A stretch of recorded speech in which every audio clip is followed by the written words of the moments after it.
McCabe, just to be clear, you didn't do it. We know who did it, Steve. We know. And we know who spearheaded this cover-up. You all know. Yes, we do. If John was beaten up and attacked in that house, who did it? We don't know. We don't know. We don't know. And it's not for us to know. Somebody other than Karen is responsible for that, for the killing of John.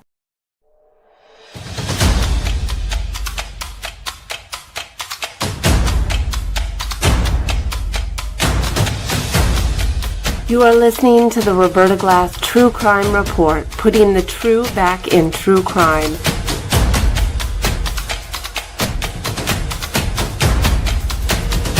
From New York City, Roberta Glass is now on the record.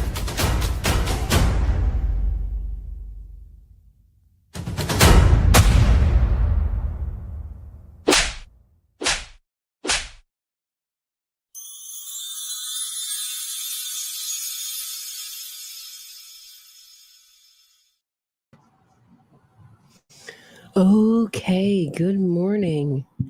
How is everybody? Hello, Monica. Hello, Puggin. Hello, Judith. She Fly. Tammy. Let me reflect. Taterbug, thank you for moderating. Maestro, thank you for moderating. Psych and Crime. All right, here we go. Day 8, Karen Reed trial. We have a fan. Jen McCabe is going to get back up on the stand. Hello, Larry P. And there's going to be a redirect. And Hank Brennan has got 2 clips. What are the chances that you think one of the 2 clips has got to be either Jen McCabe's going down or I'm going down? Maybe he's going to save that for later when he explains the whole harassment campaign. I don't know. I would just think that would be a good time to play it. Why it would explain why Alan Jackson, I mean, talk about is just, I thought this first time around, but apparently some people were convinced by it. When you make every single witness an enemy, it really dilutes the power of what you're doing. If you're screaming from question 1, people are like, what's going on with this guy? I don't know. Alan Jackson, to my eye, looks like just a nasty piece of work.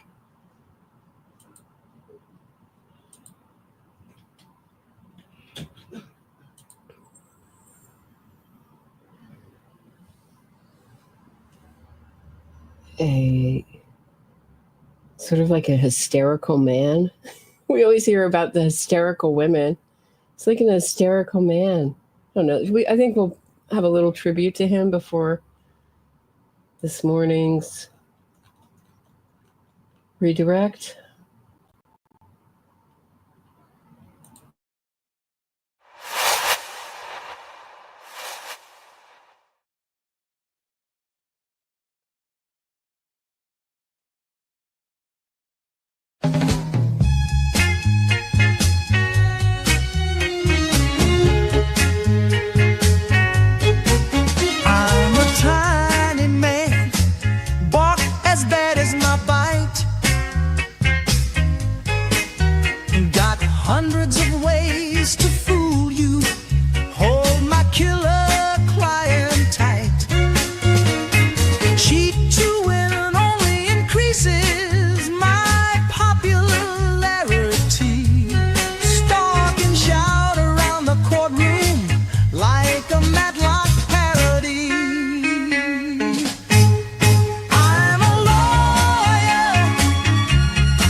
Criminal spout, legalese, lying by profession.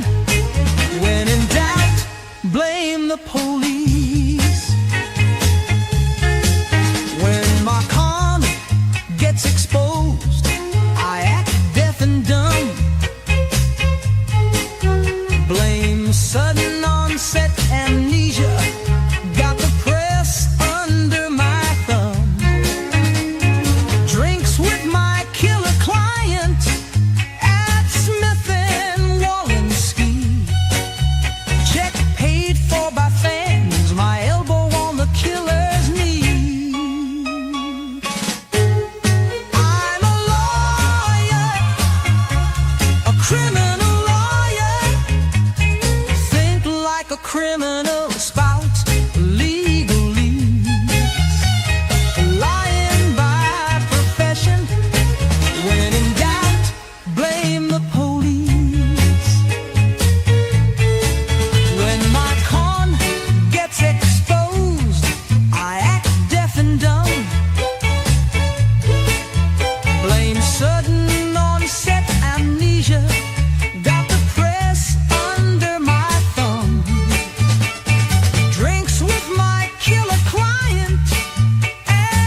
Okay. I was talking to,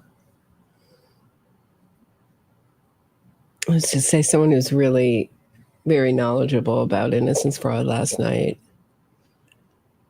and about these lawyers and how they act like criminals, think like criminals. And he's like, yeah, it's a total, innocence fraud is a total RICO. It's a total RICO. Organized crime from beginning to end.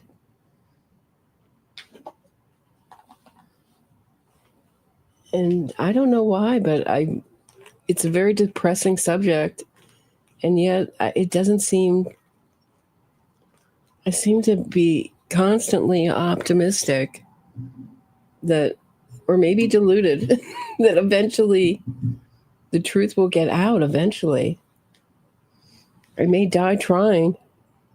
It may happen after I go, but somehow this is just such a, maybe when our legal system has totally collapsed under the weight of it, unfortunately. But I mean, Chicago's just gone. I mean, it's just gone. I mean, there's just law firms in that city that are just cleaning up. They do nothing but innocence fraud cases, pretty much. That's the majority of their stuff that they do.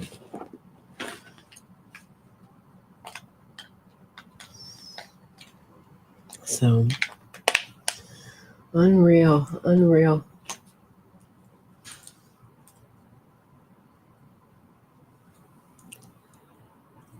But,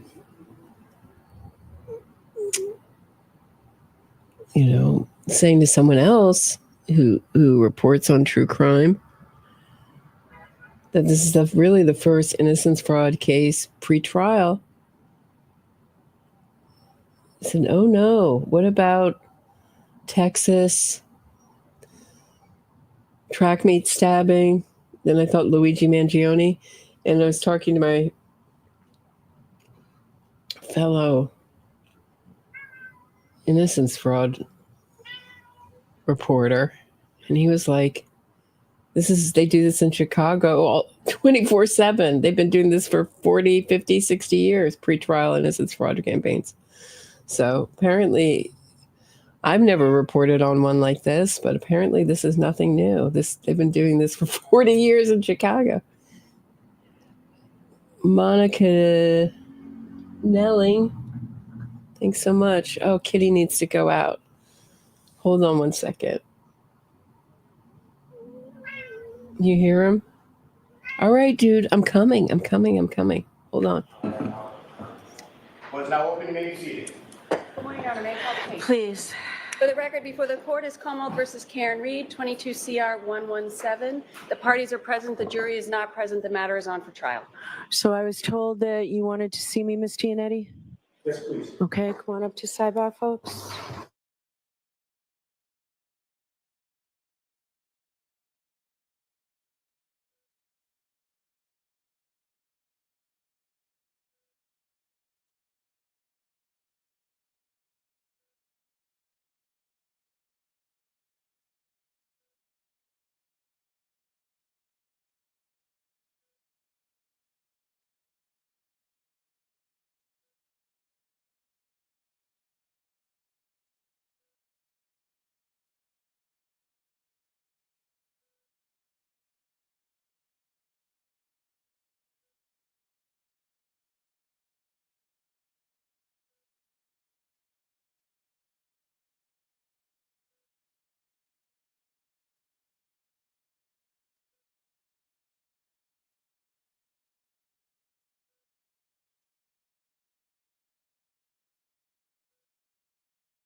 All right, let's bring the jurors in. And actually, I'll see you about scheduling while we're here. I forgot something.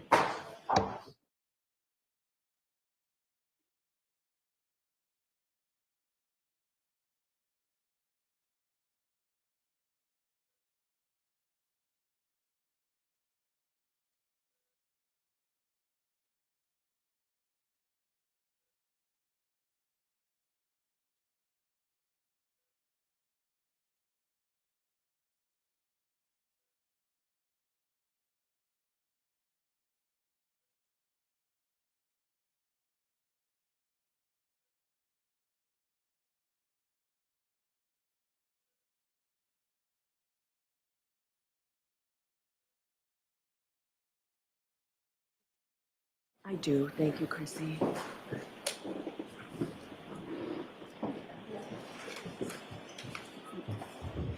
So good. Did you see this? And then I'll take it back whenever.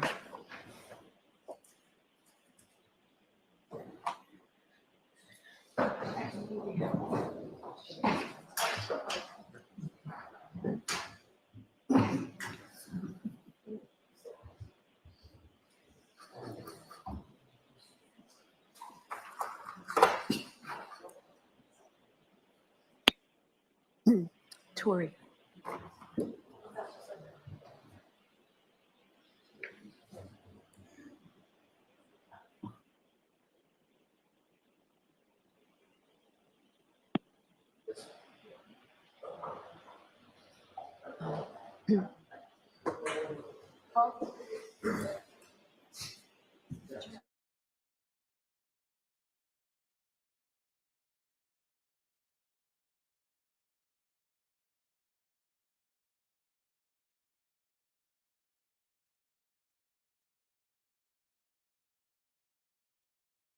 The jury.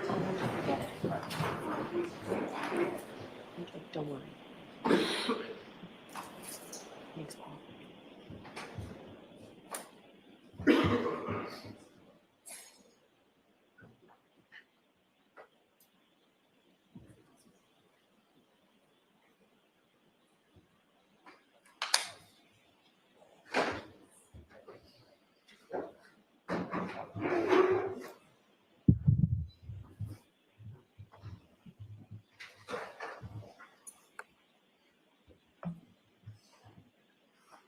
Hear ye, hear ye, hear ye. All persons have any business before the Honorable Beverly Cannoni, Justice of the Norfolk Superior Court and for the County of Norfolk. Draw near, give your attendance, and you shall be heard.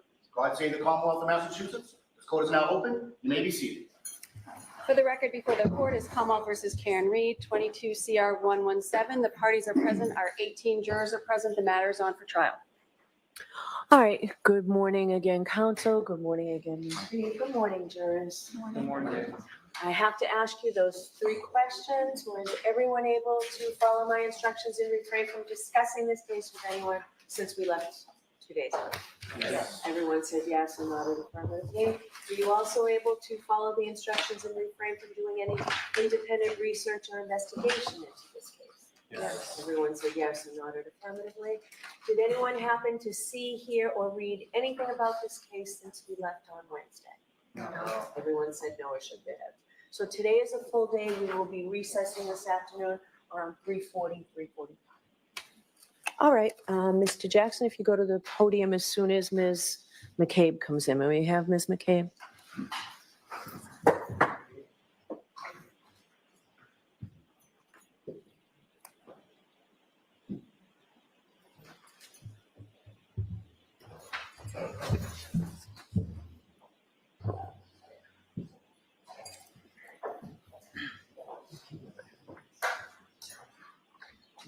All right, please. Whatever you want. Please raise your right hand. I solemnly swear that the testimony you shall give to the court and the jury in the matter now pending shall be the truth, the whole truth, and nothing but the truth, so help you God. Yes. All right, good morning. Good morning.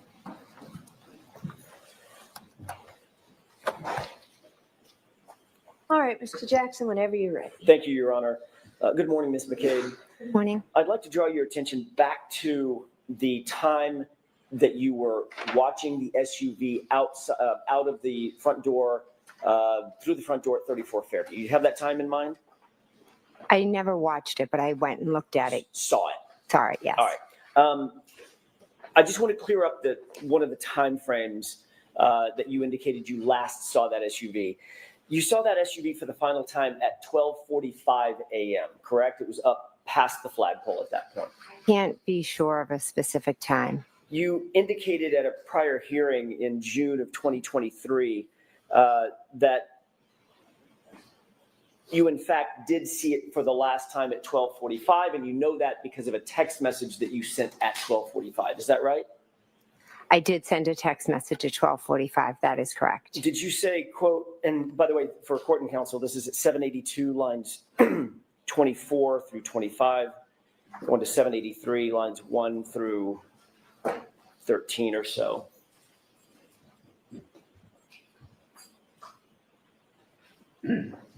Actually, 1 through 3.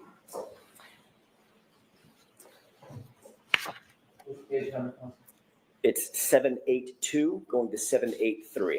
May I approach, Your Honor? Yes. Mr. Brennan.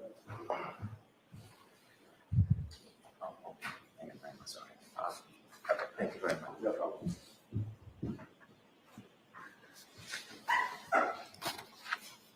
Actually, Ms. McCabe, and for court and counsel, I'm going to back up just a little bit up to line 20. You stated, quote, "So I think my husband and I were talking just like about what they were doing. And then I sat back down, and then at one point I think I said hello. And then I said at 12:42, 'Where are you?'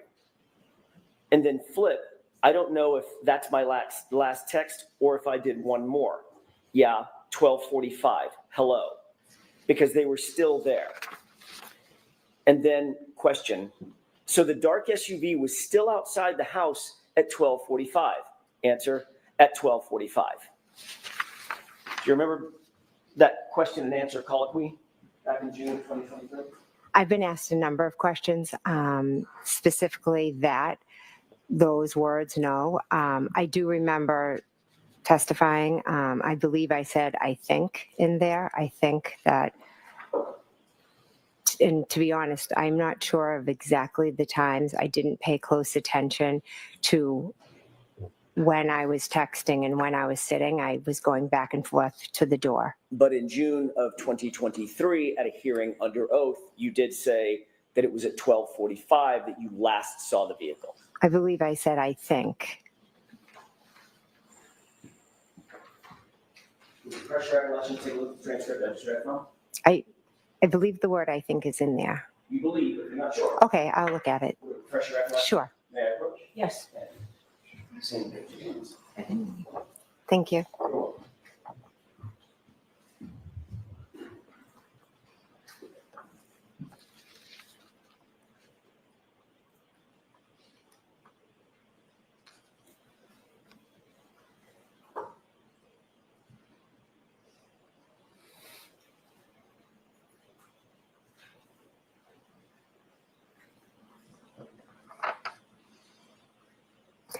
May I approach, Your Honor? Yes. Thank you. Does that refresh your recollection, Ms. McCabe, what you said in June of 2023 about seeing the SUV at the location at 12:45? I see what I read. Sorry. I saw what I just read. I don't remember my exact words of every testimony, but I did just read that, yes. And in fact, what you said back in June of 2023, quote, "I don't know if it's my last text or if I did one more. Yeah, 12:45, hello," because they were still there, period, correct? That's a part of what I said. And then the question was, so the dark SUV was still outside the house at 12:45, answer, at 12:45.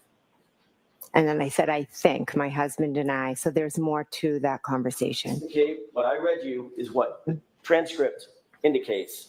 You said on June 8th, 2023, correct? Can you answer that? Is that correct? That I saw it at that time.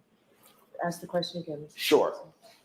That what you testified to in June of 2023 was you saw the SUV for the last time at 12:45. That's what you said. at least back then. That's part of what I said.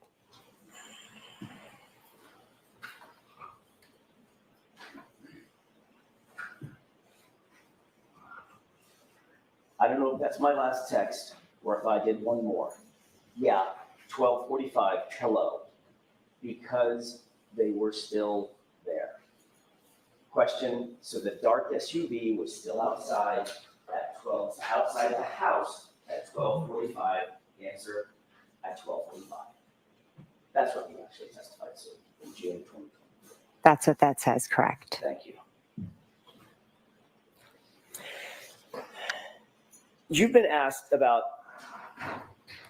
with whom you communicated first thing in the morning when you received that 4:53 a.m. call. There, at that call and thereafter, shortly thereafter, within those next few minutes, correct? Yes. As a matter of fact, you were asked by Trooper Prince in a formal interview on February 1st, 2022. I know that was a while ago, but in that initial formal interview 3 days after the event, Trooper Prince, the female trooper, asked you who you called or who you communicated with during that important few minutes after you received the first phone call from Kaylee's phone, correct? I'm not sure of our exact conversation, but she did ask me a number of questions. Do you remember telling her, I spoke with Karen Reed, obviously? Again, I answered whatever question she asked me. So Okay, if she asked, I did speak with Karen Reed that morning, correct? Okay, Ms. McCabe, my question is, did you tell Trooper Prince 3 days after the fact, I spoke with Karen Reed? Yes or no? If you have a report, I don't remember the specifics. I met with many, many police officers. Sure.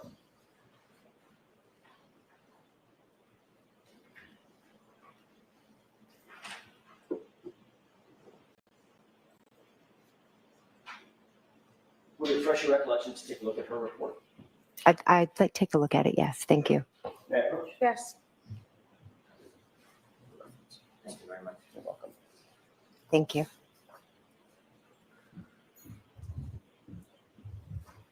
Ms. McCabe, you can familiarize yourself with that report, and there's a tab if that helps you, because Okay. it's somewhat lengthy. Okay. See if that refreshes your recollection. Thank you.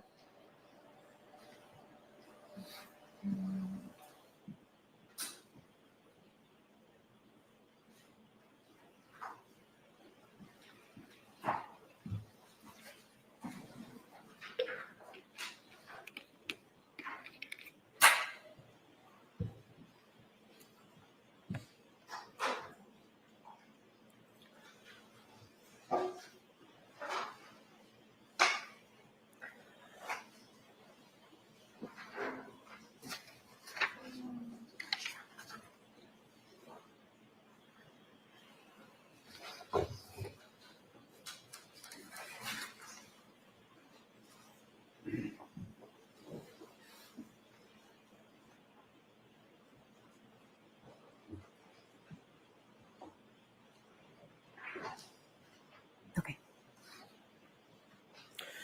May I approach? Yes. Welcome. Ms. McCabe, did that refresh your recollection as to what you told Trooper Prince? I know what happened, so I just answered Yes or the no? questions. Yes or no? Does that refresh your recollection as to what you told Trooper Prince? Yes. Okay. You told Trooper Prince that you had a conversation on Kaylee's phone with Miss Reed, correct? Yes. That you also called Julie Albert after you got off the phone with Miss Reed the first time. Yes. And then thereafter, at some point, you talked to Tom Beatty, correct? I never spoke with Tom. I'm sorry, my mistake. I misspoke. You called Tom Beatty. Yes, I called Tom Beatty. Did not get through to Tom Beatty. I didn't, no one answered, yes. Okay. Then you spoke at the grand jury about the same issue. Who did you talk to and who did you call in those minutes after the initial call on Kaylee's phone, correct? I'm going to object. I'd like to be heard. All right, come on up.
May I, Your Honor? Yes. Thank you. Ms. McCabe, you were also asked the same series of questions about, or a series of questions about the same events concerning that 4:53 phone call and the calls that you made shortly thereafter, correct? Yes. And in that testimony, you also, consistent with what you said to Trooper Prince, said, I spoke with Karen Reed on Kaylee's phone. I then spoke with Julie Albert, or I called Julie Albert, and then I called Tom Beatty, correct? I object. That objection sustained. What did you tell the grand jurors about who you called or who you attempted to communicate with in those first few minutes after that 4:53 a.m. call? I don't know exactly what I said on that day, but I know who I spoke to. You said on that day, you spoke to Karen Reed, correct? On which day? What are we talking? The day of the grand jury. Okay. That would be April 26, 2022. I don't have the paper in front of me, so I don't know my exact words. Well, I'm not asking for your exact words, but did you tell them, as you sit here, do you remember telling the grand jurors under questioning by the Commonwealth that you spoke with Karen Reed? I spoke with Karen Reed that morning. Again, I've been at many grand juries and different things, so to remember specifically, I don't remember specific questions and specific answers. But yes, Karen Reed did call me that morning on Kaylee's phone. My question is, what did you say to the grand jurors? And you're saying you don't remember? What question are you asking me? Whom did you attempt to communicate with in those first few minutes after you first received the phone call on Kaylee's phone? If you're asking me now, I can answer you. I'm asking- I don't remember this. I'm sorry, I don't remember the specifics. If you want to show me and then I can review it.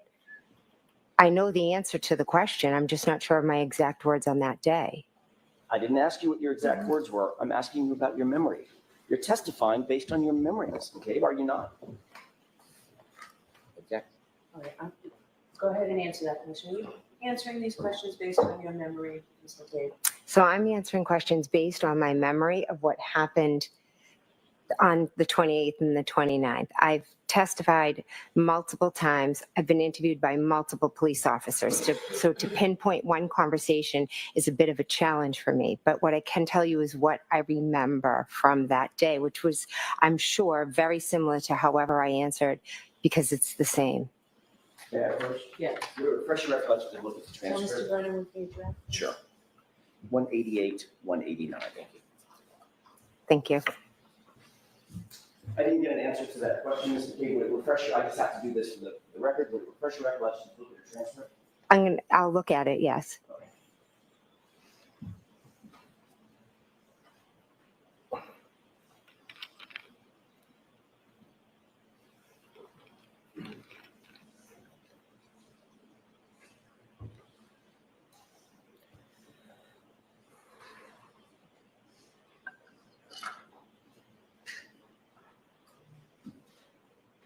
Okay.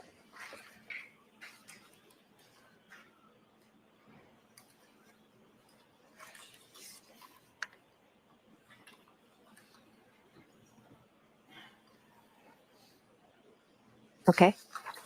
May I approach? Yes. Thank you. Did that refresh your recollection about what you told the grand jurors in terms of whom you communicated with or attempted to communicate with that morning? Yes. What did you tell the grand jurors? I told them that I communicated with Miss Reed and that I called Julie Albert. And Tom Beatty. Oh, and Tom Beatty, I'm sorry. Right. So in both of those statements to Trooper Prince, when you were asked about your communications, and at the grand jury, by the way, at the grand jury, when you were asked who you communicated that morning, who you communicated with that morning, you didn't need to see a report, did you? You didn't ask to see a report like you're doing here. Well, I'm asking because you're asking specific questions about what I said on a specific day. And depending on who's asking the question, they ask questions in a different manner. So the answer is always going to be the same. If you ask me who I spoke to, I'm always going to tell you I spoke to Miss Reed and Julie. I called Julie Albert and I called Tom Beatty. The answer is always the same, but the way the question asked and maybe some of the words that I use may be different. And I don't remember on specific days. I've been questioned many times, but the answers are always going to be the same. The wording may be different. You done? Finished? Does that answer? Yes, I am. Okay. I'm going to allow that, but let's move on. Wait, I'm trying, Your Honor. When the Commonwealth asked questions about who you contacted that morning at the grand jury, you didn't need to have your recollection refreshed with anything. You said, I talked to Karen Reed, I called Julie Albert, I called Tom Beatty, correct? Correct. And that's exactly what you told Trooper Prince as well. Karen Reed, Julie Albert, Tom Beatty. Is that right? Yes, correct. But you did make another phone call that morning that you left out of both of those statements, didn't you? I'm not sure. At 5:07 a.m., you called over to 34 Fairview, didn't you? If it's in my phone record, then I must have. It's in your phone records that you're aware of. Well, let me ask it a different way. You're aware that your phone records actually show that at 5:07, you called to 34 Fairview, Nicole Albert's phone, correct? Correct. It shows also that that call lasted 38 seconds, correct? I'm not sure what it shows. You actually spoke to your sister, Nicole, that morning? I did not speak to my sister, no. So that 38-second call went to voicemail? I'm not sure. All I can tell you is I never spoke to my sister Nicole that morning prior to waking her up. But you do acknowledge that you made a phone call at 5:07 to Julie Albert. I'm sorry, to Nicole Albert, your sister, over at 34 Fairview in those early morning hours, correct? Yes, I learned after. When I'm first being questioned, it's days after. It was a chaotic morning. I remembered the waterfall, Julie, then Tom Beatty. Calling to my sister wasn't as important ingrained in my mind at that point. No. And then you testified at a grand jury, not hours or days later. You testified at a grand jury months later, correct? Mm-hmm. Correct. And at that grand jury, you also left out the fact that you contacted your sister, correct? There's nothing nefarious. I remembered who I called. I didn't go back and look at phone records. I didn't say it was nefarious. Why would you use the word nefarious? Because there's nothing about me calling my sister that is nefarious, and I feel like you're insinuating it might be, and it's not. Did you use that word because it sounds nefarious? No, I just used the word because I think that's how you're trying to portray something that is nothing. Or did you use that word because you think that's how it's coming across? That's nefarious. No. Without contacting 34 Fairview. No, not at all.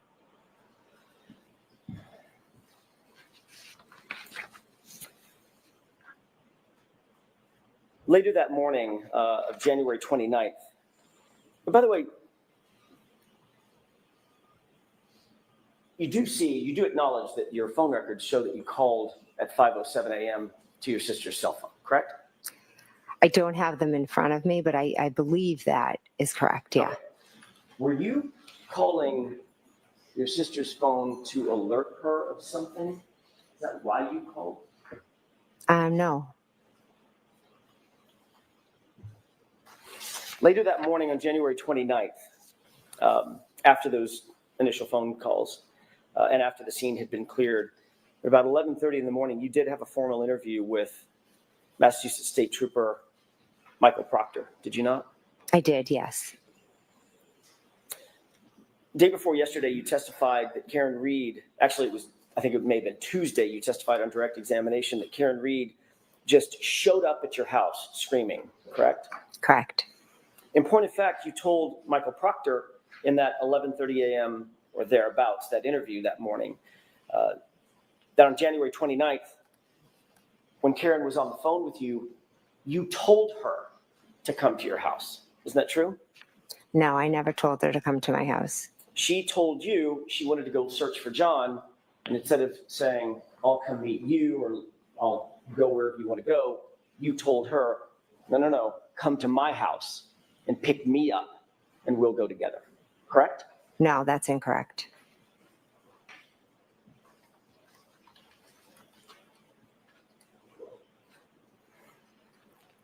Do you remember talking to Trooper Proctor on that day? I do, yes. Do you remember exactly what you told him concerning the plan to either come to your house or go search for John? There was never a plan for Karen to come Do to my you house. remember exactly what you told him with that regard on that issue? No, I don't. Would it refresh your recollection to look at a police report that he drafted on that issue? Well, those are his words or summary. That's not my question. I know these are his words. He wrote it. Mhm. My question is, would it refresh your recollection about what you told him to take a look at his report? I know what happened and I know what I told him. I don't know what's written in that report. Yes or no? I don't need to see the report, no. Because it would not refresh your recollection to see a report where he indicated that you told him that you directed Miss Reed to come to your house. I object. The objection is sustained, and I'm going to strike that.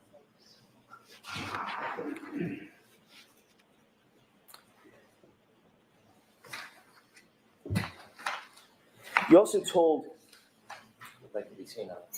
Okay, we can decide that, please.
may I? Sure. Thank you.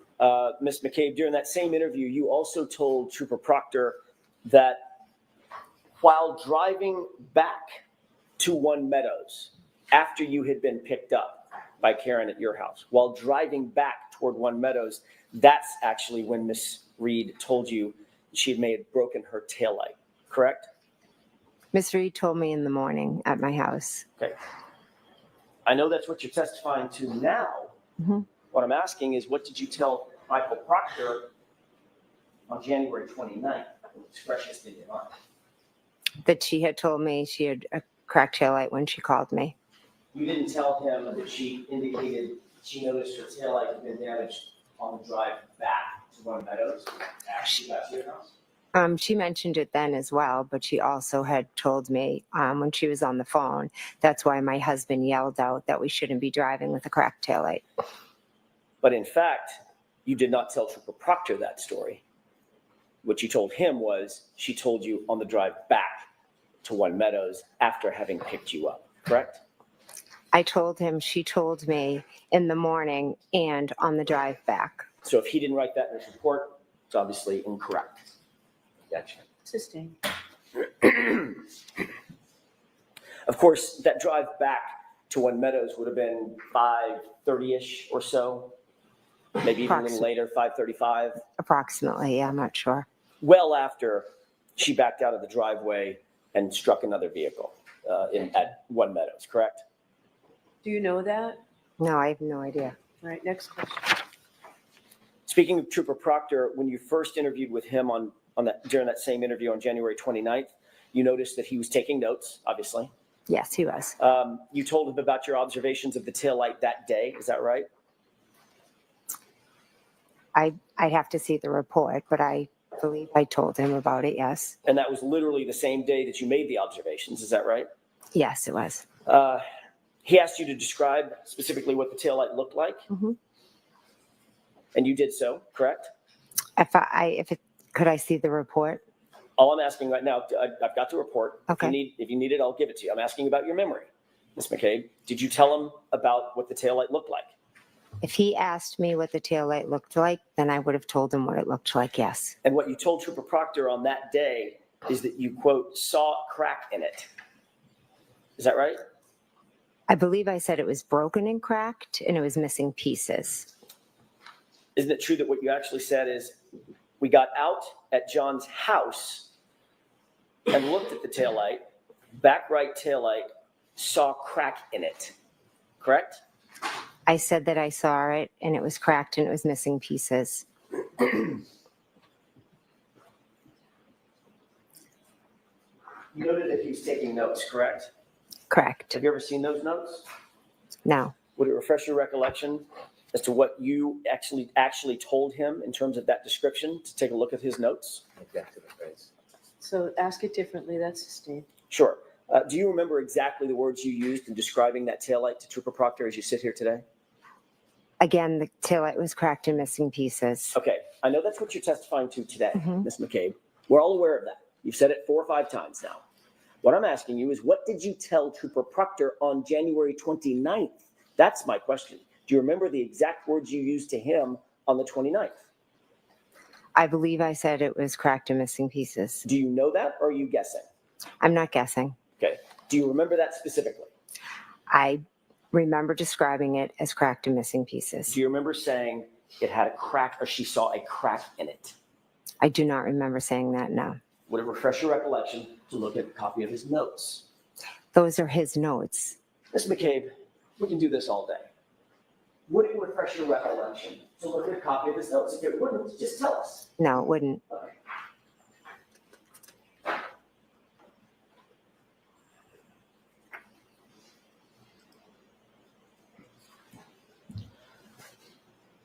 As you sit here today, are you telling this jury that you deny saying to Trooper Proctor, you saw a crack in it?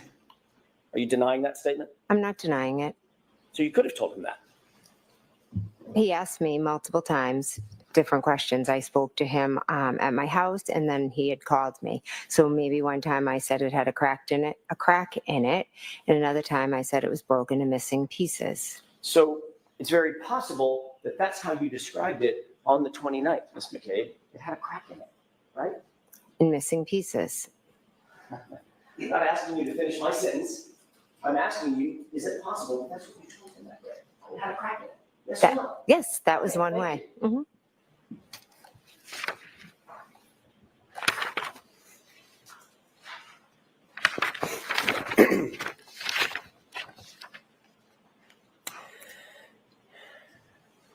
In the days following January 29th, in the events of January 29th, 2022, were you and your family coordinating your versions of the events that occurred on that morning?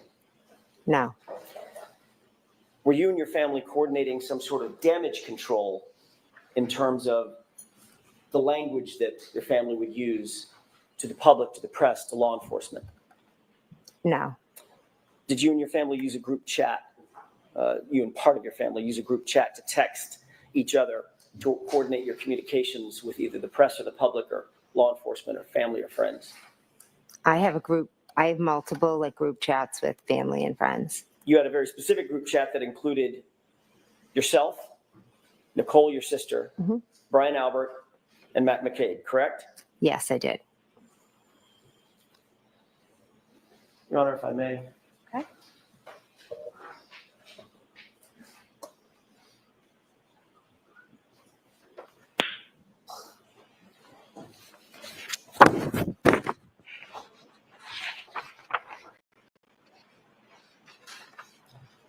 I have a 2-page document that I'd like to have marked. Recommendation. Right. Asked to approach. Sure. Thank you. Did you show Mr. Brennan what it was? Mr. Brennan, I failed to show you. It's okay. Thank you. It's the one from the 29th. Thank you. You're welcome. Thank you.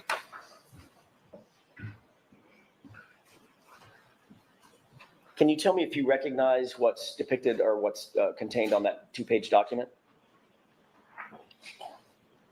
Yes. Don't read it at this point. Just tell me, what is that? What are we looking at? This is a, looks like a group chat with me and my sister, Nicole. Oh, no, just actually conversations with just myself and my sister, Nicole. May I approach? Yes. Yes, I think it's mine. Oh, sure. To the case for identification.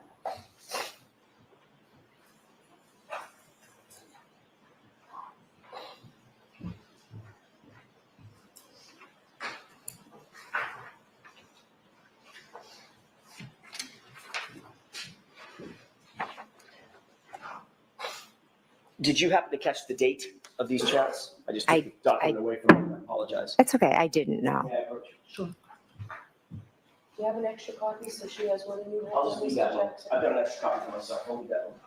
Thank you. Do you note the date of that series of chats? Yes, it says 1/29/22. Okay. Is that a chat just between yourself and yourself and Nicole, or is that including others as well? I think it's just myself and Nicole.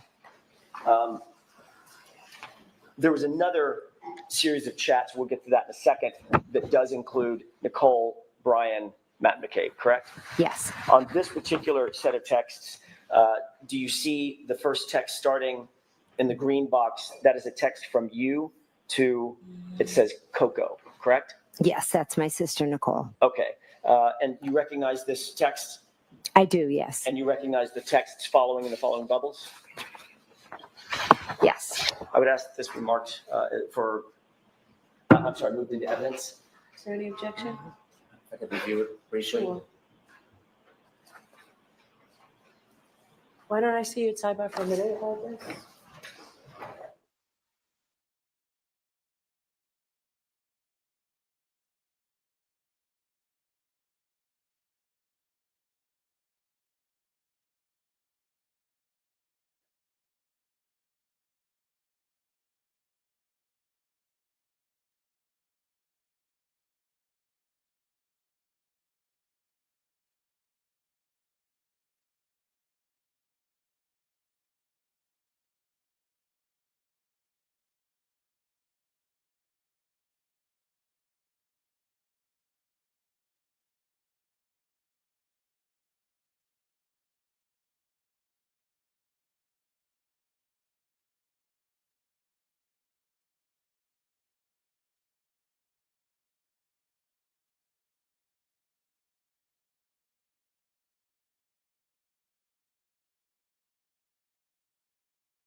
All right, so the objection is noted and overruled. So, Mr. Jackson, you can put that K for identification is now an exhibit. May I approach? Yes.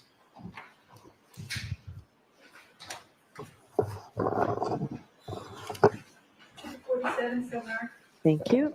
Thank you, Your Honor. Before All I right, proceed, so, jurors, before you consider any electronic communications in your deliberations, and you heard Trooper Garino read a lot of text messages the other day. I didn't interrupt him, I probably should have, but before you consider any electronic communications in your deliberations, you must first find that it is more likely true than not that the person who either authored or created or transmitted the communication was in fact the person alleged. So here we have communications between, allegedly between Ms. McCabe and her sister.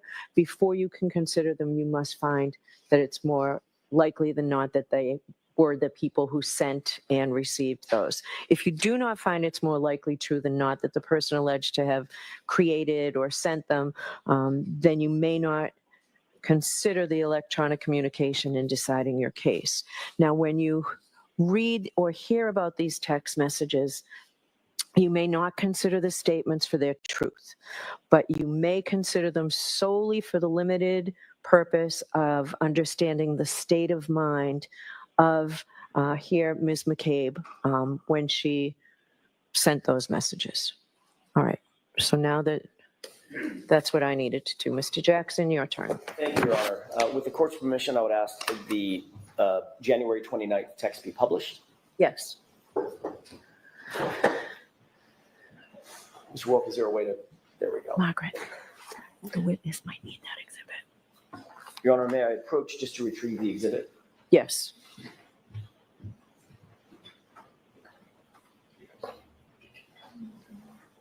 Oh, thank you. You're welcome. Yeah, I was just going to say, could you please enlarge that? Any way to make that bigger? And we'll take one bubble at a time.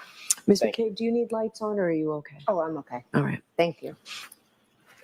Ms. McCabe, does this appear to be a representative copy of what you're looking at? It's just been marked for evidence? Yes, it does. Starting at that top text, which is the green bubble here, can you see at the very top where it says from, there's a redaction? Yes. The last 4 digits of that phone number, do you recognize that? Yes. Is that your phone number? Yes. Do you see just beneath it, it says 2, and there's a line that says Coco? Yes. Is that your sister? Yes, it That's is. Nicole. Yes. And if you look down on the bottom right corner of this exhibit, do you see a time and date stamp?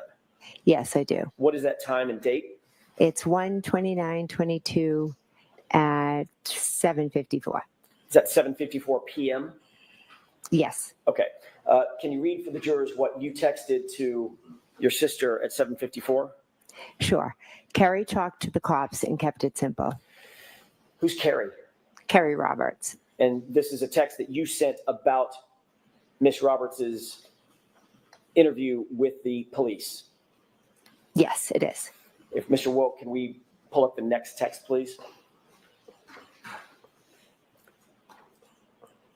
Do you see the response in the blue bubble? Yes, I do. Who's responding to whom?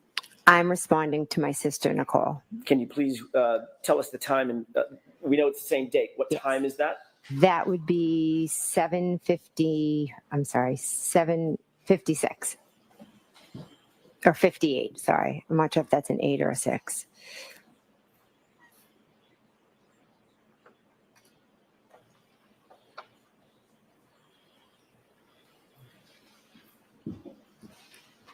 I may have misheard you. The blue bubble is from whom?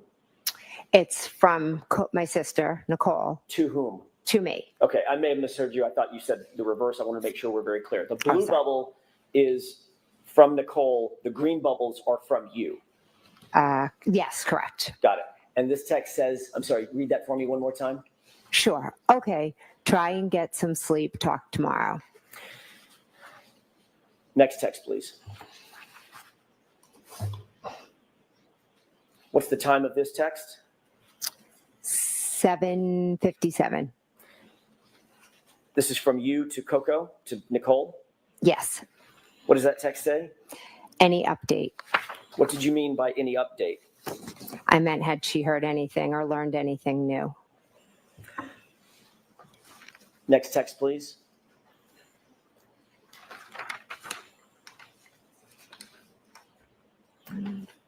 Do you see a response from your sister to you?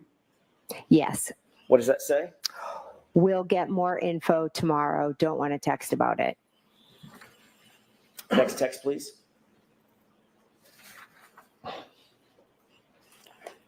Is this a text from you to your sister Nicole? Yes, it is. What does that say? Right. Next text, please.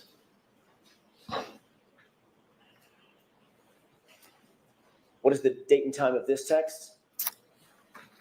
It is 1:29 in 2022 at 8:01 p.m. And this is in response to the text that you just read from you to your sister. And this is now a text from your sister back to you, correct? Correct. What does this text say? Okay, text me in AM or if you hear anything later. Thank you. We can bring the lights up for just a moment.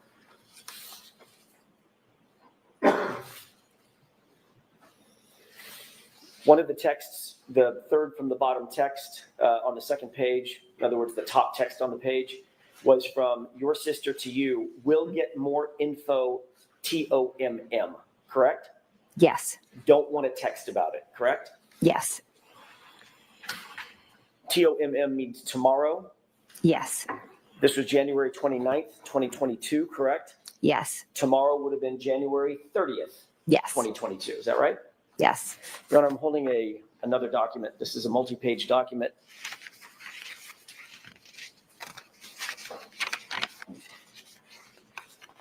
Eight pages in total length. There's a base page on the bottom, 02148. You got a copy. Thank you. May I approach the witness? Yes. Thank you. Can you please take a look at that document, flip through it, and let me know when you're finished? This is the document we discussed at sidebar? It is, Your Honor.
May I approach, Your Honor? Yes. Thank you.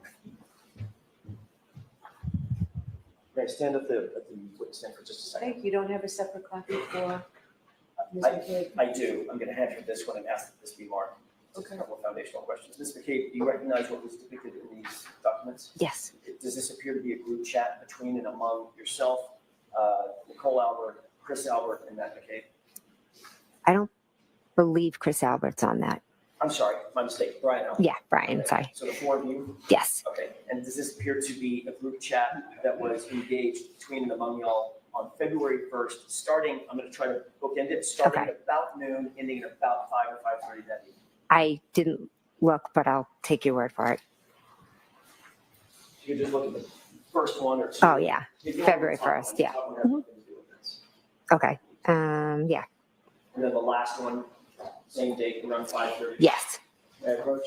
Yes, How does this be marked say, for identification or in evidence. into evidence? Same objection, Mr. Bryan? Please. Yes, that can come into evidence. 48.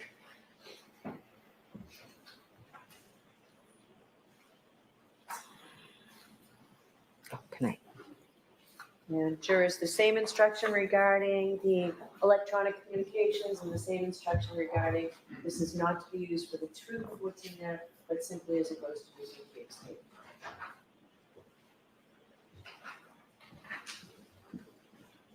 With the court's permission to publish, please? Yes. If we could start at the second text down. Ms. Wool, can you make that a little bigger? I apologize. Thank you. Do you recognize what's depicted both on the screen and in your hand? Yes. Does it appear to be the same thing? Yes. Okay. Taking a look at that first text, Mhm. who is that from and who is it to? Okay. All right. It's from Brian Albert, and it's to myself, my sister Nicole, and Matt McCabe, my And- husband. And if you can orient us, please, and I won't do this with every single text, but orient us for the first text. What date and time is this text? This is February 1st at 12:50. So this is about 3 days after the event in question. Yes. 12:50 noon, Noon, yes. just before 1 p.m. Yes. What does that text say? Julie said Channel 4 is in D&E. And that's from whom? Brian. So Brian Albert explain what that text means. So Brian Albert is telling us that Julie told him Channel 4 is in D&E. Who's Julie? I'm sorry, Julie Albert. Thank you. Let's go to the next text.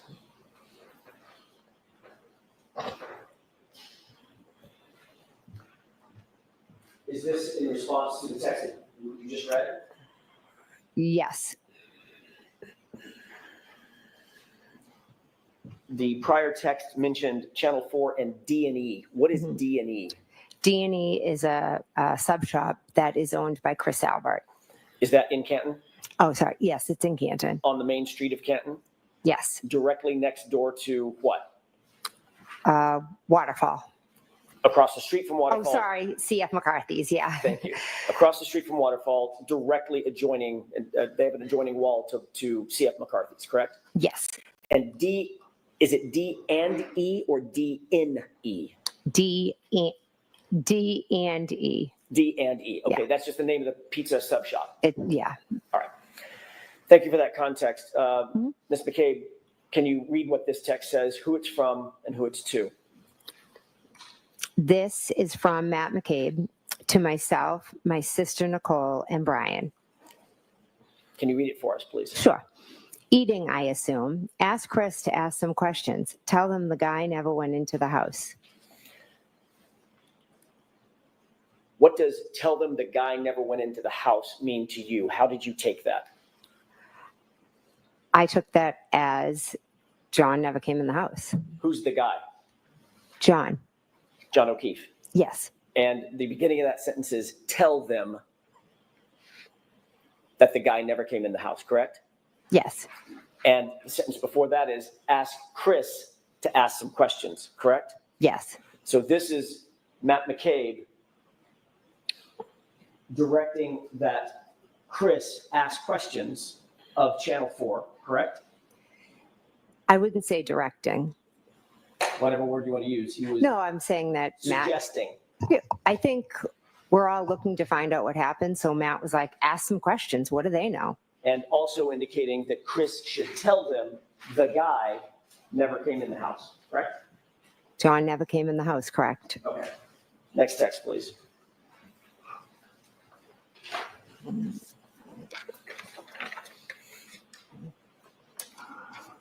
Can you orient us? Who is this text from and who is it to?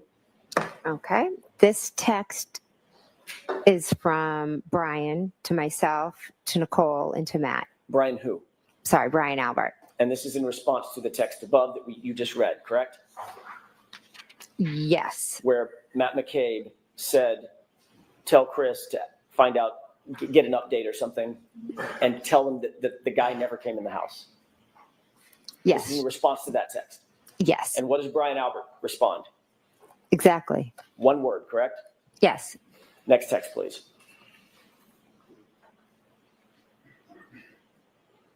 This is a green box, so I presume this is you? Yes, it is. And this is to whom? To Nicole, to Brian, to Matt. And what does your text read? It means, oh my God. It's OMG, but it meant to be OMG, correct? Yes, yeah, I do a lot of errors. Which stands for oh my God. Yes. Next text, please.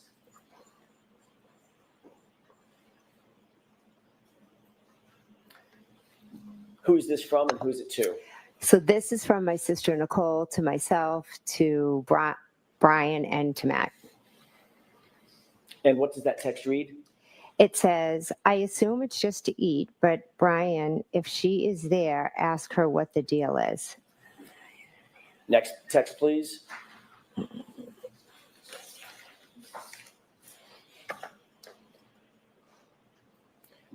Before I ask you about this text, the last text, that was from whom one more time?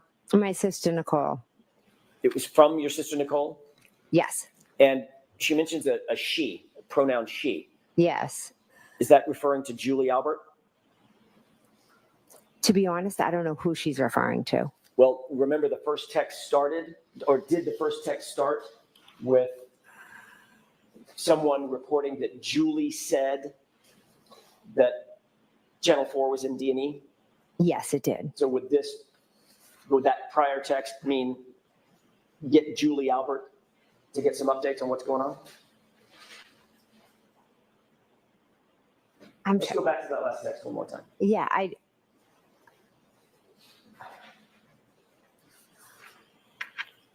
You see where it reads,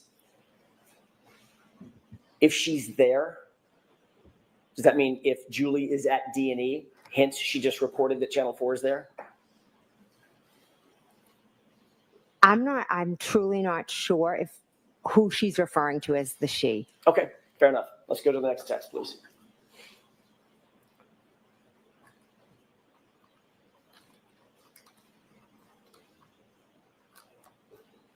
Mr. Wilk, I think you missed one.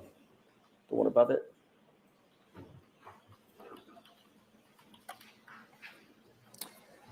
Who's this text from and who's it to? This text is from myself, and it is to my sister Nicole, to Brian, and to Matt. And what does this read? This says to ask if we heard if she is in a mental hospital. Next text, please.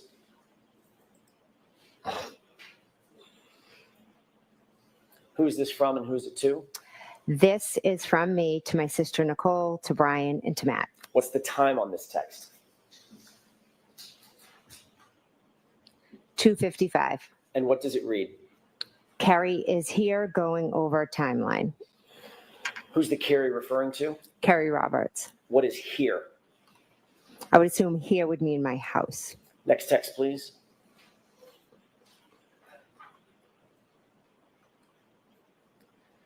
Who's this from and who's it to? This is from Brian to me, to Nicole, to Matt. And what does this text read? I did hear that. Next text, please.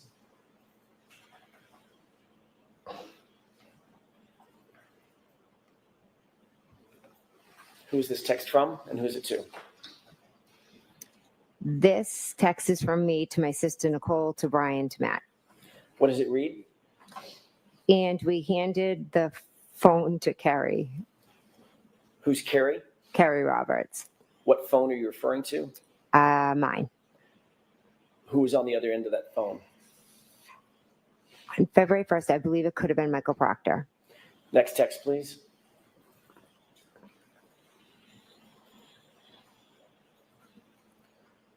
Who is this from and who's it to? This is from me to Nicole, to Brian, to Matt. What does it read? She is telling him everything. Everything is in all caps with an exclamation point, correct? Yes, it is. What's the timestamp on this, Ms. McCabe? 2:55. Who's the him that you're referring to in this text? I believe it was Michael Proctor. Next text, please.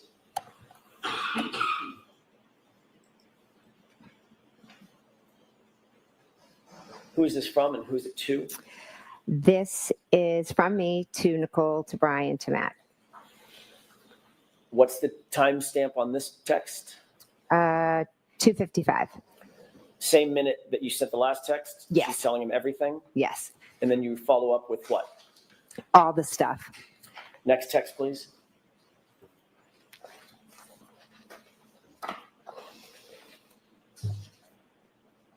Who's this responsive text from? This is from Matt to myself, Nicole, and Brian. And what's the timestamp on this? 4:35. What does this read? Yep. If she pleads out, it will end. If she fights it, it will be an episode. Who's she? I'm assuming that would be Miss Reed. Next text, please.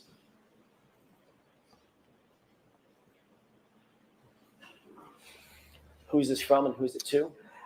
This is from Nicole to me, to Matt, and to Brian. And what does this read? She liked the text above. The previous text? Yes. Meaning like a thumbs up or a like? Yeah, it just says liked. So The one that reads, yeah, if she pleads, it will end. Mhm. If she fights, it will be an episode. Yes. Next text, please.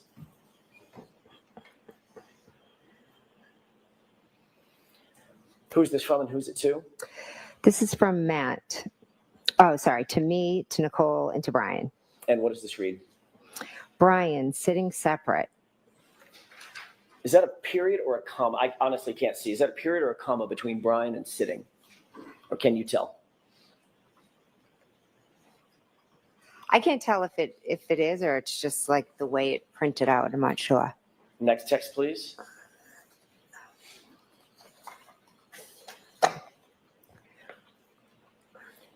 Who's this from and who's it to? Brian, to me, Nicole, and Matt. What's the timestamp on this? That is 4:55. And what does that text read? Okay. And the next text. This is another green bubble. Who's this from and who's it to? This is me, Matt, me, Nicole, Matt, and Brian. And what did you say? What did you write in this text? I wrote you listening. And what's the timestamp on this? That is 5:15. I'm sorry, it would be what time? Oh, I'm sorry, 5:15. And in fact, at 5:15, Ms. Roberts was in your house being personally interviewed by Massachusetts State Police, correct? They were there. I'm not sure if this is the exact time, but yes, they did come over. Just to be clear and to orient us, there was a phone conversation that you were privy to between Carrie Roberts and Michael Proctor telephonically, correct? She was Earlier in the day. Yeah, earlier in the day, he had called me, and then Carrie had asked to speak with him. And that's the handage of the phone. Yes. And later, a couple of hours later, 5-ish or so, she was still at your house. Michael Proctor came over and interviewed her at your home. I'm No, sorry, not Michael sorry. Proctor, Massachusetts State Police. came over and spoke to myself, her, and Matt. And you wrote you listening to the group, correct? Yes, Who was that specifically directed to? I honestly don't know. Was there anybody else in the house during her interview other than you and the troopers? My husband, Matt, my daughter, her friend, my other daughter. So of the people on this text chain, the only person that would have been in the house that could have conceivably, quote unquote, listened would be Matt. Okay. Yes. Okay. Next text, please.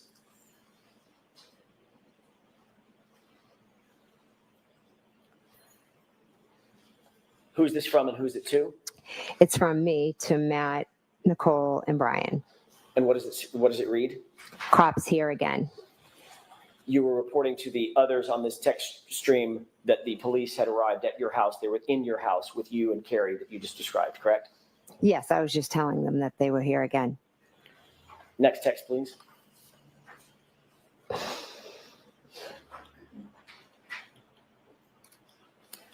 Who is this from and who's it to? This is from my sister, Nicole, to myself, Brian, and Matt. And Nicole says, call us after. And what time was this? This was 5:23. Did you take this to mean that she wanted you to call the group after Carrie Roberts' interview and update them about that interview? I took it as that she just wanted, to call and see what the cops said and if there was any update, any information. Next text, please.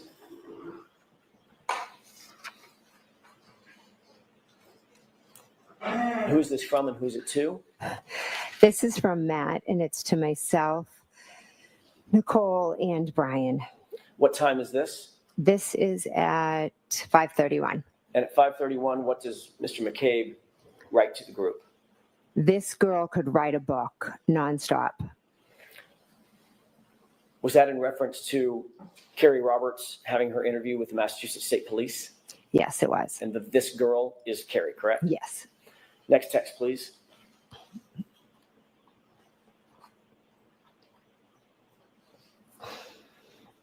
Who's this from and who's it to? This is from me to Nicole, Brian, and Matt. What time is this text? 5:32. And what do you write to the group? I love it. And this is in direct response to Matt McCabe's, your husband's text about Carrie Roberts could write a book, correct? Yes. Suggesting that both you and Mr. McCabe were listening to her interview, correct? We could hear different parts of it, correct? Next text, please.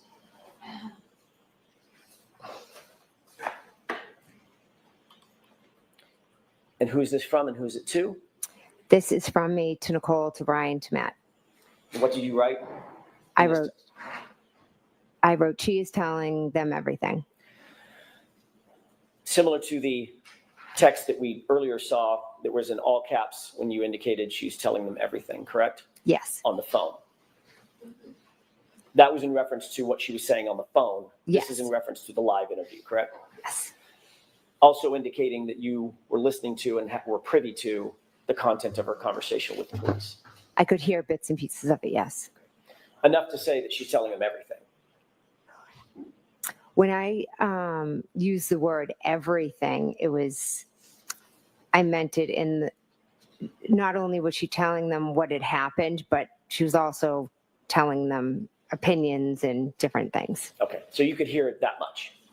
I could hear her saying some opinions. Okay. Next text, please.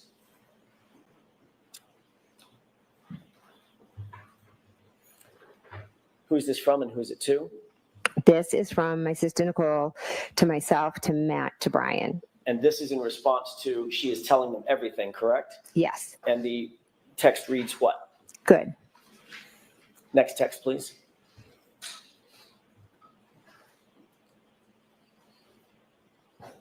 Who's this from and who's it to?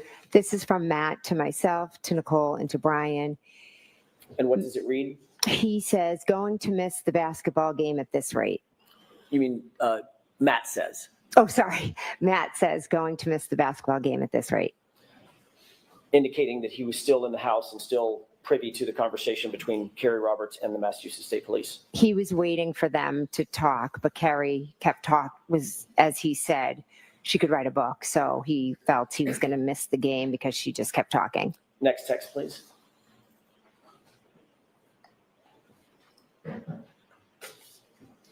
That may be the end of it. Yeah, it is. Is that the last text on the page? Yes, it is. Mayor Pro Tem. Yes. Do you want both of them? Okay. There you go.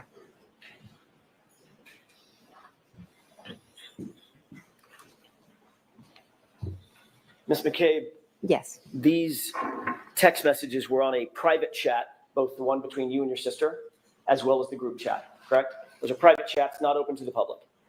Correct. You never intended, obviously, for any of those texts to become public, correct? I handed my phone over, so I knew all my texts would be seen. When you were writing the text, when the group was chatting back and forth or texting back and forth, those were intended to be private texts between and among just the people on the text string, correct? I just was texting my family. I wasn't thinking any more of who was going to see it. You certainly did not expect when you were writing those texts that the defense, Ms. Karen Reed's representatives would ever get a hold of those texts. That was not in your mind, correct? Would never have been in my mind, no. That is a textbook example, what we've just seen, of witnesses colluding with one another about a subject matter that's under investigation, correct? And move for instruction. All right, jurors, disregard that comment completely, disregard that question. Your Honor, may we approach? Yes.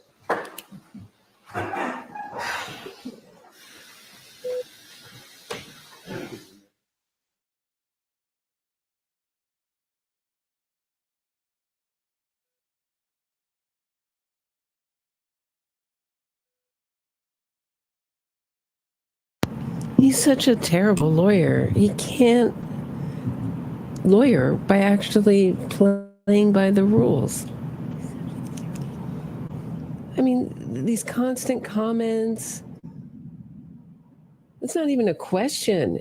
That's just basically arguing and arguing. He's testifying. It's crazy. And when is he going to stop? Had the judge, and thank heavens Brennan is objecting. But I just had to come in here and say something because I'm about to blow my stack listening to this. Just ask a question. Are you not a good enough lawyer? I mean, these are just D- lawyers who cheat to win and are super aggressive, so people think they're good lawyers. He's not a good lawyer. He's a crap lawyer. Excuse my language. All right, they're back. I just have to let off some steam.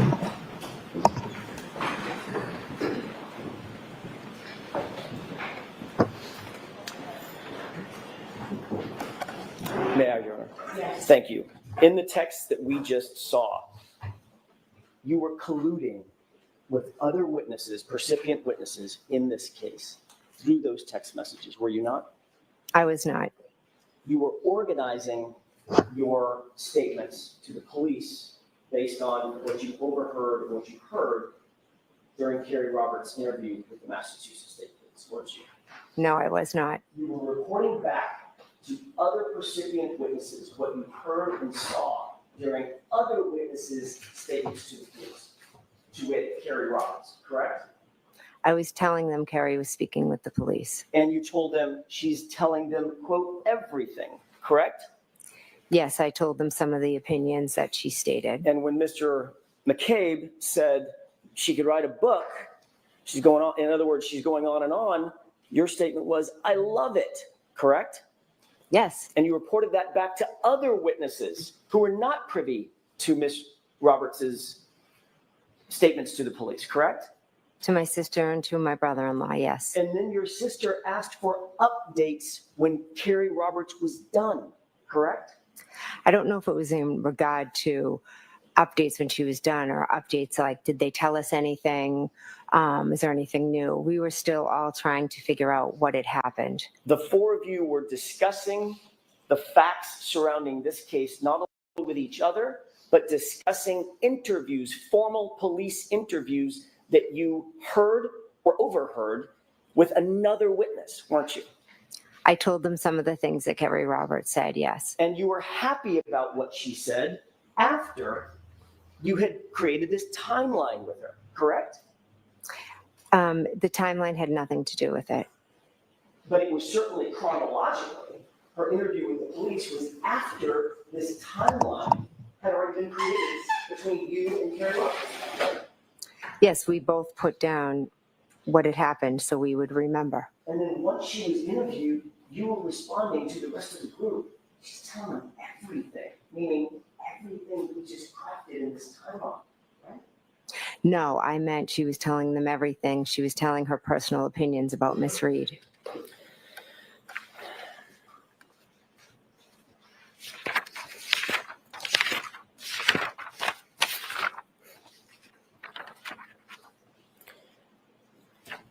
want to change gears for a second, Ms. McCabe, and ask you about that visit that you took to Michael Lank's house. May I approach, Your Honor? Yes. I just don't want to keep these at the podium. Thank you, Your Honor.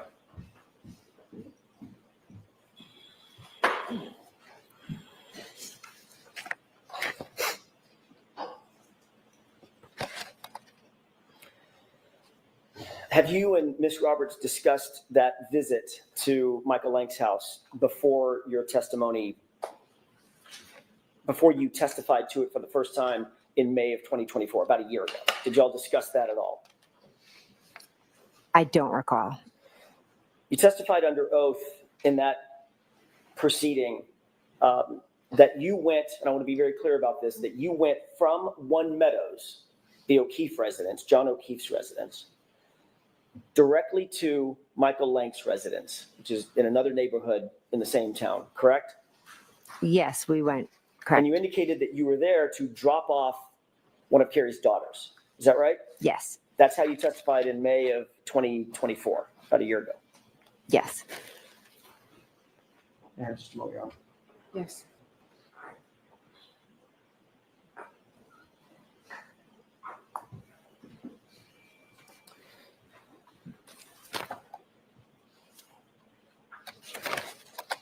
You spoke to Lieutenant Tully about this very same visit on May 10th, 2024, before your actual testimony in that other proceeding a year ago, correct? Yes. All right, and what y'all talked about was your visit and your travels over to Sergeant Lank's, by the way, Sergeant Michael Lank of Canton PD, correct? Yes. The same Michael Lank that we've talked about. Yes.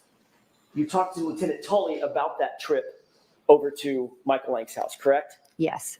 You indicated that in that interview with Lieutenant Tully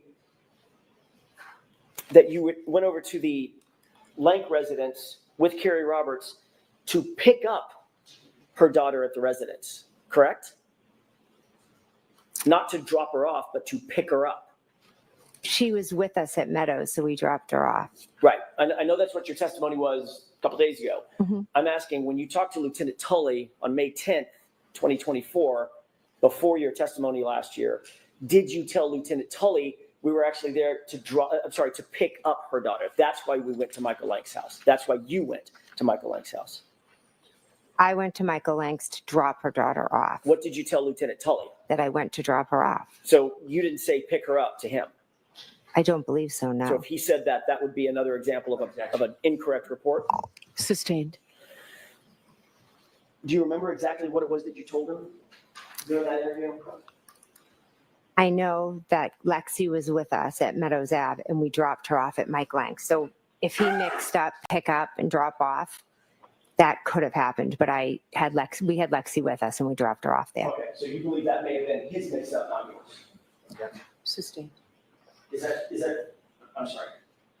Do you remember exactly what it was that you told Lieutenant Tully during that interview? I know I said that we dropped her off. Okay.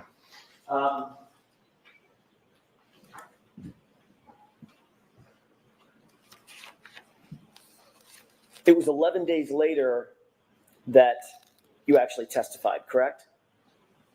11 days later from... After the interview, about 10, 11 days after the interview with Lieutenant Tully, that you actually testified in court in a proceeding about this issue. Ben, I don't know the exact dates of when I testified. If you testified, say, May 21st versus May 10th, it's about 11 days. Yeah. All right.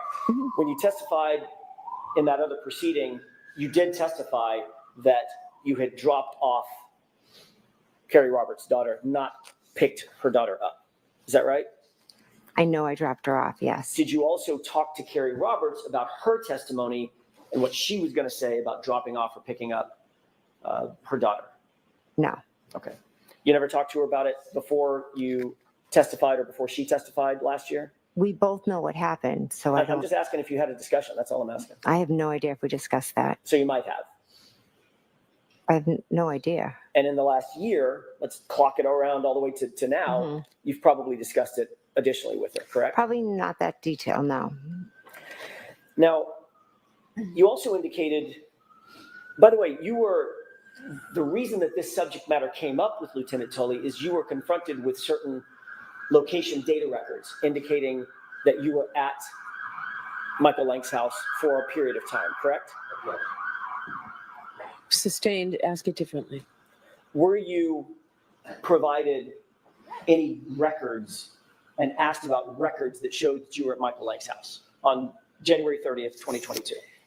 I was asked if I had gone to Michael Lank's house, and I had, to be honest, I had completely forgotten because those days were just a complete blur. But then I remembered that after we left Meadows Ave, we did drop her daughter, off at Michael Lank's. All right. Do you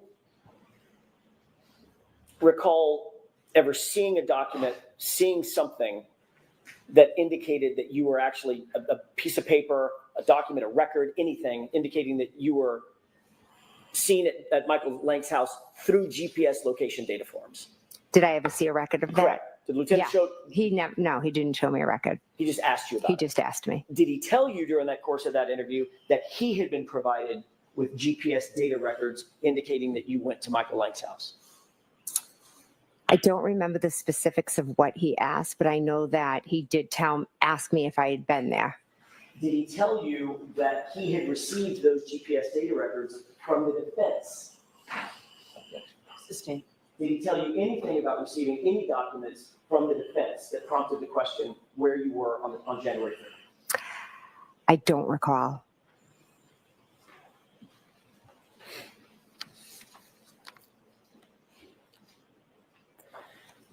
Before that interview on May 10th with Lieutenant Tully, this is preceding your testimony last year. Okay. Had you ever reported that you went to Michael Lank's house, Sergeant Lank's house, on January 30th to anybody? No, to be honest, I completely forgot about it.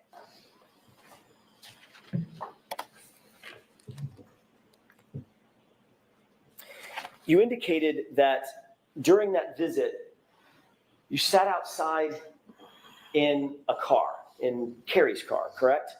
Yes. Basically for the entire visit. Is that right? Yes. You indicated that you did not go in the house except to use the restroom possibly, correct? I have a faint memory that I ran in to use the bathroom. You indicated that you did not see Sergeant Lank at his home, correct? I don't believe I did, no. What time of night was this? I don't know. We had been at Meadows for a while, and then we left, dropped Lexi off, and then I went home. I don't know a time, maybe afternoon. I'm not sure. I'm sorry.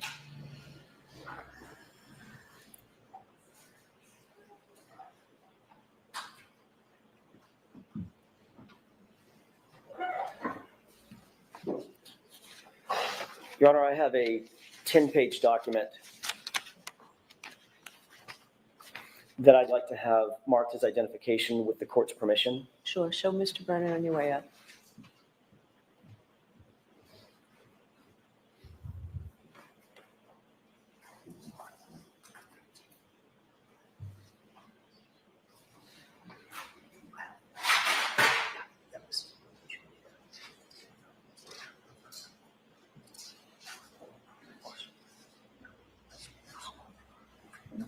Take your time.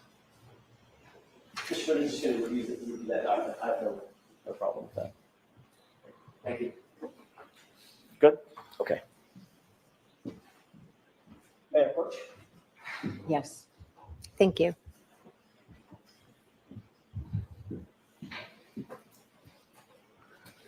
Do you recognize the document though? So has it been marked yet? I'm sorry, I asked that it be marked for identification at this point, just only for identification. Sorry. So Madam Court Reporter will mark it and give it back to her. Thank you. For identification. Thank you. Go ahead, Mr. Jackson. Thank you, Your Honor. Once you get the document back, I'll ask you a couple of quick questions about it. Okay.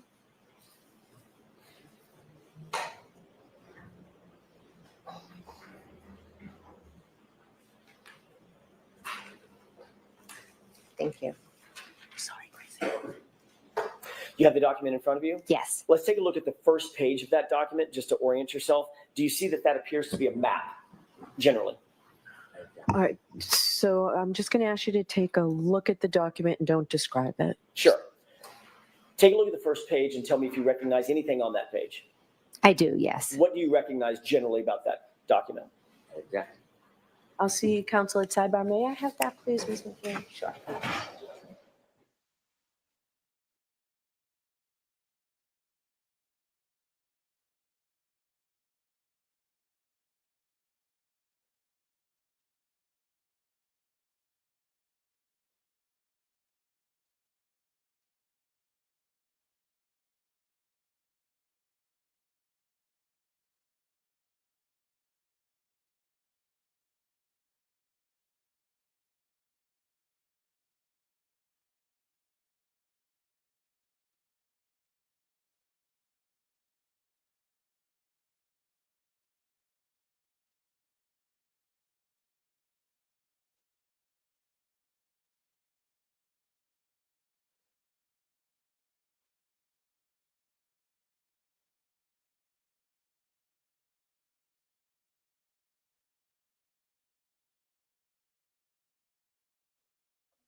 Yes. Okay.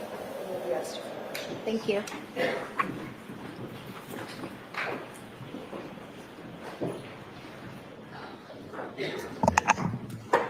May I continue, Your Honor? Yes. Thank you.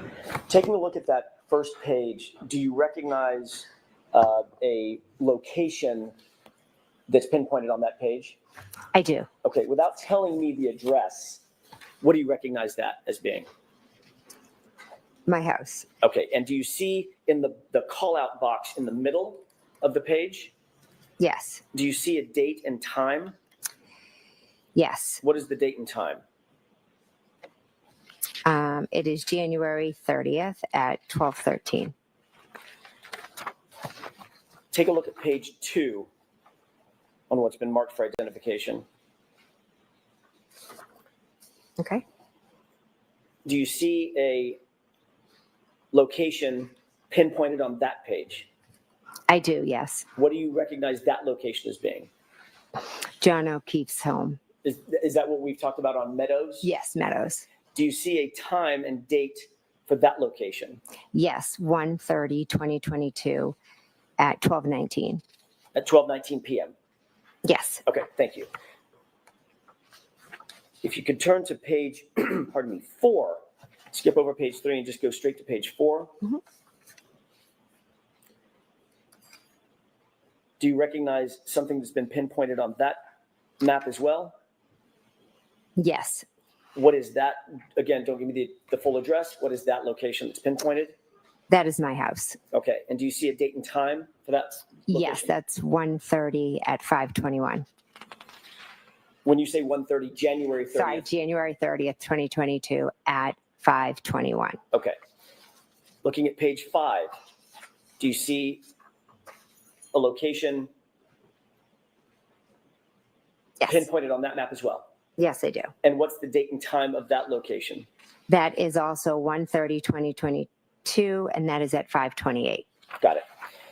Taking a look at page 6, do you see a location pinpointed on that map?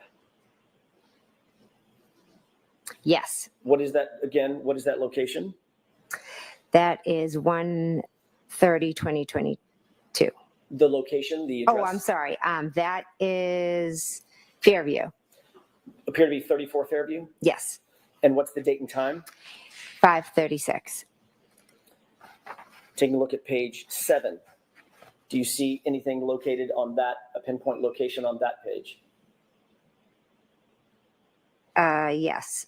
What's the date? I'm sorry, what is that location? That's Fairview again. And what's the date and time? That is 1:30, at 5:40.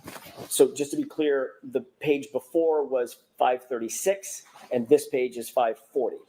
Yes. Okay, take a look at page 8.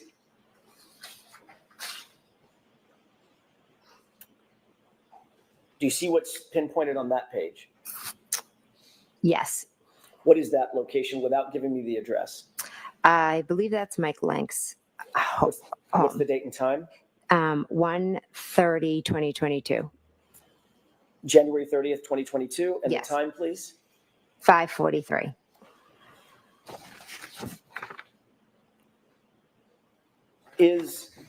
You're familiar with Canton, obviously, Yes. much more than we are. Is Yes.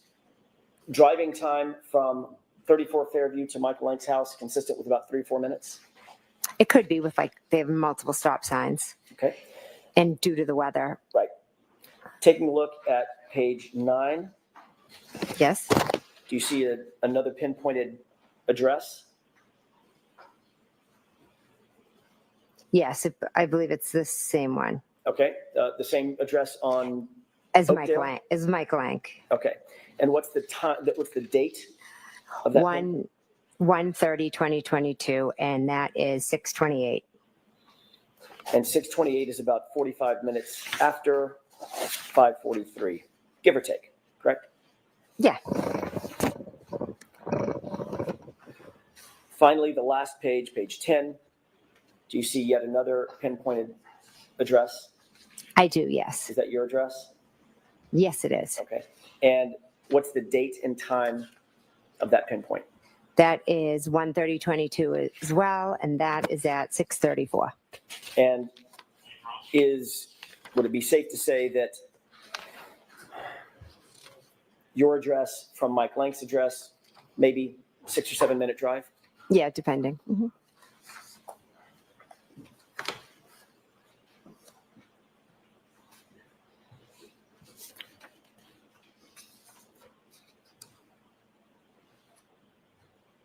We were talking about what happened when you were at Mike Lank's that evening. By the way, does any of that refresh your recollection about the time that you went to Mike Lank's house?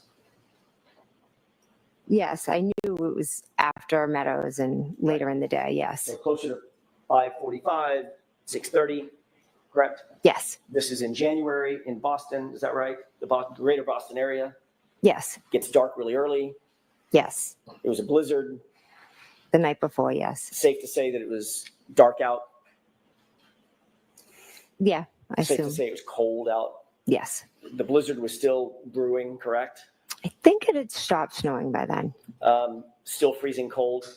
Believe so. And your testimony is that you sat outside in a car with Carrie Roberts and Michael Lank's wife for 45 minutes. Yes. You actually, and I'm assuming the car was running? Yes. He had to be on full blast? Yes. You're dressed in winter gear? Yes. Because it's freezing out, correct? Correct. You actually got out of the car and went into the house to go to the restroom at one point. I have a faint memory. I think I did. Yes. And the three of you didn't just decide, let's just go in the house? No, we didn't. You actually came out of the restroom, came out of the nice warm house, and fought the cold and got back in the car, according to you, correct? Yes, I went back in the car because Carrie was going to bring me home. You stated on direct examination that, and you stated again today, that you stopped by Michael Lank's house, Sergeant Lank's house, directly from the O'Keefe residence as sort of a, my word, not yours, sort of a pit stop to drop off Carrie Roberts' daughter, correct? Correct. In point of fact, you actually drove from your personal residence to Michael Lank's house as a destination, didn't you? I don't remember that. This is what this piece of paper says. I remember just leaving Meadows and dropping off Lexi. In point of fact, it wasn't an errand. It wasn't to drop anybody off. It was a destination that you went to from your house to Sergeant Lank's house on January 30th, 2022, wasn't it? No, we went to drop off Lexi. Was Lexi at your house? She was with us at Meadows, and then we went to drop her off. Right. She was never with you at your house, was she? I don't remember going to my house. So if she wasn't with you at your house, there would be no reason to drop the child off from your house to Michael Lank's house, correct?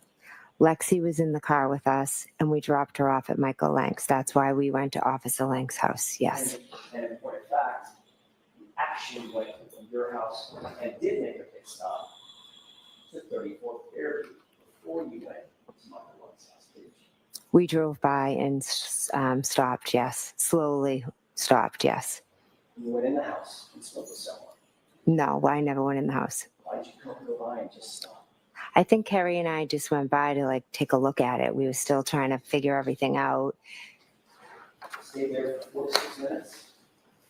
I have to look at the report, but yeah, we were sitting in the car kind of just like, oh my God, looking. Didn't go in the house. We didn't go in the house, no. Nobody came outside to talk to you. No, You didn't speak to Nicole. I don't believe so. Possible. Like I said, Carrie and I just kind of drove by and were looking at the area. And that's before you went to Michael Lank's house, correct? That was on the way to Michael Lank's. So in point of fact, you didn't go directly from One Meadows to Michael Lank's house. I thought I had. I truly thought I had. But now your memory is refreshed. My memory is not. This isn't refreshing my memory. I do not remember going by my house before Michael Lank's.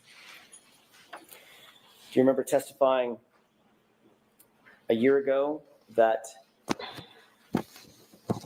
well, let me ask it this way. Do you remember denying a year ago that you ever even stopped by 34 Fairview? I don't remember that now. Would it refresh your recollection to take a look at your prior testimony? Sure.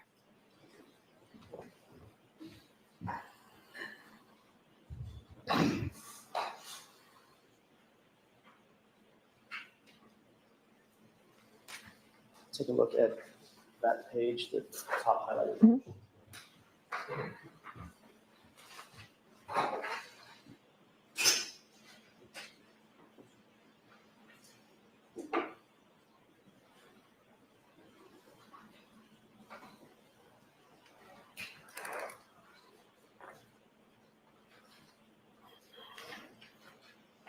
May I?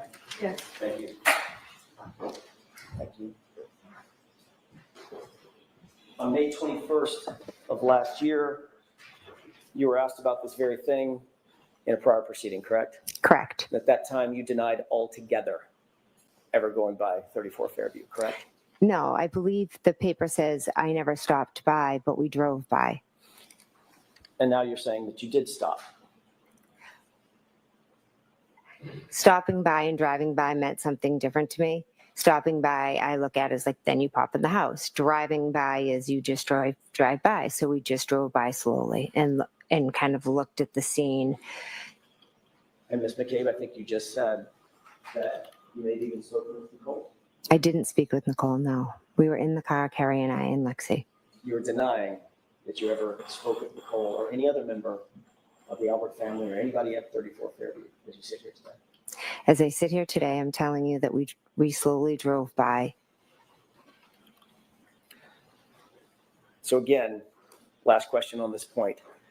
You did not, you now admit, drive from One Meadows over to Michael Lank's house directly to drop off Carrie's daughter. My memory is we did drive from One Meadows. I know what this piece of paper says. I'm telling you that just my memory is we left Meadows and went down Fairview and then went to Michael Lank's. But this paper is saying we stopped at my house first. I don't remember that. But again, I was in shock. Sorry. So a lot of things from that day are foggy. Certain things, certain details I may have forgotten. And all of your testimony over the last several days is based on that memory that you just described to these jurors, correct? There are certain things I'll never forget, correct?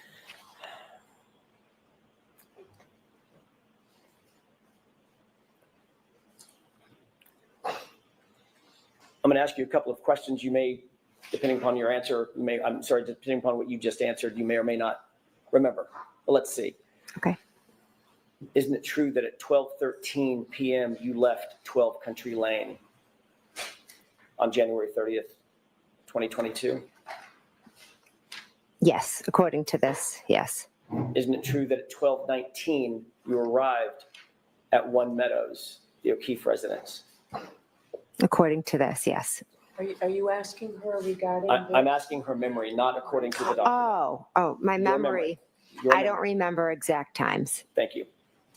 Isn't it true, Ms. McCabe, that at 5:12 p.m. you left One Meadows, which is the O'Keefe residence, 5:12 in the evening? That I don't remember the times that I left. Isn't it true that at 5:21 you arrived back at your address on Country Lane? I do not remember that. Isn't it true that at 5:28, 7 minutes later, you actually left your address on Country Lane? Again, I don't remember going by my house. Isn't it true that at 5:36 you arrived at 34 Fairview and stayed for at least 4 minutes? I know we drove by. Isn't it true that at 5:40, or just thereafter, you left 34 Fairview?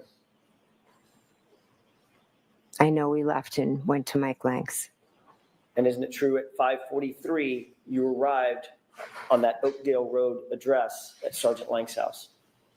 Not sure of the exact time, but yes, we did go to Sergeant Lank's house.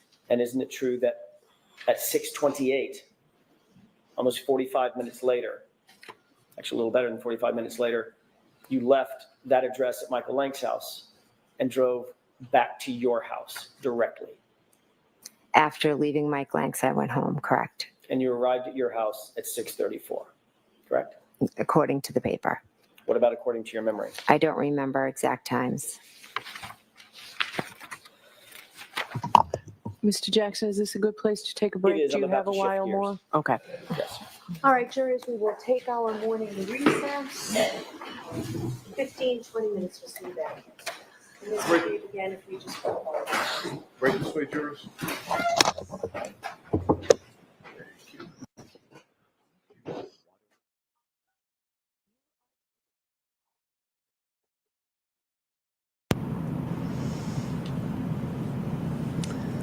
So again, we have the same kind of testifying from Alan Jackson. Obviously, someone told him, either the judge or he got feedback. Let me turn off my air conditioner. Hold on. That he was too aggressive. Let me just show you. I meant to show this last night, and then I just got caught up in other things, but Go through my bookmarks. Hold on.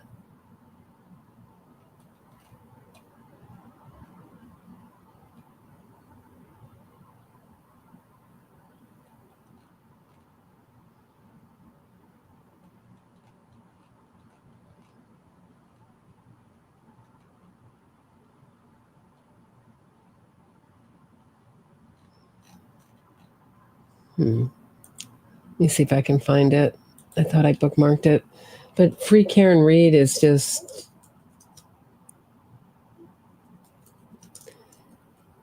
is even saying Alan Jackson isn't getting anywhere. I mean, how far he has to get?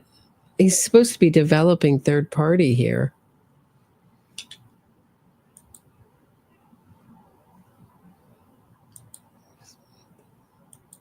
So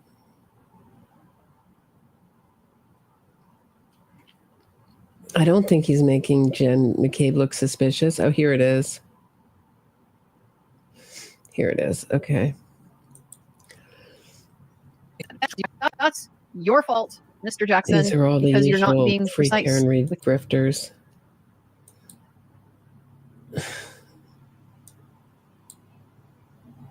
That's your fault, Mr. Jackson, because you're not being precise with your questions. He's trying to do too much with his questions. It's very bad by AJ. It's hearsay and the questions are improper. You're being sloppy, characterizing stuff.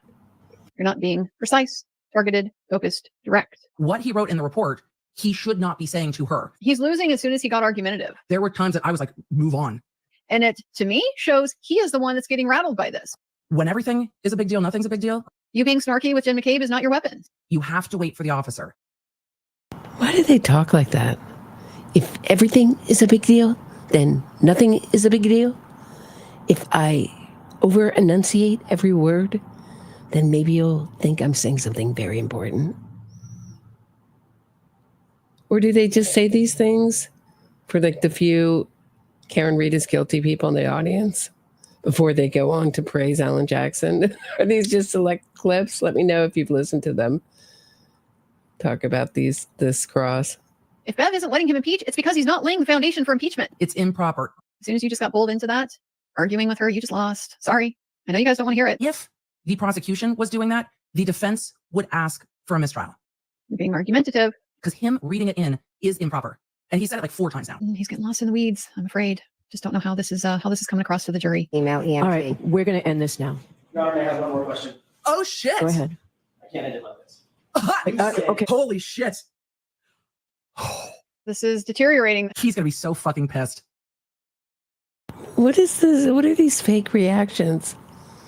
These overreactions?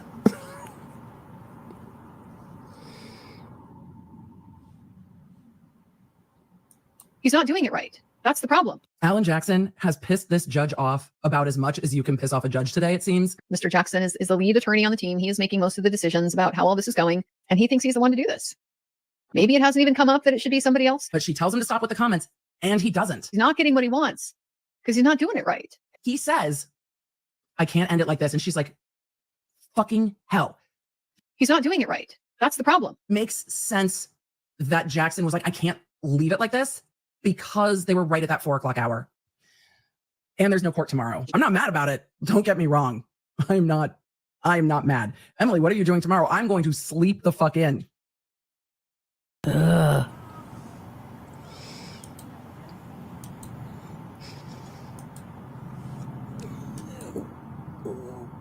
The reason he can't stop making comments is that he's not a good enough lawyer to actually do a cross.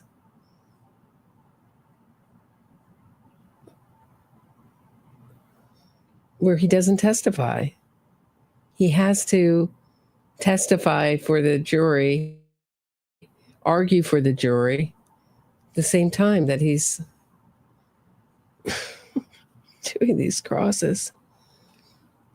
Because they're desperate to develop third party. It seems like, if I had to guess, Hank Brennan, just by his objections even, is really holding their feet to the fire on third party.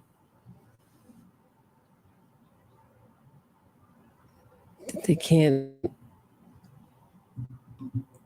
suggest that Jennifer McCabe and their questions was part of some murder.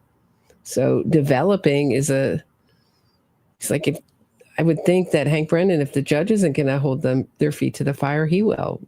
And he's getting a lot of his objections sustained.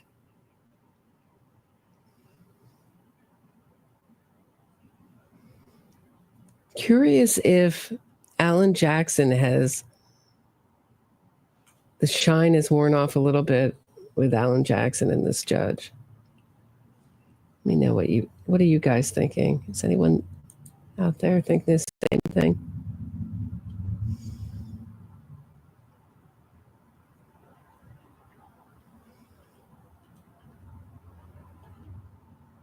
Was an associate DA in LA. For how long? And she couldn't actually get a real legal career out of that? Oh, my father's alibi. So generous. Thank you for gifting 10 memberships. I need to get like some kind of sound effect. For these gifting memberships. Dun, dun, dun, dun, dun, dun, dun, dun, dun. Everybody gets a membership. Or 10 people do, at least. Thanks, Tanya. Okay. I got to that one. All right.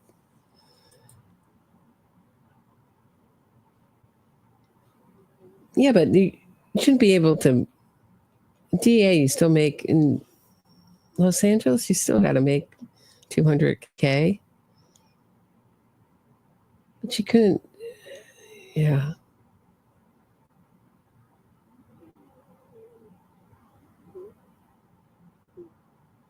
It isn't fancy.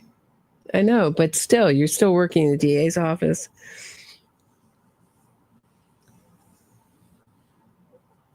You're still working as a lawyer. Why isn't she working as a lawyer? Why is she on YouTube?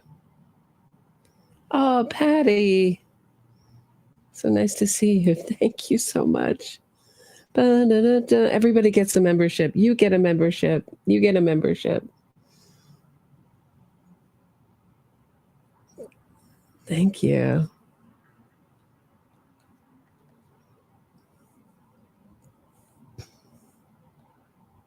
Everyone's like, Patty's in the house.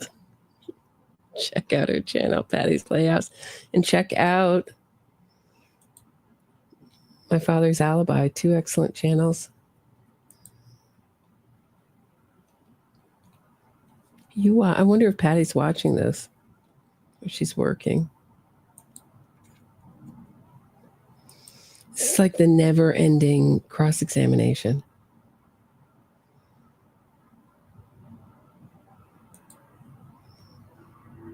Your latex spouse gifted 10 membership. Everybody gets a membership. We have a lot of people listening on, a lot of people for me listening on X today. Oh no, not so much today. I guess mostly on YouTube today. So yesterday we had a lot of people listening on X. 81 people now.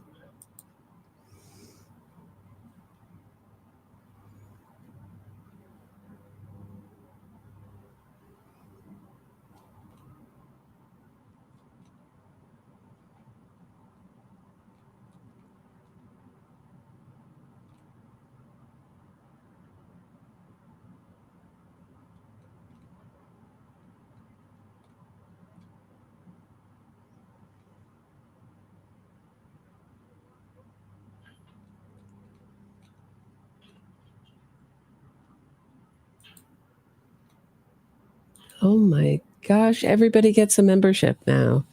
I hope everybody gets a membership that wants one. Thank you so much, your latex spouse. Thanks for supporting these streams.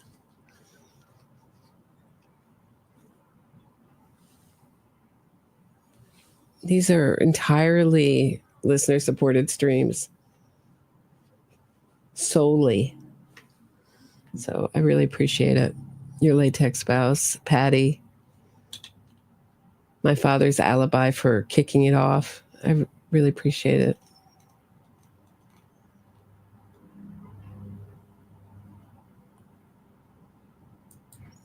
Wow, it is. Thank you. Let me reflect. Tanya Vincent, thank you so much.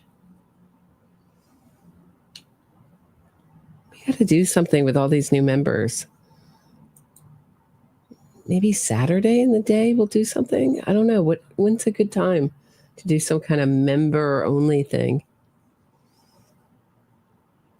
It would be fun.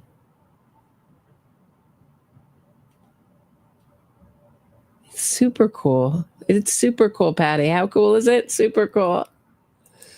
I agree. We got to do something with this. Thank you so much.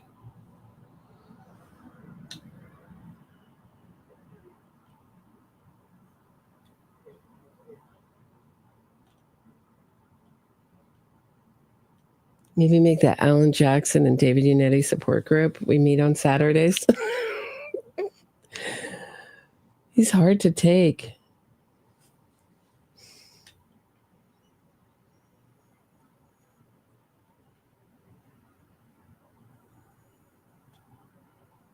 Yeah, make sure your membership acceptance is set to on. My happy place, welcome aboard.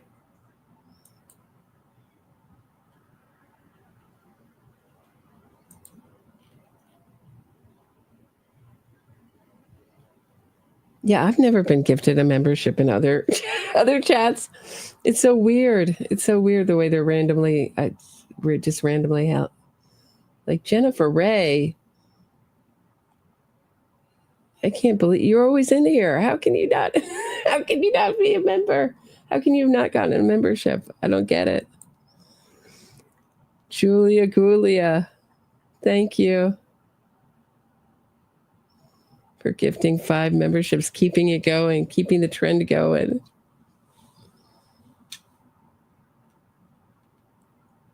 Can we get all the regulars to be members? Right? There's again, Hey Jude. There's another one.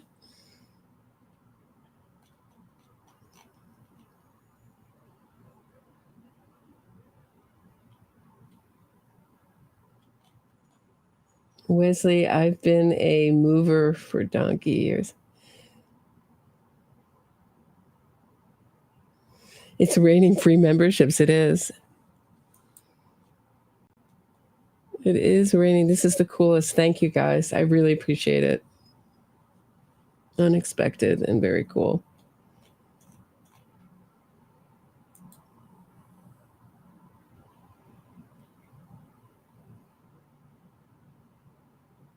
Susan Locke got a membership. Cat in the shadows. Can you all see my chats? I can see you, Cat.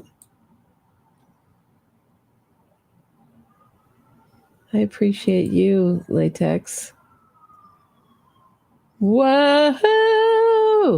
Not to be outdone. My father's alibi just gifted 50 memberships. Thank you so much.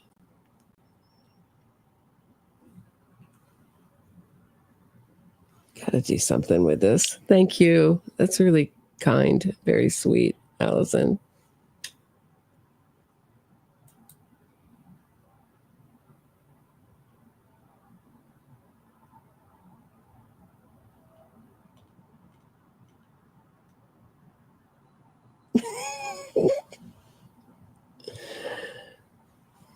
I know some people have asked,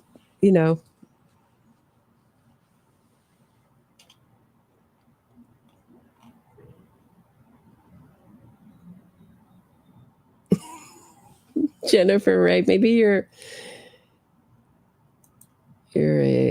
an honorary. I'm going to make a special category for the regulars that are always here that didn't get a membership. You get, you're in the special secret members club. Member in my heart club. Jennifer Ray. Who else? Hey Jude. There's a few others that I'm looking at.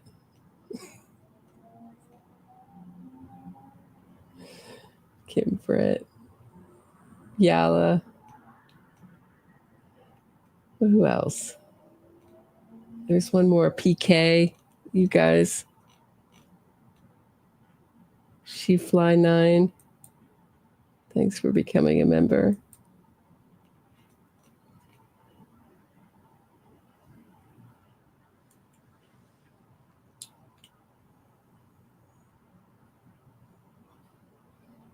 Yeah, damn you, Proctor. It's Proctor. He's messing with the memberships. He has such power. It's a 50 plus conspiracy. 50 plus people conspiracy. Should we play a song to celebrate?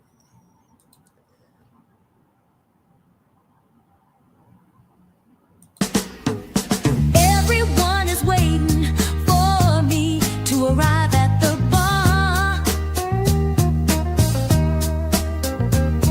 At home in Mansfield, I'm making up a new co-star. His name is Richie the plumber. No hot water, it's a bummer. It's all a figment of my imagination. Call it a lie, I feign rightful indignation. Call the plumber, I got a rusty pipe. Hot water is not working, I'm starting a fight. Sure it's a lie, but it's a little one. Gotta get my boyfriend under my thumb. John says he and his papa would have fixed it. If only this broken pipe in real life existed. Causing pain and suffering is what I do best. Putting my boyfriend's patience through test after test. Richie, my imaginary plumber, is at Home Depot, hoping that story will get a rise out of my boyfriend and his libido. I'll arrive at the bar showing up late, make him angry right out of the gate. He's slow at feeling lovey-dovey, I'm downright twisted and scummy. I'll down many drinks and run him over after it gets late. Scream and cry, it's you, John, who I hate. Leave him to die in a blizzard, inflicting pain, I'm a wizard. Get Jen to call 911, have the whole town pointing fingers when it's over and done.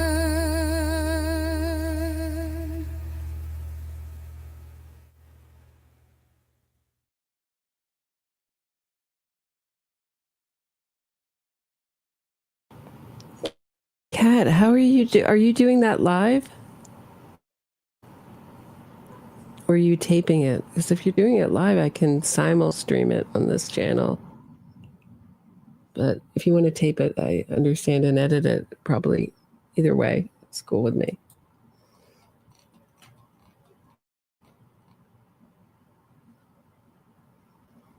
How old is he, Miss Lisa? Miss Lisa says her grandson is dancing to the plumber song. How old? 7. Have there been 75 new memberships?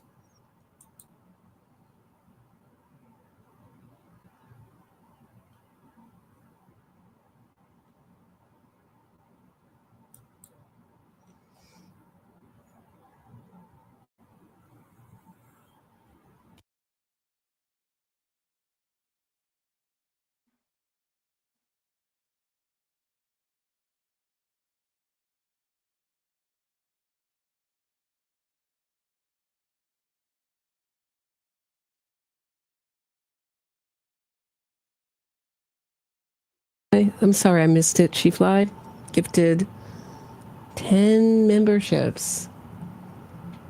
60. No, there's more than, is that 75? No, there's much more than 75 today. Let's see. It's my terrible math. Let's say 30, 40, 50, 5, 105, 115 memberships were gifted today. Thank you, guys. Thank you, SheFly9.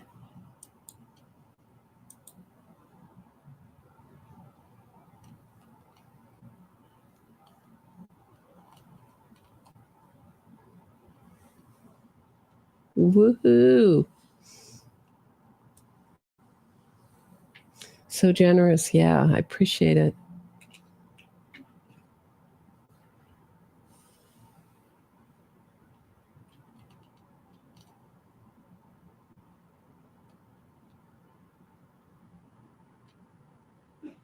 Hey, Tammy. Hey, Gizzy. Tammy's got the cutest cat. Gizzy. He's 1.5. Oh, that's a sweet age.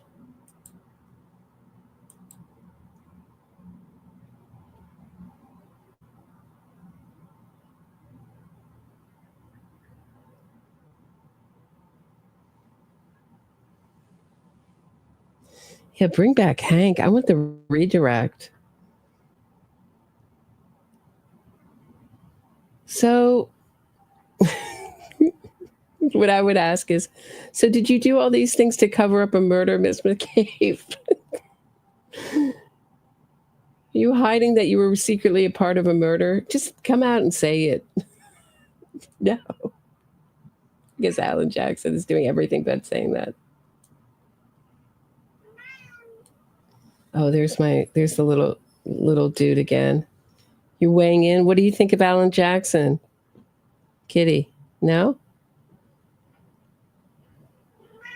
Yeah, I agree. Terrible. Do you think he's badgering the witness? No comment? Oh, you're very smart to maintain your right to.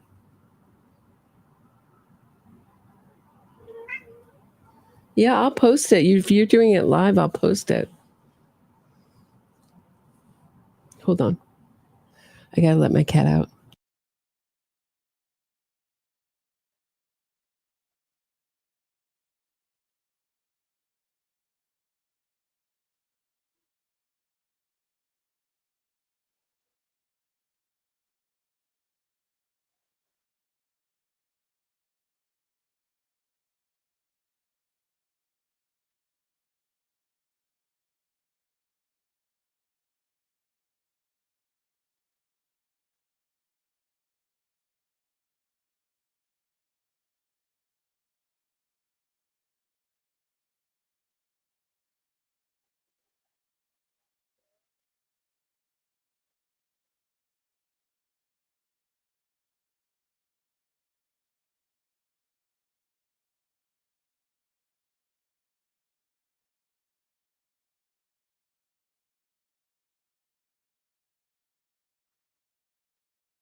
Hey, Jude.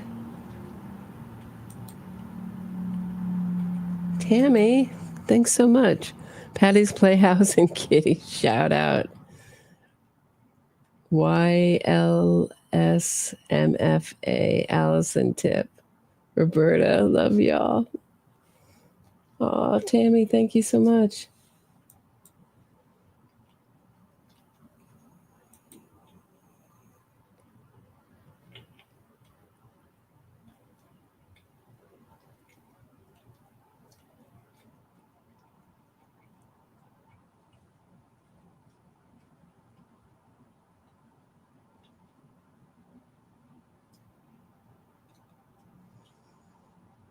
Oh, Tater's going?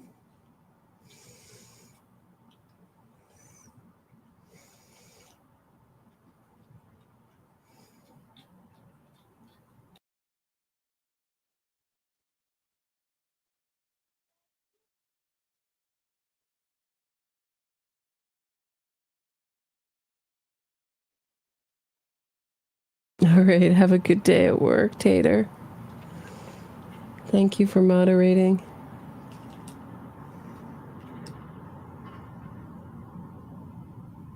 Hey, Jude is now a member.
All right.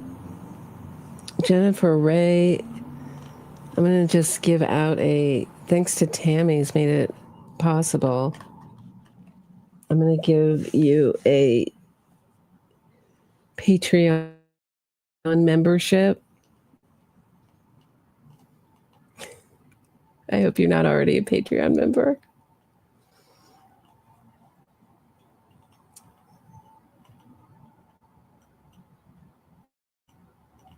But send me an email at robertaglass23@gmail.com and I'll set it up for you. So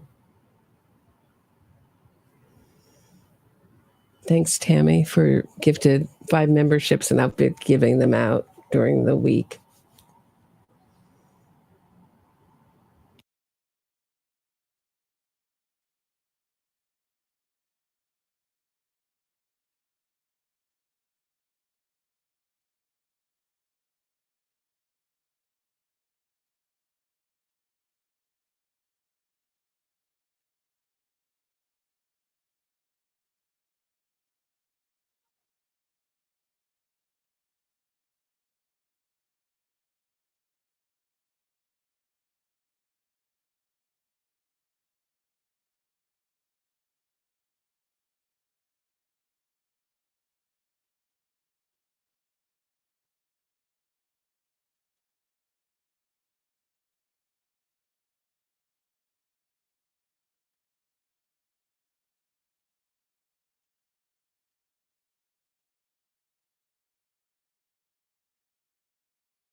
Wow, we got a lot of people from California.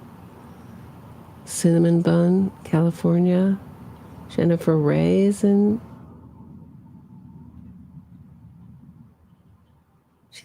she's in Canada. Audrey, have a good day.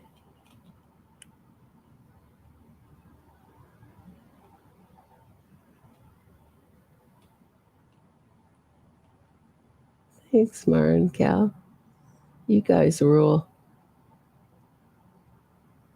I'm going to start drinking and smoking, Jennifer. I'm going to start drinking and smoking if Alan Jackson doesn't end soon.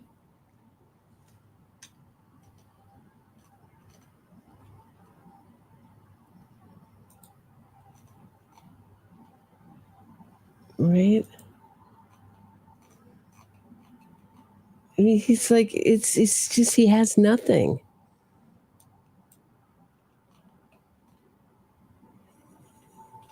It's so improbable, the defense's theory in this case. It's so ridiculously from planet Mars, like just not realistic. But why come the butt dials? Why come they got rid of their phone? Why come? Why come?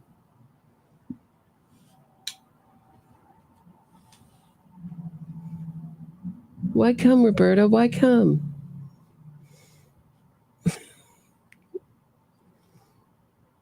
Who would want to give over their phone in this case with stalker Karen Reed? Hey, Debbie Gibby. Nice to see you.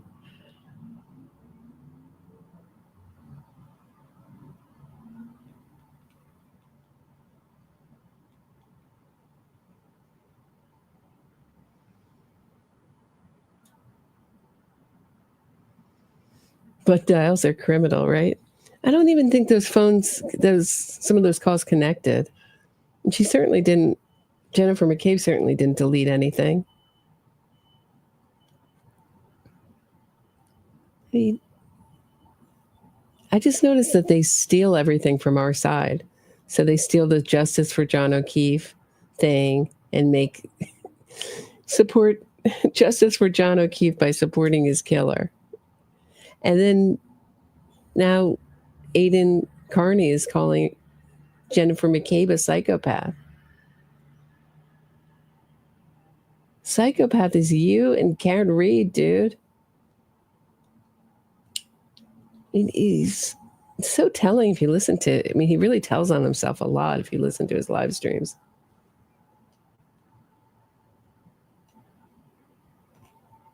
Other people suffering.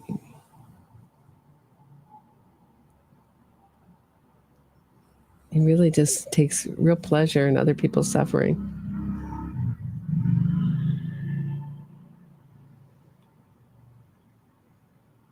You don't like her eyes?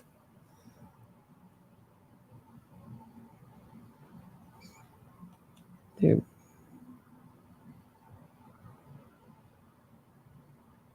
Yeah, I know it is, isn't it? You're right. It is defamation pro se. And then he was going to sue me for a while. Turtle Boy. Over something I didn't even write. It's like ridiculous.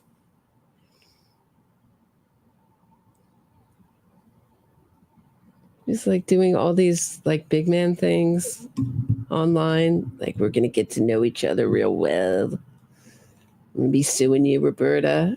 Just, gosh. It's just so perfect for their side. They don't do their research. They just say things that they've heard, rumors that they've heard, and they're completely convinced that it's true without ever looking into it one bit.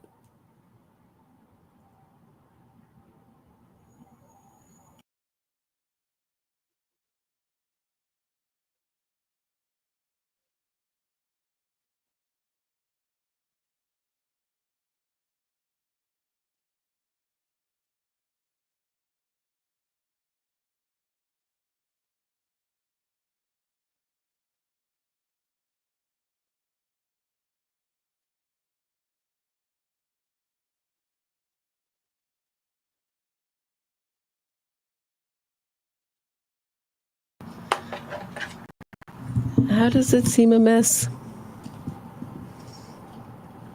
It's been made a mess by a lot of outside forces, for sure, Jules. They say the jury's all under 45. That's what worries me. What did they say? Don't trust anyone over 30 in the 60s? I say don't trust anyone under 45 now.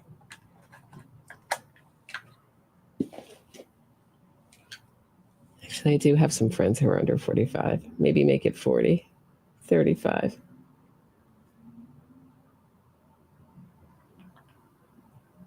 But the critical thinking, we had tough love and critical thinking. I sound so old, but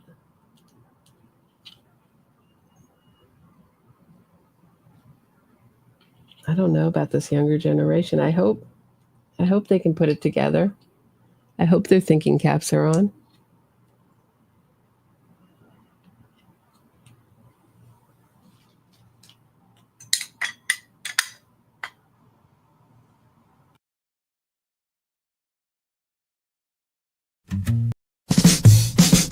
Bored and retired, threw myself into a high-profile trial, thirsty for attention and admiration.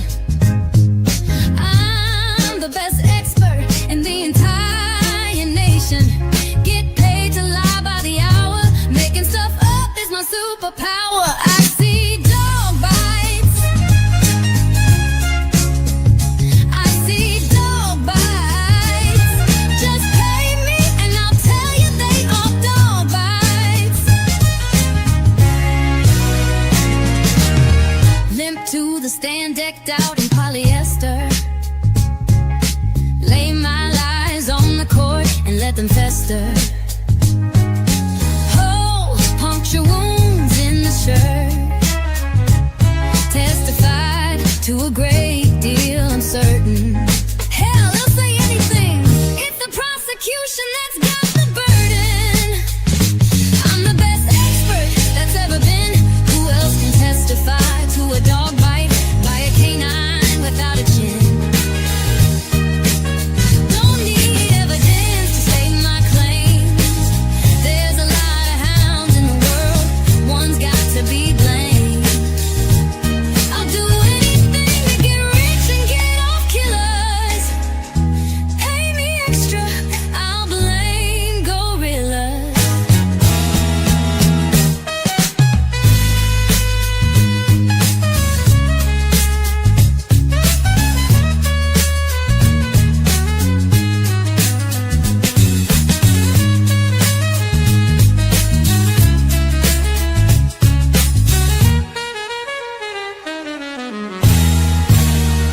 I'm the best expert that's ever been. Who else can testify to a dog bite by a canine without a chin?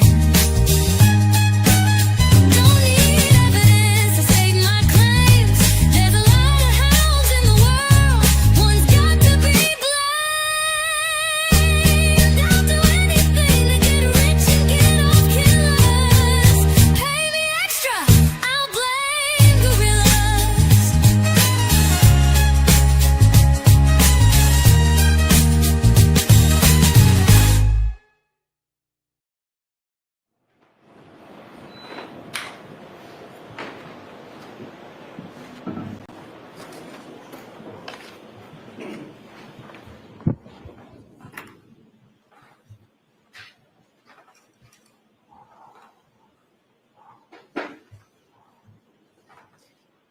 Let's go to the session. Please be seated.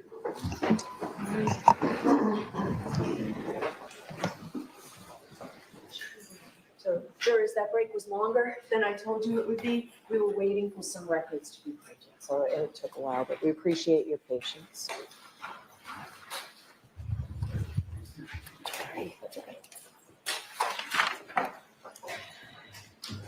All right, Mr. Jackson, go right ahead. Thank you, Your Honor.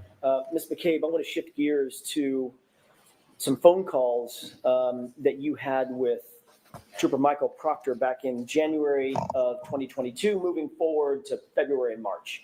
Your Honor, may I approach? Yes.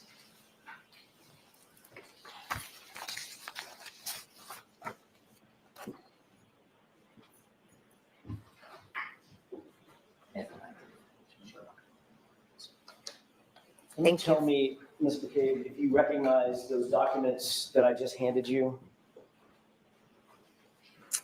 Yes, this first one looks like a Verizon record of my phone. Okay, and what about the second document? A phone bill. And yes, more records from my phone. Okay. I want to ask you a couple of questions. But before I do, I'd like to have both of those documents respectively marked just for identification. I don't anticipate entering.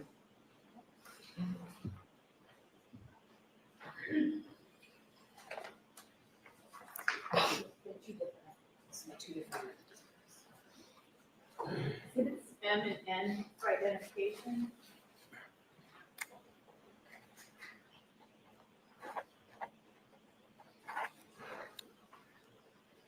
Thank you. May I continue? Thank you. Ms. McCabe, you had a number of phone calls with Michael Proctor on January 29th, moving into January 30th and on to 31st, correct?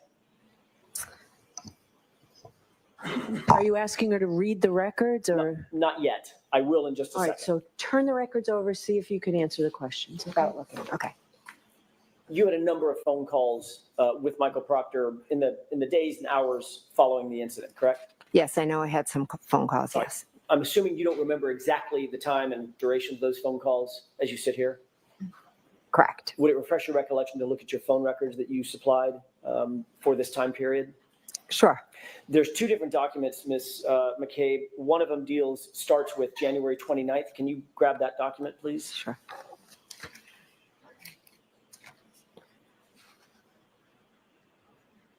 Okay. You should see some highlights on that document.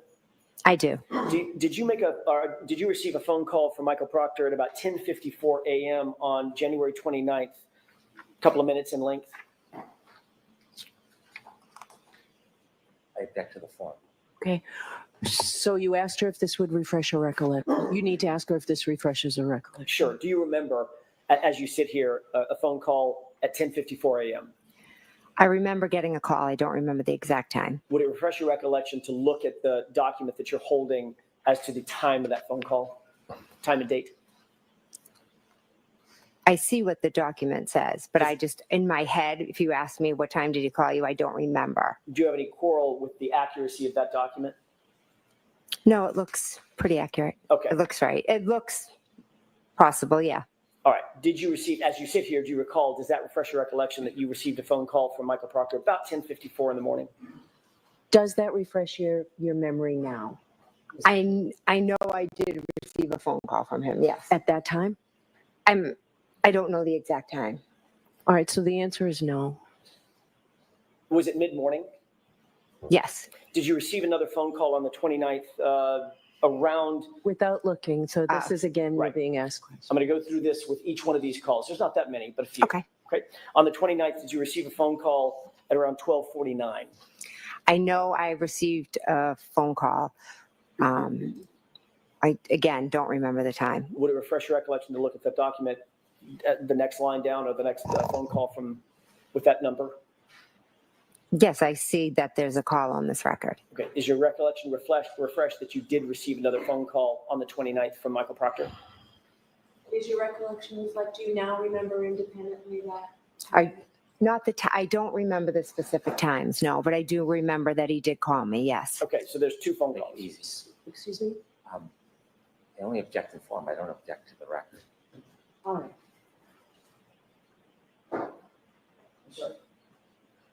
So I guess the record is fine, but if you're asking it whether she remembers, you're not going to get anywhere, Mr. Jackson. Well, then So I'll just, I'm being told that there's no objection fine. to the record, just the question where you're incorporating several things from the record. Fine, then that'll speed things along. I Is that the appreciate nature of that. the objection, Mr. Brennan? Yes, I have no objection to the data coming in. Thank you. I'm just going to speed things along, and I appreciate Mr. Brennan's assistance with that. January 29th, you see the record indicates a phone call from Michael Proctor at 10:54 a.m. Yes. You also see on that same record a phone call on January 29th coming in from Michael Proctor at 12:49 p.m., correct? Yes. Moving on down to January 30th, you see a record of a call at 9:51 a.m. from you to Michael Proctor, correct? Yes. January 30th, about a minute later, you see a phone call from you to Michael Proctor lasting about 22 minutes, correct? Yes. January 30th at approximately 4:45 p.m., you see a call from Michael Proctor to you, call lasting about 10 minutes. Correct. Going on to the next day, January 31st, you see a phone call from you to Michael Proctor at 11:51 a.m., just before noon, lasting about 4 minutes, correct? Yes. Take a look at the second document, if you will. That covers that document, or that time frame. Okay. The second document, you should see some highlights, and I'm going to ask you to start where there's a tab at February 14, 2022.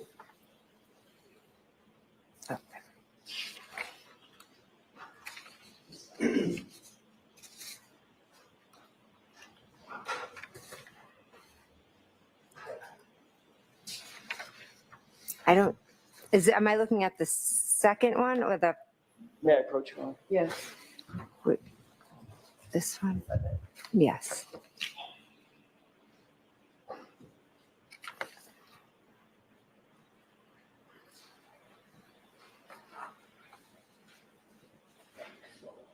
Let me see the other document. This one has the February 14th. There you go. Thank you, Ms. McCabe.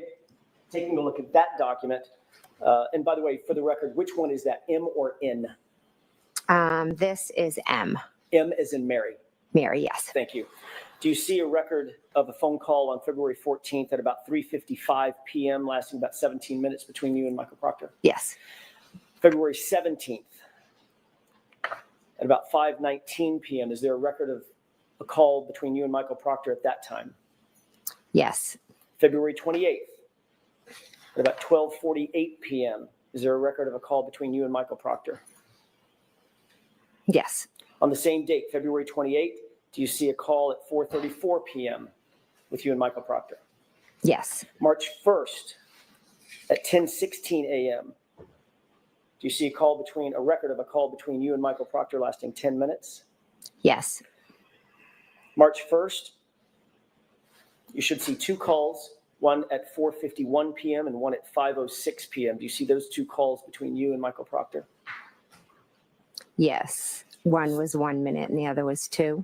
Thank you. And staying on that same date, at 5:50 p.m., do you see a call on March 1st between you and Michael Proctor lasting about 12 minutes? Yes. And then finally on March 29th, 2022, do you see a call at about 3:27 p.m. lasting about 4 minutes? I'm sorry, what was the date? March 29th. Oh, okay, yes. Okay. And that's about a 4-minute call at 3:27 in the afternoon. Yes. Okay. And you had in fact, and that's all I have on those records. Thank you for that, Ms. McCabe. You had in fact met Michael Proctor in person on January 29th, correct? Yes. He was actually in your home and personally interviewed you, correct? Yes. Not only did you have him in your home, it was for the purpose of a formal interview between the two of you in person. Is that right? Yes. That was the time that Brian Albert was there. Yes. In your home as well. Yes. And you had at least, I think we went through about 14 phone calls with Michael Proctor in just the next days and weeks, going all the way up through February and March. We've just gone over those, correct? Yes, there are calls, but you're right about the number of calls, but some of them, I don't even know if they were answered. And of course, that doesn't, and that may be true, but you were communicating back and forth, certainly. Yes. In the weeks and months following. Yes. And that doesn't include those records, just for brevity's sake, those records stop in March. But there were more communications in April, May, June, July, August, correct? I'm not sure about that. I don't know.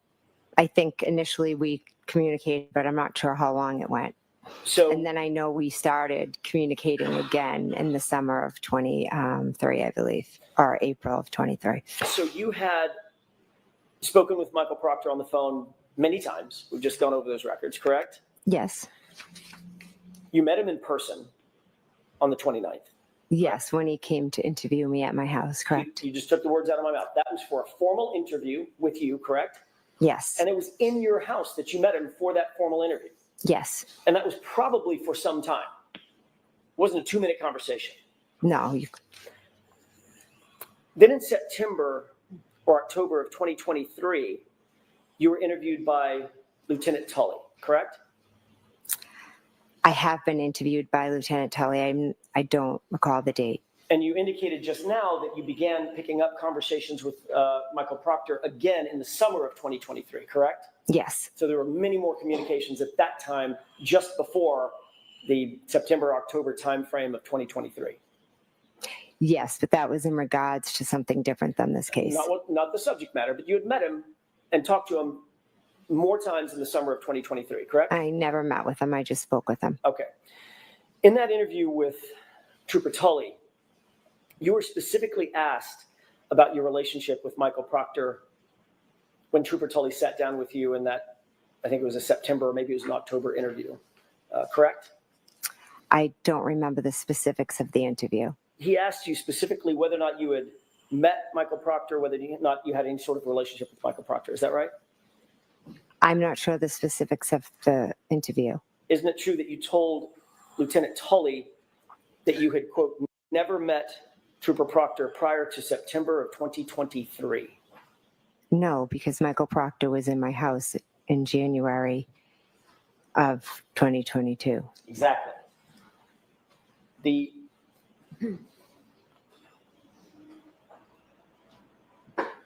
interview with Trooper Tully,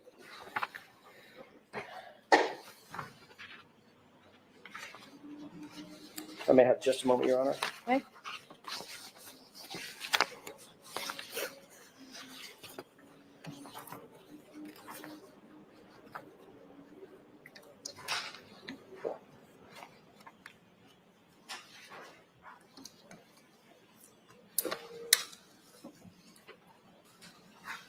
The interview with Trooper Tully in that fall of 2023, where did that take place? I don't recall. Do you recall telling Trooper Tully that you had never met Elizabeth Proctor or Michael Proctor prior to September 2023? No. Would it refresh your recollection if you saw a copy of Lieutenant Tully's report?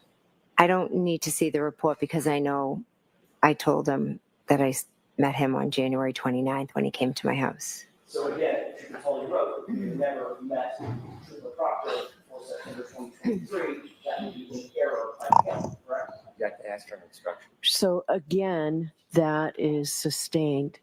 Ladies and gentlemen, I instructed you on previous questions regarding the same type of thing, whether another witness is lying or not. Disregard the question and move on, Mr. Jackson. If you had told Trooper Tully, Lieutenant Tully, that you had never met Trooper Proctor before September of 2023, would that have been a truthful or an untruthful statement? I object. I'd like to be seen. Okay, come to sidebar, please. Okay, so while we're on sidebar, this is from Twitter.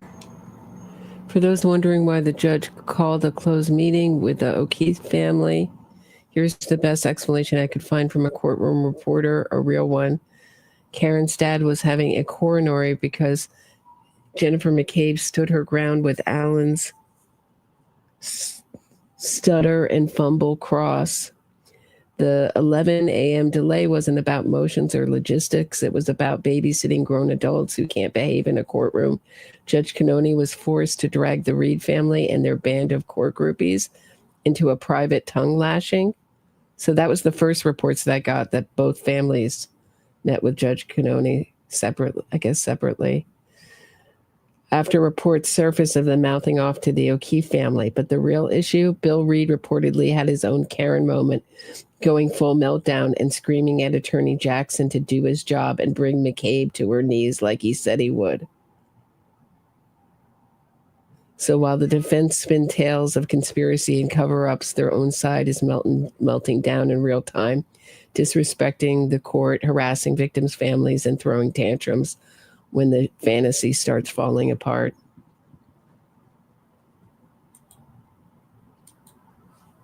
So that'll give you an idea of how it's going for them. And we heard other reports that they're reported before, hearing people who were in the courtroom that the team is starting to point fingers and it's not going well for them.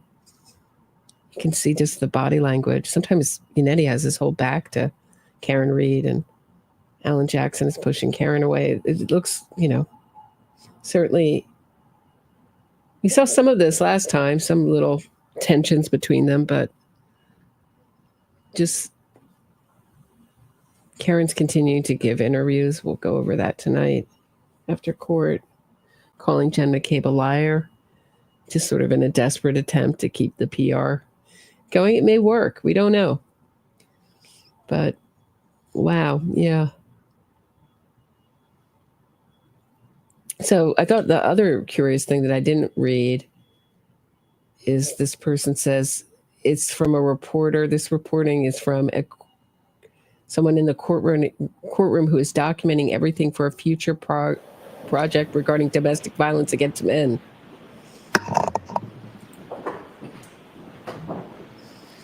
So they get it. They get what this case is about. Next question. May I? Did you tell Trooper Tully, quote, you had never met Elizabeth Proctor or Michael Proctor prior to September 2023, end quote? I had never met Elizabeth Proctor prior. Well, it was Did you tell Trooper Tully, Lieutenant Tully, that quote? if I can break that quote up, because it's two thick parts. No, you can't. So this has been question is my asked and answered. Move on, Mr. Jackson. Do you deny, as you sit here, telling Lieutenant Tully that quote that I just read? Do you deny it? Sustained. Move along. The question's been answered. Let's talk for a second about your phone calls to John O'Keefe on January 29th, 2022. I'd like to go through those calls with you briefly, if I could. Your Honor, this has previously been marked Exhibit 26. Okay. Mr. Brennan has a copy, if I may. Yes. Thank you. Do you want this one? Thanks.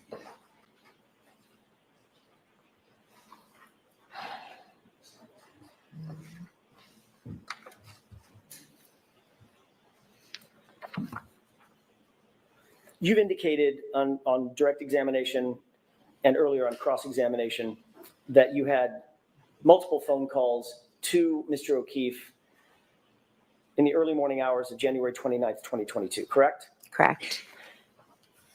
Those phone calls ranged from about 12:14 a.m. until about 12:50 a.m., correct? There was a call at 12:14 and then at 12:18. I'm sorry, I'm bracketing it. The calls I were between, apologize. that's okay, 12:14 all the way to about 12:50, correct? Are you saying 15? 50, 50. Oh, 50. Oh, sorry, I apologize.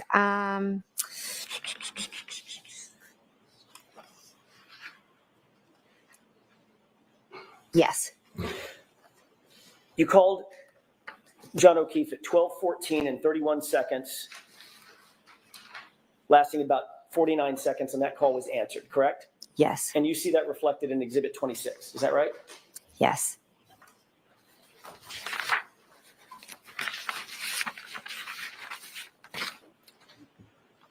Going in reverse chronological order on this exhibit, you also see a call at 12:18 and 47 seconds, wherein John O'Keefe calls your phone lasting about 36 seconds. Is that right? Yes. You know that call was answered, even though it says it says unknown in the document, correct? It does say unknown, yes. That 1, 2, 3, 4, fifth column over. That's where it says unknown. Yes. But it also indicates that call lasted 36 seconds, so you know it was answered. I don't know from this record it was answered, but I know from my memory that I spoke to him a second time. Yes. You also made a call, moving up to the page before this, starting at the bottom of the page. At 12:29 and 44 seconds, there was a call from you to John O'Keefe's phone lasting 7 seconds, correct? That's what it says. And the record indicates that it was an answered phone call, correct? According to the record, it was answered, but I never spoke to him. You deny speaking to John O'Keefe at 12:29 and 44 seconds. Yes, I never spoke to him after 12:18. Okay. Moving up. 12:41 and 10 seconds. There was a call from you to John O'Keefe's phone indicating that that was missed. You see where it says missed? I do.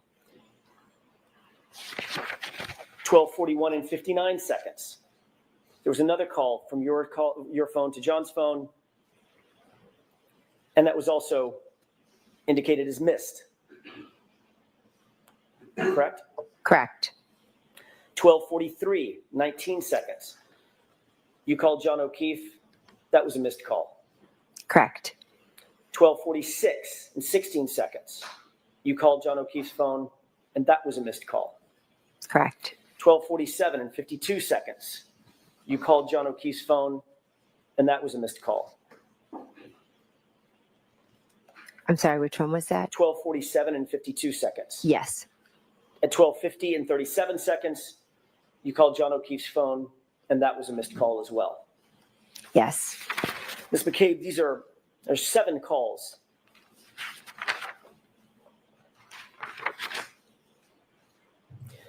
That you indicate you made to John O'Keefe's phone and that were missed. Is that right? According to this record, yes, they were And calls that missed. comports with your memory, correct? You indicated that you had called him multiple times that morning and there were missed calls, right?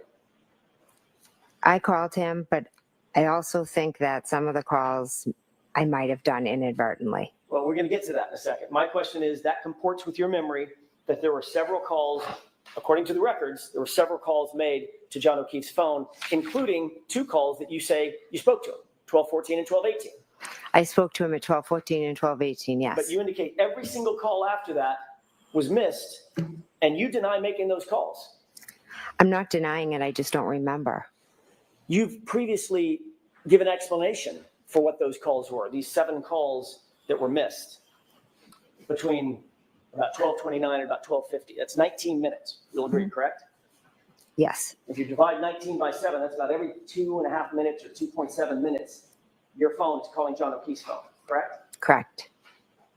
You previously explained what you attribute to those phone calls. Is that right? Yes. What's your explanation? I think I was going back and forth to the door. I was texting him. I think I put my phone in my pocket. I think I inadvertently maybe have called him. What did you call it at the last hearing? I believe I called it a butt dial. And it's not just one butt dial, correct? There could be multiple, yes. 7 butt dials in the course of 19 minutes, less than 20 minutes, correct? That evening, I wasn't paying attention to butt dials or calls. I was going back and forth, listening to music, being with family. So if I inadvertently called his phone, I did.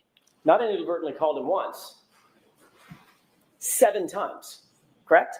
According to you. According to the record. And we only know about these calls because you're looking at an extraction of John O'Keefe's phone, correct? Correct, but I also turned over my phone, so you could have gotten all of that off of my phone as well. And you're well aware that an extraction was done on your phone and not one of those butt dials appears on your phone extraction, correct? Objection. Are you aware of that? I am not aware of that. Next question. Weren't you confronted with that at the last hearing a year ago? Whether or not those phone calls actually exist on your phone logs? Objection. Do you remember that? I remember you asking previously, yes.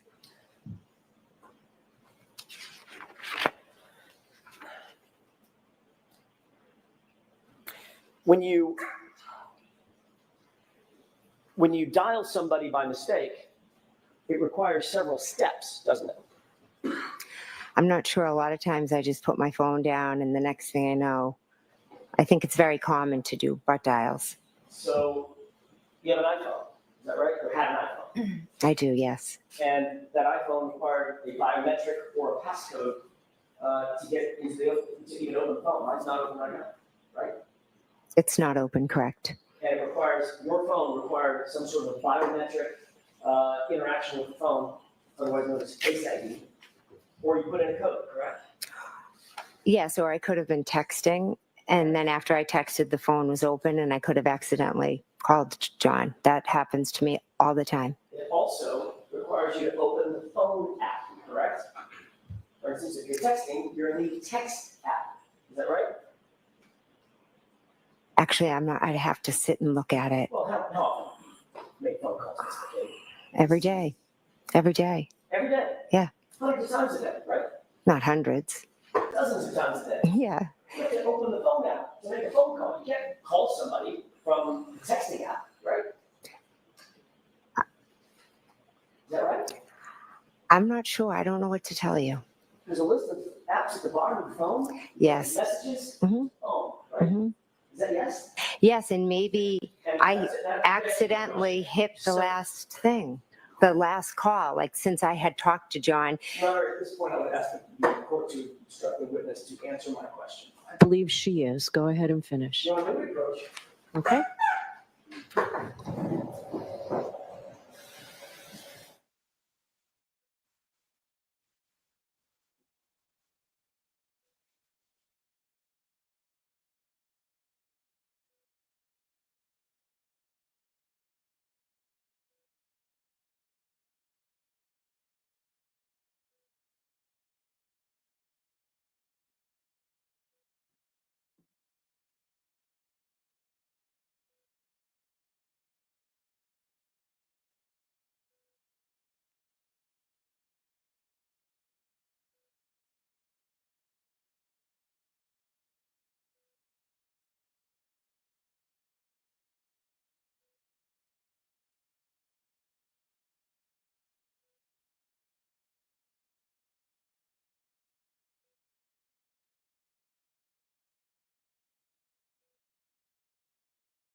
Ms. McCabe. I'm Yes. sorry. Jumping the gun.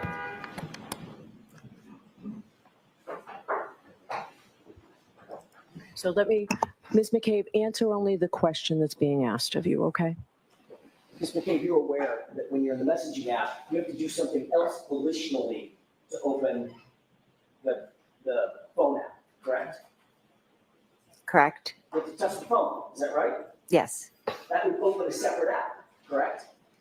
correct. Then, once that phone app is open, then you have to choose the person to call, correct? Yes, sometimes the last dialed. Right. Yeah. And if that happens to be the last dial, scroll through, pick a person, make one tap, and that calls the person and initiates the call, correct? That is one way, yes. But if you get out of the app, I'm sorry, if you close your phone, hit the lock button after a text message, none of that can happen without you having to open the phone and engage the phone additionally, correct? If you hit the button to lock it, yes. Right. So you indicated that these are all missed calls. Is that right? That's what the records show, yes. In addition to a missed call, you've had missed calls before. You both received a missed call and you made calls that were missed. Is that right? Yes. When you make a call that's missed, generally goes to voicemail, does it not? It does, yes. So then you have to do something additional with that call. Push the end button, correct? Correct. Otherwise, voicemails just go on forever. And actually, they go on for 4 minutes, Okay. right? I don't know how long voicemails go for. So if you had missed calls, 7 missed calls, that's at least 14 interactions, double it, because you got to make the call, then you got to end the call. 14 interactions with your phone for a single missed call. I'm sorry, for 7 missed calls. It could be, yes. And your testimony is you don't remember making a single one of those calls to John O'Keefe between 12:29 and 12:50, correct? I do not remember making those calls, no. As you sit here, do you deny making those calls between 12:29 and 12:50 to John O'Keefe? Oh, I'm not denying that, no.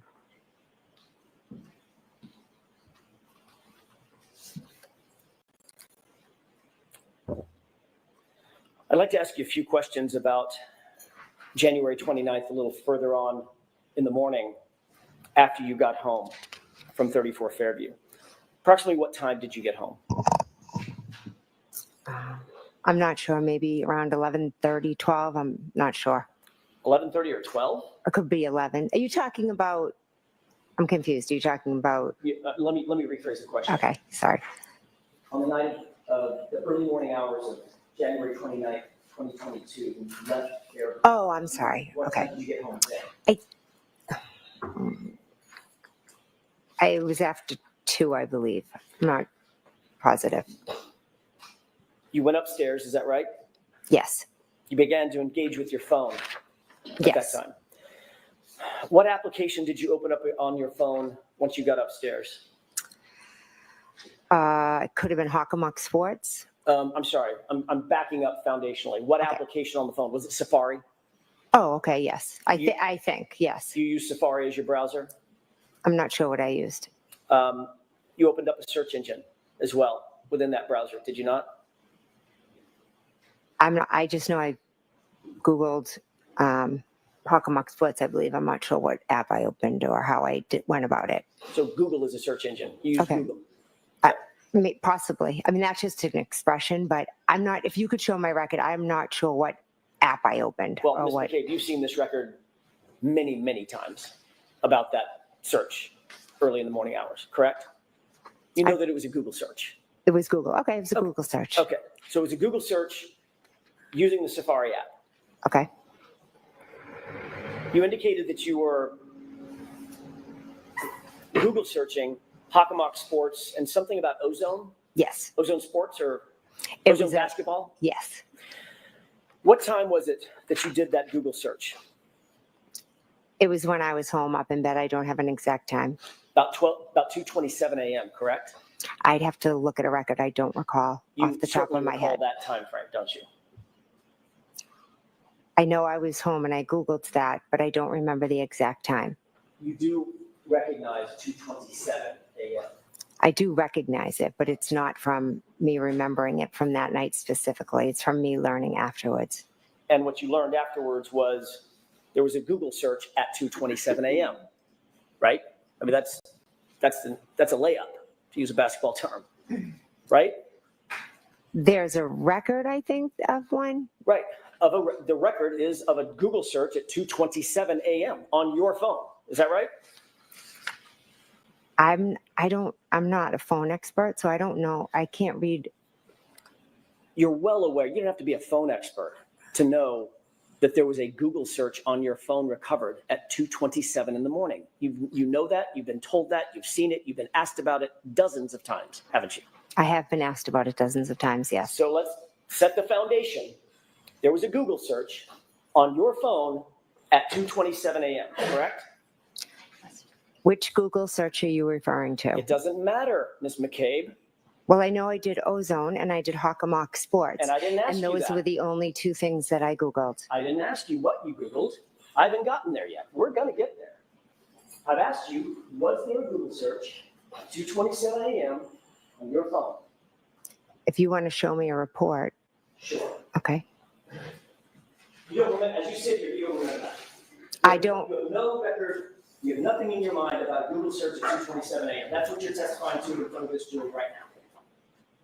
Are you asking me if I made a Google search at 2:27? Yes. I don't know what time I was searching for Hockomock Sports and Ozone. I have no idea what time that was. You're well aware that your records have been pulled, correct? Yes, they have. You've been confronted with those records many times, haven't you? I've been asked by you, yes. And by others, right? Yes. I mean, the police have asked you about it. You've been interviewed about it.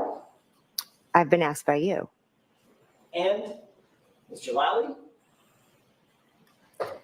Yeah, Mr. Lally asked about it, yes. and every time you're asked, it's about a Google search at 2:27 a.m. That's all I'm asking. It is, but it's not one that I remember doing or making or did. It's not one I did. It's just one that is in a record that was misread. Are you denying that you made a Google search at 2:27 a.m.? If you could show me this Google search, I'd appreciate it. I have a moment, Your Honor. Yes.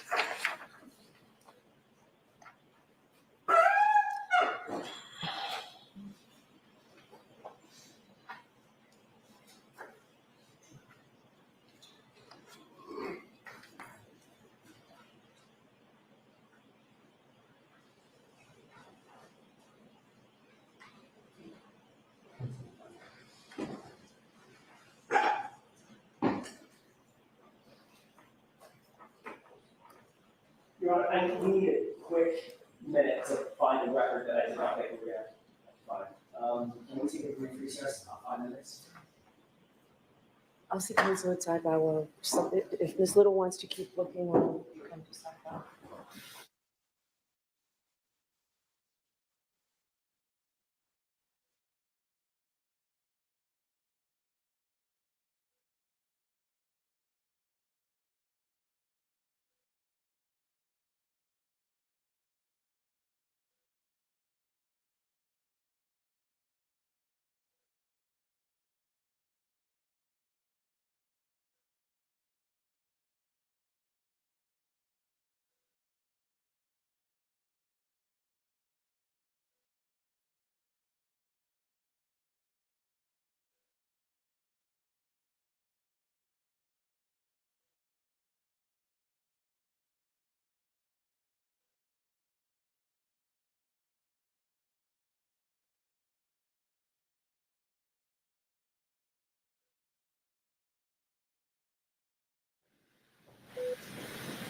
We're trying not to have you take a recess, so the lawyers are just going to get something done fairly quickly so that we can continue up into the luncheon recess.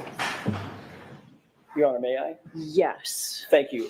Ms. McCabe, I don't have a paper copy, but I'm going to ask you to take a look at something that we display on the screen and ask you a couple of questions about that. Can you zoom in?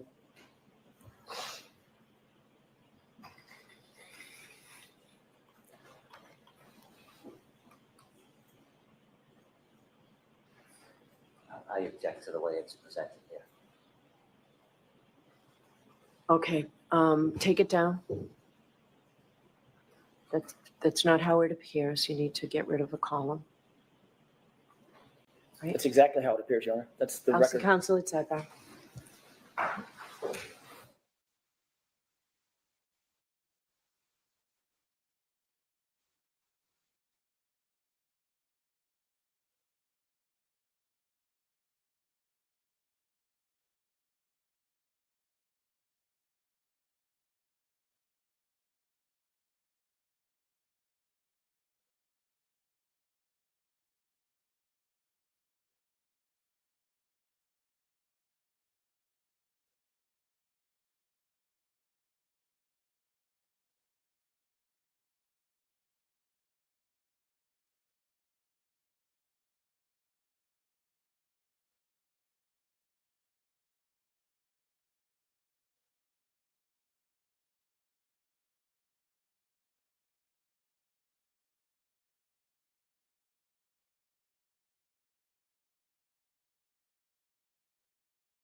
Go ahead.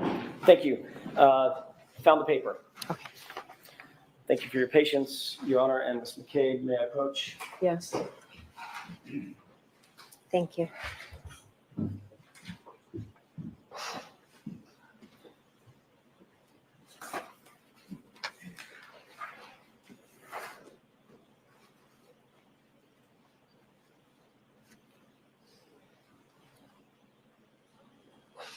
May I approach? Yes.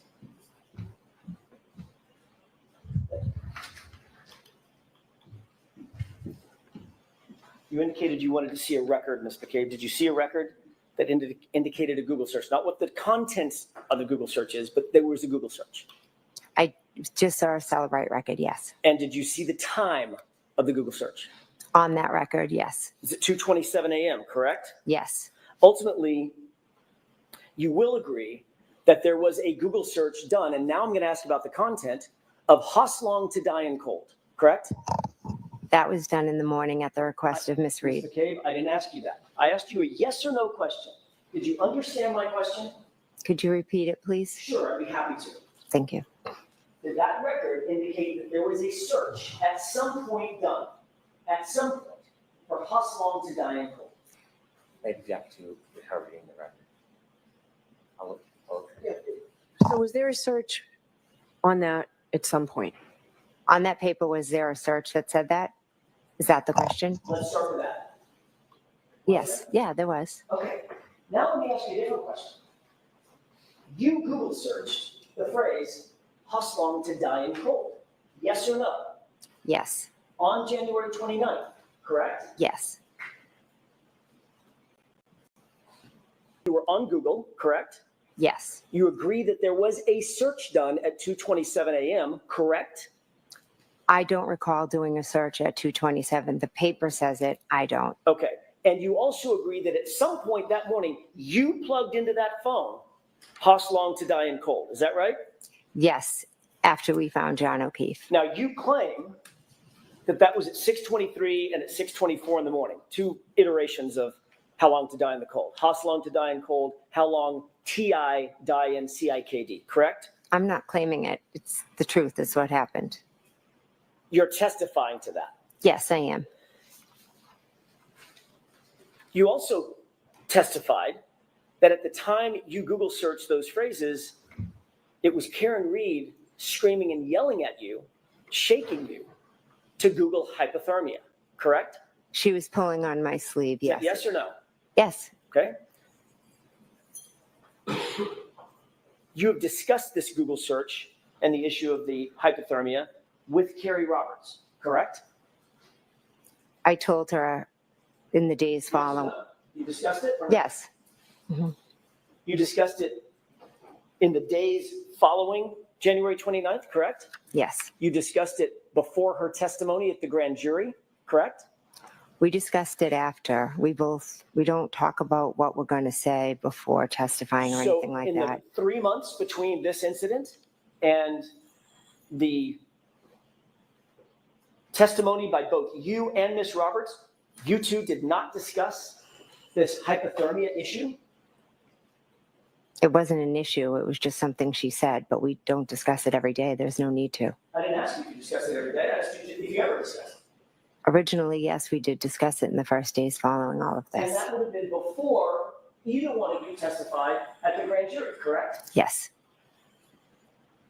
And we know that you were with her during her, just before her testimony at the grand jury. Is that right? Yes. And you're certainly aware that at the grand jury, that in prior testimony, Carrie Roberts corroborated your statement that Karen Reed demanded to Google hypothermia. Objection. Ask it differently, Mr. Jackson. Are you aware that Carrie Roberts, well, let me ask it a different way. Have you and Carrie Roberts ever discussed the fact that she corroborated your statement that Karen Reed demanded that you Google hypothermia? No. She never told you that? No. Did you ever ask her that? No. Did you discuss your statement that Karen Reed was the one that demanded that search? Karen Reed did ask me to do the search, yes. Okay, that's not what I asked you. Did you and Carrie Roberts discuss that? Yes, we've talked about that. Are you aware last week, Carrie Roberts denied hearing that statement. Sustained. Have you been told, have you been updated that last week Carrie Roberts denied ever having heard that statement? Sustained. May we approach? Yes. Jurors, feel free to stand up and stretch.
My friend just wrote me and said, damn, she's a good witness. She's rattling Alan Jackson to his core.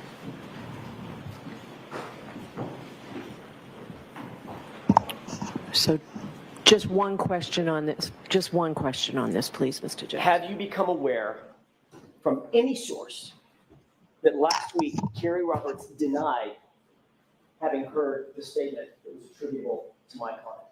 No. You aware of that? No.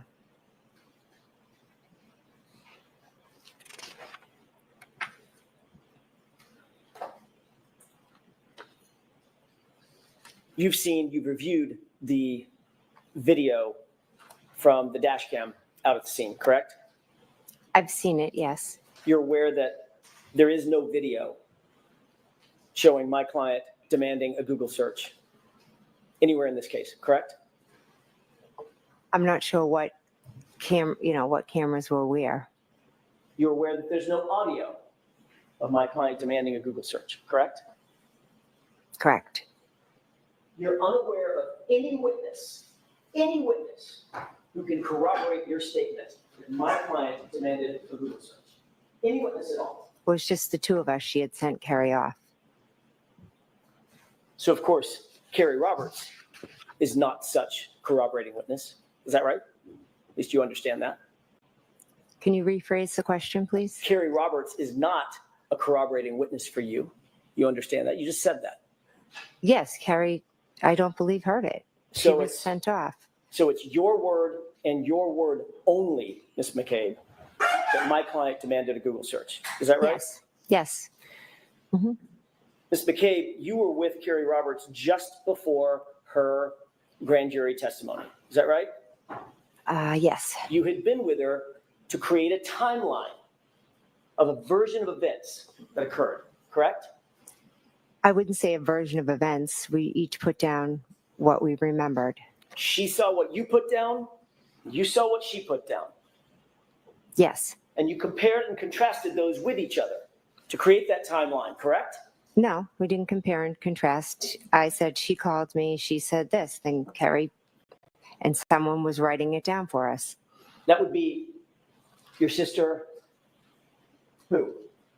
It was my sister, yes. Which sister? My sister Denise What's your last name? Galvin. She here? She is here, yes. Where is she? She's sitting over there. Can you point to her and describe what she's wearing? Sure, she's over there in the back with the striped shirt on. Between the gentleman in the purple and the gentleman in the black? Yes. So she witnessed this timeline being prepared, correct?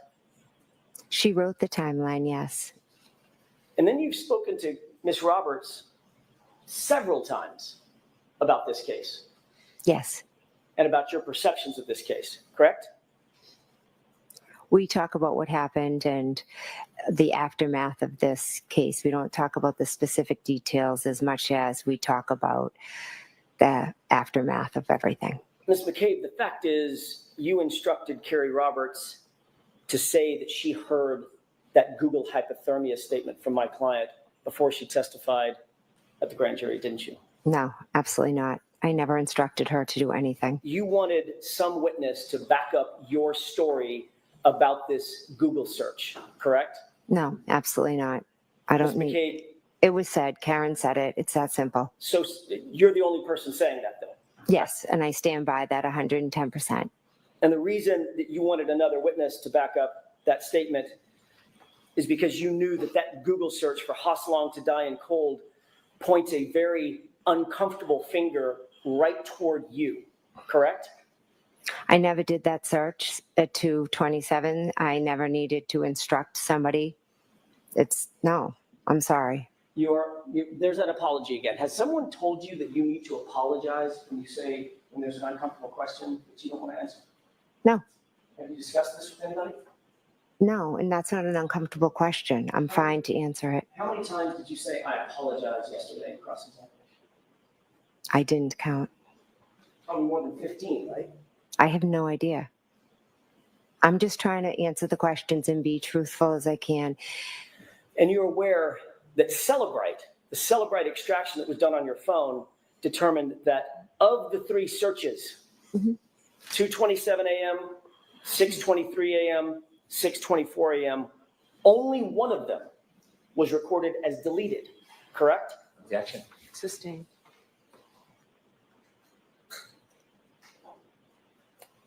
Have you ever been confronted with having deleted a Google search off your phone? You ever been asked that? Yes, by you. Do you deny that you deleted a Google search off your phone? I never deleted a Google search off my phone. So you deny never did that. I deny it, yes. that you ever deleted a Google search? Yes. I never made the search. I'd like to move back to the time of about 6:03 in the morning, Ms. McCabe, when you, along with Carrie Roberts and Ms. Reed, approached 34 Fairview. This is Exhibit 4. It's been previously entered into evidence. I think you've seen part of this exhibit. Do you recall, before we get to the exhibit, do you recall my client when the first officer on scene, do you know his name, by the way? I believe it was Officer Seraph. When Officer Seraph approached, he asked the question, what happened? Something like that. Open-ended question. Do you remember that? I don't remember what he specifically said. Do you remember my client a few seconds later saying, my boyfriend, I left him, he never came home? I don't remember the specifics of what was said. Your Honor, if we could, I would ask that we queue up Exhibit 4 for the jurors at runtime 4:20. Okay. Before we play this, I'm going to play just a second of it and ask if you can hear the volume. Okay. We could, Mr. Wolf? Could you hear anything? Oh, I can hear, yes, sorry. Okay. I don't know how loud it's going to be, quite frankly. Okay. Ms. McCabe, Will you please pay attention to the audio portion of this video as this is played?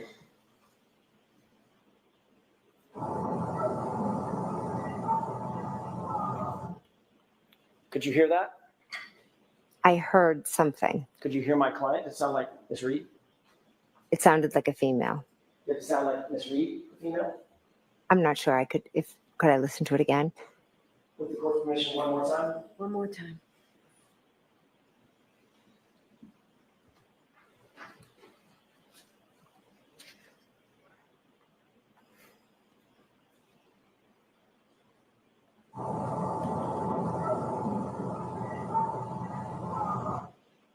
Could you hear it? I could hear it, yes. What did she say? I have no idea. Did she say, my boyfriend, I left him and he never came home? I could not make that out. You testified on direct examination that you were basically a passenger along in this ride on the early morning hours of January 29th, 2022, that you were not the person in charge, correct? I was in the passenger seat and Miss Roberts was driving. It's a bad question on my part. Let me see if I can reframe that. You testified that it was Carrie Roberts who was basically the take charge person in the scenario between and among the three of you, Miss Reed and Miss Roberts. Correct? Yes, yes. Not you, correct? No. You were just sort of along for the ride, assisting how you could, correct? I was trying to help Miss Reed and find John O'Keefe. If we could play a clip starting at, and I'm going to ask you, Miss McCabe, to take a look at several clips. The first one starting at 6:21 runtime to 7:41.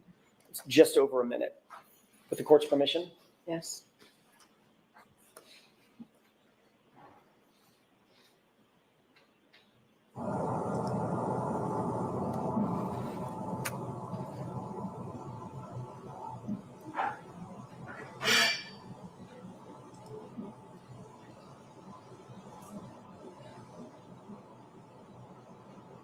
You pause this. Do you recognize the three individuals in the foreground of this video? I do, yes. Can you start from left to right and describe for the jurors who we're looking at? I believe that's me in the black coat. To the right of me is Miss Roberts, and on the other side of the car is Miss Reed. Miss Roberts has, just to distinguish, Miss Roberts seemed to have fur on her hood where you did not. Yes. If you could go ahead and play that, please.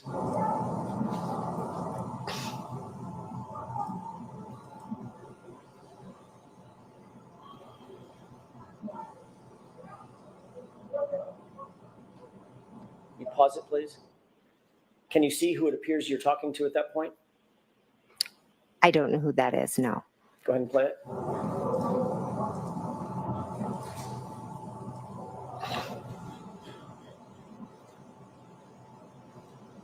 Pause it.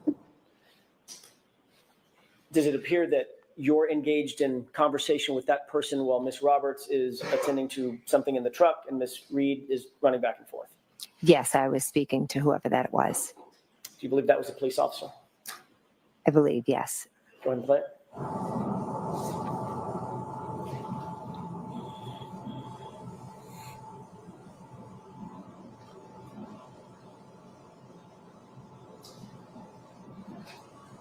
Mr. Wolk, if you'll stop it at 7:41, please.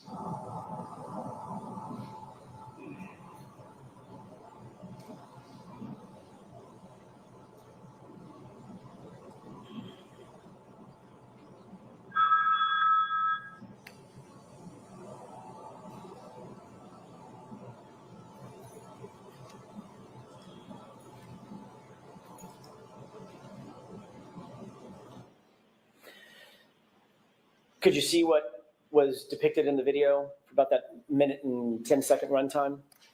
Yes. Did it appear that you were engaged in conversation with that other person? Yes. When that other person walked away, could you see his jacket? I couldn't make it out, no. Did it appear to be he was a police officer? I'm going to assume it was a police officer, yes. Okay. In that video, who looks most like she is taking charge, you or Carrie Roberts? Objection. Sustained. Does it appear in that video that you're the one controlling the narrative, at least with law enforcement at that point? Objection. Sustained. Does it appear in that video that you're the one engaging in conversation with law enforcement while Carrie Roberts and Ms. Reed are otherwise occupied? I am speaking with law enforcement, yes. Can we move to runtime 8:56?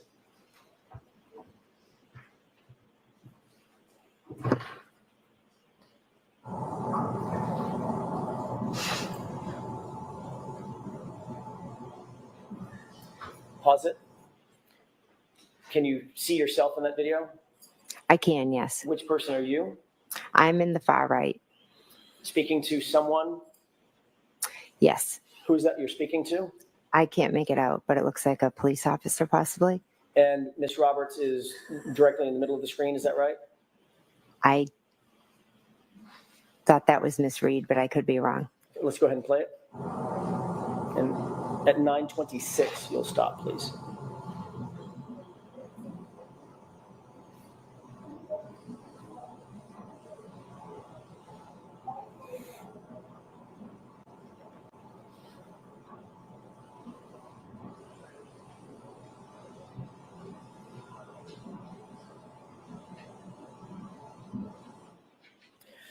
In that video clip, who among the three of you appear to be most engaged with law enforcement at that time? Can you tell? Can you answer that, Ms. Reed? Can you answer that, Ms. McCabe? Yes, I can. I was speaking to police officers. Yes, I was trying to help them. Okay. Can we go to runtime 10:49? This will be from 10:49 to 11:55, Mr. Wolk.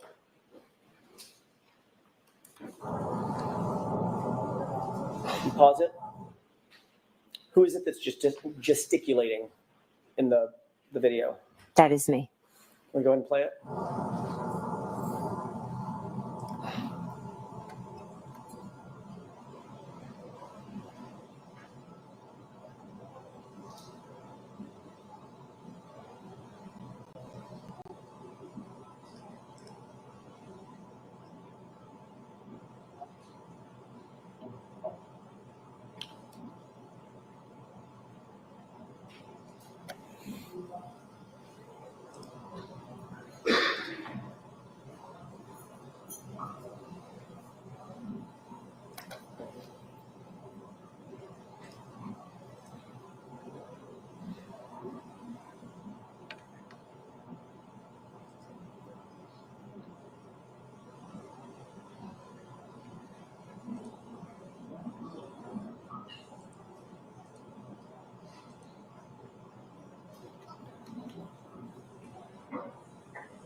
Did you see yourself in that video, that clip, about a minute-long clip?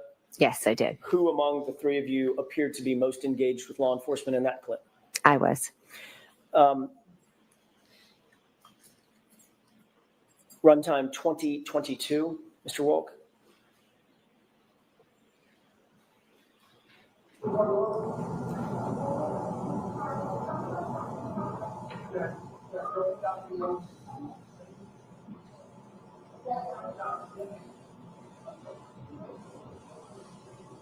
Stop it. Do you see yourself in that video? I do, yes. You've just walked in from frame right? Yes. From frame right going left? Yes, behind Miss Roberts. Okay, Yes. and that's you right in the middle of the screen? Yes, it is. And Miss Roberts had already run through, went to her SUV, correct? Yes. Okay, go ahead and play. This is about a 2-minute clip for the court's edification. All right. And this is the last of them.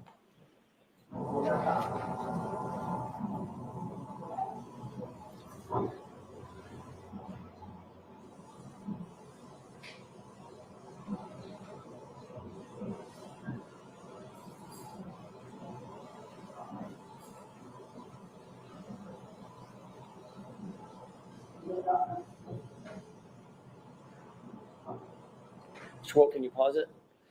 Can you tell who you're speaking to there? I think it's Mike Lang. Go ahead and play it.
Yeah, just a moment, Your Honor.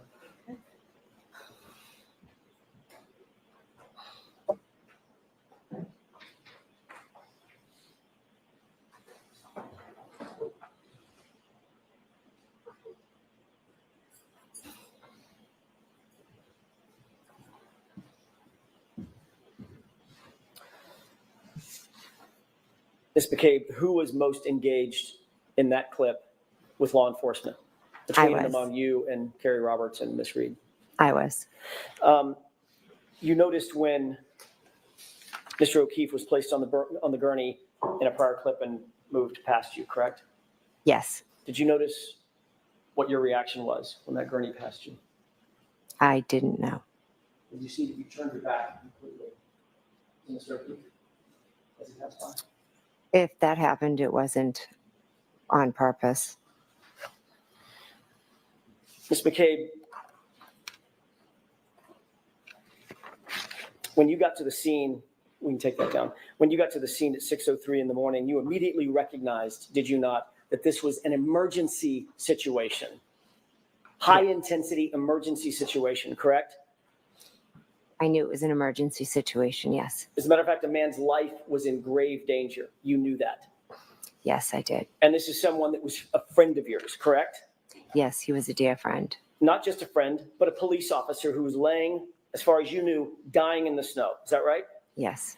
You knew that you needed to get immediate medical attention, emergency medical attention to him as quickly as you possibly could. Is that right? Yes. You knew that minutes counted, right? Yes. You knew that seconds counted, correct? Correct. This man was grasping, as far as you knew, grasping and clinging to life at that moment. Is that right? Yes.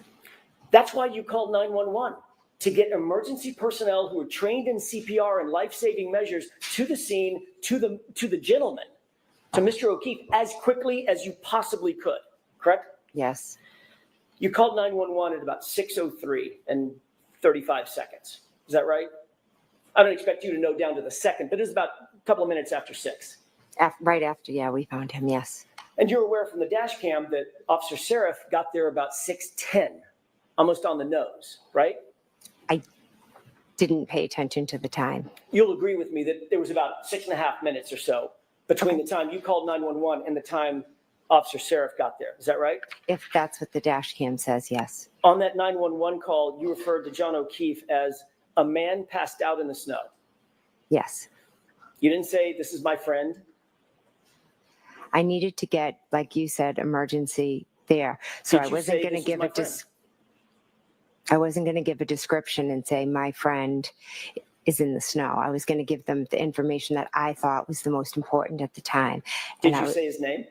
I just said a man because that was the most important identifying. You didn't say John.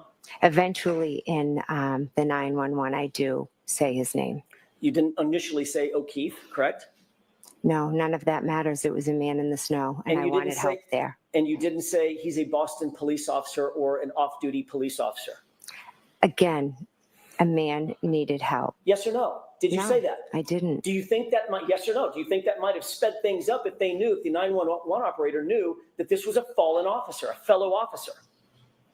I think 911 comes to everyone equally. I don't think they would have. Do you think that might have been something important to relay to the 911 officials? I don't know. You were even asked by the 911 operator, does anybody know CPR? And your answer was no, correct? I'd have to listen to it to remember my exact answers. But it was basically in the negative. No, we're not professionals. We're just out here doing the best we can, correct? I wouldn't say that, no. You didn't believe Karen Reed knew CPR? I didn't know. I don't think I answered that question. I don't think it was didn't- asked. You didn't know if Carrie Roberts knew CPR, correct? I didn't know if they knew CPR, correct? And none of you were paramedics? No, None of you are first responders? no, None of you are trained in emergency life-saving techniques in any way, correct? correct. I have a question, Ms. McCabe. Mhm. On all of Fairview, the entire road between Chapman and Cedar Crest, can you think of any person on that road who might have had life-saving techniques trained into them? First responder, someone who knew how to deal with someone in distress, someone with high skill level training. Do you think of anyone on Fairview who had that kind of training? Can I now or did I then? Which are you asking? Did you then? No, then my focus was on John O'Keefe. Okay, let me narrow the focus. How about on the property? How about at 34 Fairview? Could you think of anyone that was a first responder who would have life-saving training, life-saving technique training under his belt? Yes, my brother-in-law, Brian Albert. And you didn't go in the house, did you? No, I did not. When you arrived at the scene, you didn't go in? Not until much later, correct? Our focus was John. You knew that Brian Albert was inside the house. You'd just been with him hours earlier, correct? Yes. You knew that his window was 30 feet away. You're staring at it. You could look at it if you wanted to, correct? It's off to an angle. And you didn't go in the house then either. I did not know. You knew that John O'Keefe was clinging to life during those precious minutes and seconds. Is that right? I did, yes. And you also knew that Brian Albert, your brother-in-law, was a first responder trained to deal with people in that kind of distress, correct? In that moment, my only thoughts were John and everything we could do for John. And you knew that there were warm blankets inside the house. Is that right? I did, yes. There were warm blankets in the house. And you Those still weren't- never went in, did you? No, I went and attended to John because once I finished calling 911, I went over to John and Kerry Roberts asked me to take over compressions. So I felt like that was more important and 911 was on the way. I never thought about going in the house. I just thought, how can I help John? You never thought about going in the house, but you did pull out your cell phone and make 2 phone calls, didn't you? After I called 911, I tried calling my sister, yes. While John was out in the cold, clinging to life, you weren't doing chest compressions at 6:07 and 6:08, were you? I was walking over when I was calling. You were calling your sister on the phone, weren't you, Mr. McCabe? I was calling them to see if they would come out, but I was going right over to work on him. And you could have walked 25 feet to the front door, walked in the house, and screamed for Brian Albert to come out and help you in those precious seconds and minutes, couldn't you? That would have taken me away from helping John, getting Kerry blankets, giving him compressions. And making those 2 very important phone calls at 6:07 and 6:08 that you say were not answered. Correct? They were not important phone calls. I tried to call my sister, and then I focused on John. They were not important phone calls, but they were important enough for you to make while John is clinging to life right there in front of you, right? As I was walking over, I called to see if she would answer. And she didn't answer. Let's talk about that. She didn't No. answer according to you. So if we're going to talk about it, we're beyond the luncheon break. Your Honor, I have 2 more questions, Okay, and I'll wrap it. okay. Let's talk about that real quick. Sure. She didn't answer the phone, did she? No, she didn't. So you have a situation where a man is laying dead or dying in the front yard of your sister's house. You see nothing in terms of life inside the house. Lights aren't coming on. They're not getting up. They're certainly not coming outside, right? They were sound asleep They weren't coming outside, were they? because they were asleep. You didn't know if they were asleep. All you knew was there was a severely injured man on the front lawn of their house, and your sister didn't answer the phone, not once, but twice, correct? Correct, she didn't answer the phone. Did you think your sister might have been in peril? Did you think to go inside the house and check that they're okay? I had no reason to think that they weren't okay. You had no reason to believe they weren't okay. A man was dead or dying on their lawn, and your sister's not answering the phone. And nobody is coming out to the chaos of Karen Reed screaming on the front lawn. You didn't think there was some reason to believe they could have been in peril? I didn't because your client was screaming she hit him. She had a cracked taillight. She was crying she hit him. I didn't, but my focus, can I finish, please? You had solved the crime right then and there. You solved the whole case. No, I didn't. I knew John never came in the house, so I had no concern for anyone's safety inside the house. The reason you didn't go inside the house is because you knew better. You knew better. You knew she wasn't in peril. You knew that Brian Albert wasn't in peril. You weren't worried at all about them, were you? I was not worried at all because something happened on the front lawn that had nothing to do with anything inside that house. You weren't worried about them at all because you knew what really happened, didn't you, Inspector? At that moment, I didn't know that he was hit by a vehicle and there was taillight found next to him. All right, jurors, lunch and break. Let's take 40 to 45. Okay. Follow up behind. Jurors, please follow me. Yeah, understand this. How long is it?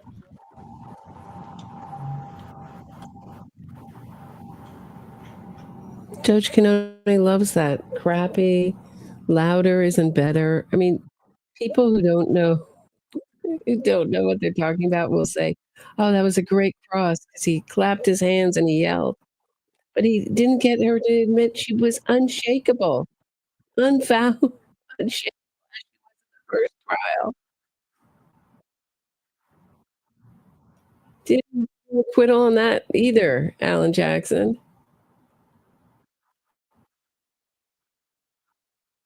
That's Alan Jackson. I mean, it makes me think that that tip is true. I don't know that Karen Reed's father was yelling at him to bring her to her knees. So he's doing everything, clapping. I mean, I just imagine him like clapping his arms, clapping. Yeah. Let's have a toast to Jen McCabe.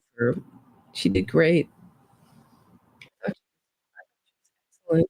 I thought she was excellent first time around.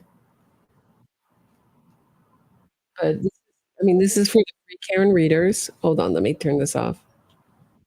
Turn the sound off. It's really for the. Oh, I did turn the sound off. This is for the free readers to hype them up. Oh, Alan Jackson, blah blah blah. Alan Jackson believes this ridiculous story that he doesn't know is guilty as hell. Ridiculous. He got nowhere. He didn't get her upset. She stayed cool as a cucumber. And I thought her explanation was believable. I don't know. Yeah, superstar witness. This is why when everybody was talking about Carrie Roberts being a great witness, I never thought she was a great witness. I thought she was a forgettable. I thought you could do the whole trial without her, frankly. I don't think she adds much except to back up the stories of other people. But if you don't take her to the stand, jurors might think you're hiding something. So, but she seems very traumatized, as is Jen McCabe. Talked a little bit more about that trauma this time around. I just don't know why Hank Brennan didn't object. That was obviously strategic at the there. That's about as. I mean, if that's not badgering the witness, I don't know what is. And Judge Canoni loves it. Look at that smile at the end. Oh, she just loves the psychopathic, creepo, tricky lawyers. Because she's a crap lawyer herself, I would think. That's my feeling on her. I don't know. Pounding his chest, jumping up and down, clapping. I mean, really reminds you of Chicago, the Billy Flynn characters. There are a bunch of Billy Flynn lawyers. I'm going to take a break. Turn it to a different channel. I'd rather not play the long crime. Here's actually, before I go to break, son Jennifer McCabe's testimony. How is that going to impact the way the defense is making their case? Specifically with the fact that, Carrie Roberts and Jen McCabe are already testifying. And there's a long way to go. That's right. So it was very strategic, I think, of Attorney Brennan to put them on early on, because we know that they're going, it was sort of up in the air about whether Carrie Roberts would be cross-examined this time. She wasn't cross-examined in trial number one, but we certainly knew that Jen McCabe was going to be, and she's, was on the stand yesterday. She'll continue on cross tomorrow morning. but it takes a little bit of the oomph out of what the defense used those witnesses for the last time. They really utilized Jen McCabe and her inconsistencies to sort of frame this entire theory for the jury. Because Attorney Brennan presented her so early, it really did a good job on direct of, just kind of really putting her up as this kind of soccer mom who was there to Humanizing help. her, yeah. Really humanizing her. Not only does it take the ability away for the defense to cross-examine her as aggressively, because you don't want to go too far with the jury, but it also distances, sort of the questions around her testimony. We probably have 3, 4, maybe 5 weeks left of what the Commonwealth's case is. And so by the time the jury gets to deliberations, Jen McCabe's way back here. We've talked about this before, but playing clips of Karen Reed's media statements in court. There were interviews before the first trial, but they were never played during the first trial. So what difference is this making? It was honestly a surprise for me that when you have statements of a defendant that the Commonwealth wouldn't use them. And so I think we all probably knew that the new prosecutor was going to not only present the case in a different way, but they were going to use more of the evidence that they had. So we have the information, the statements that she made in the various media interviews from the first time around. Now we have the subsequent from, the Gretchen Voss interview, from the ID documentary.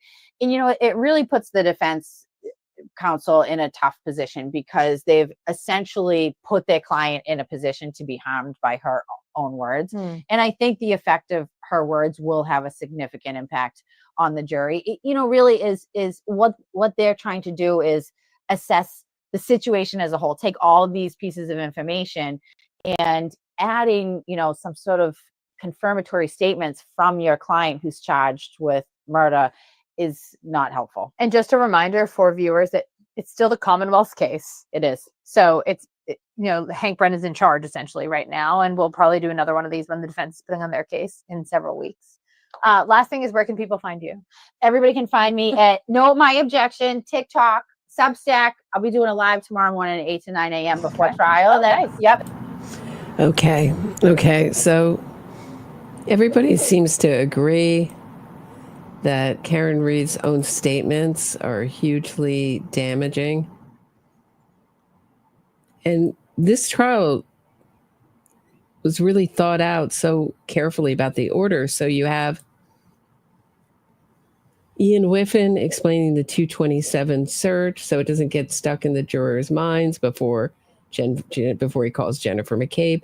So he's really, just by the order of the witnesses, really taken a lot of the steam out of the defense. They look just desperate. They looked desperate last trial too, but this,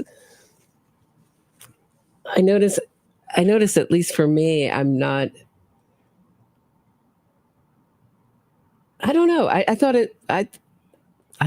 I thought they should have gotten a conviction last time, but this is very brilliant too. So certainly the openings and closings weren't great, but the cross-examinations were good and the directs were okay. It's just the long trial like that. I would have to say this is an easier trial to watch. It's much more curated and pared down.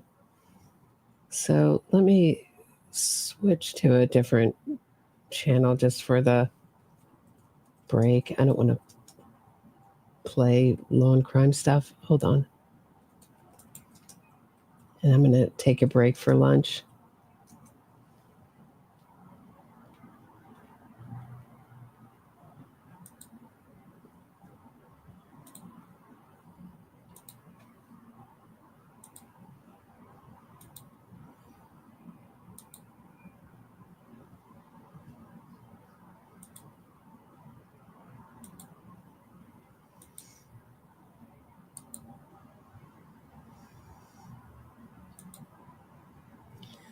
Okay, how's everyone else feeling before I go? Tomorrow at 11 in the morning, it's a Saturday. So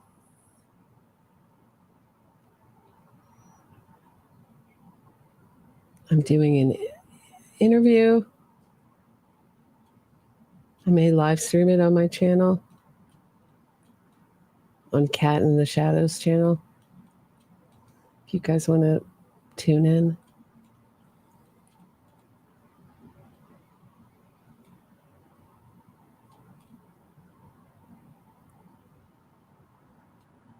How would you send Jen McCabe flowers? I wouldn't even know where to send them. Then they're going to say, the Karen Reed people are going to say, they're going to say, we bought her testimony. We're paying her off for her testimony.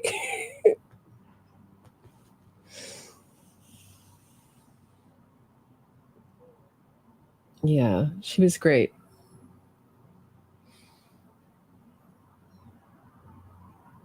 If someone smarter than me can figure it out, I'd certainly donate.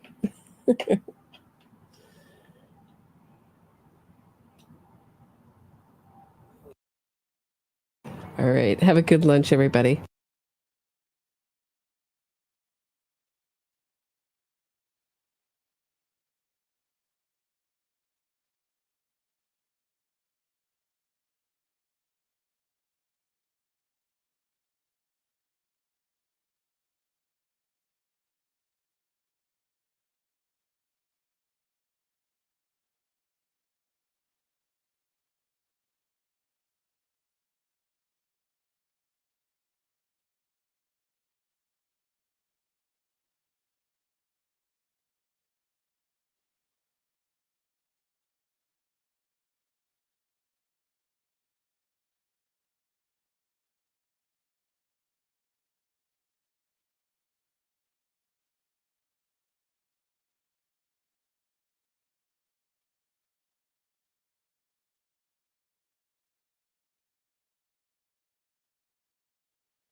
Oh. Court is now open. You may be seated.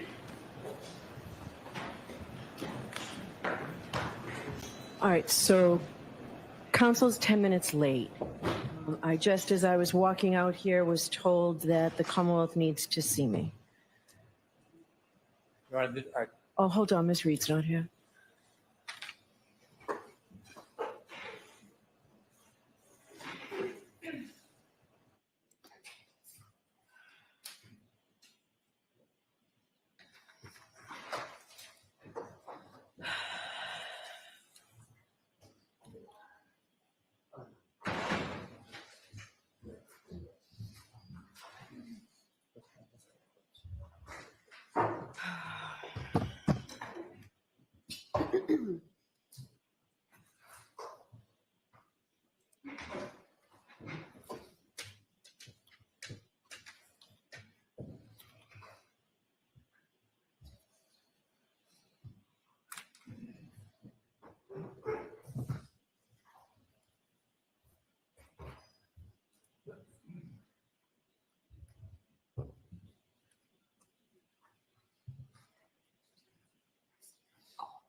All right, so council wanted to see me here or at sidebar? I have no preference. All right, if it's something to be done in open court, go right ahead. So we had mentioned earlier at the end of Ms. McCabe's testimony, I have clips that I would like to play. There is a dispute regarding 2 of them. And I've given previous notice to the defense. They've would like different content in than I would. And I would hope to have a court's ruling before I played them. All right, so I received an envelope, court copy, clip 17 was the only one I was given that was in. That's a new one. The other In one was dispute. previously turned over to the court. Okay, The ones we have a dispute on are clip 13 and clip 15. okay. So I viewed the other clips. There's an objection to 13 and 15? There's an objection to them? All right. Let's play them. They're quick, right? Yes, they are. Play them very quickly. It's not really objective element, it's that they're incomplete, so she didn't finish her answer, so we're just asking that it be extended so she can actually complete. So we produced alternative clips, so there's 2 for each, 13 and clip 15. All right, so the Commonwealth gets to play what they want, and then you can play yours at some point too. Well, I haven't seen- then if we don't have time, I can wait to have a hearing on this. I don't think the defense can play in self-serving statements because they think it's not Okay, going to conclude. I haven't seen it. All right. I saw clip 17. I have no problem with clip 17 coming in. I don't think they have an objection to 17. The ones that are objectionable, I know we're pressed on a Friday. I can hold them till next week until the dispute becomes more clear for the court. Okay. It sounds like this is going to take more time than I thought. All right, so I need what you have, Ms. Little. I need that to review this weekend. All right, anything else? The second issue is, I should approach the side. Okay.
Court is in session, please be seated. Can we bring Ms. McCabe in, please?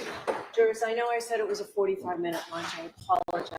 No one intended to waste your time like this, particularly when we don't have much time left. Ms. McCabe, please.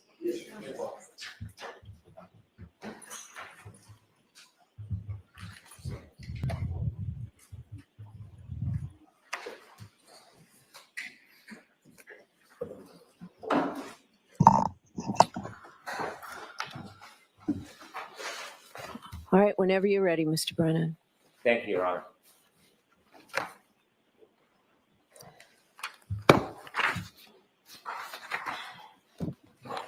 Good afternoon, Mrs. McCabe.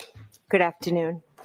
I want you to briefly tell us your memory of the weather when you first arrived at Fairview, when you left at Fairview, and when you returned the next morning a little after 6 a.m. Okay.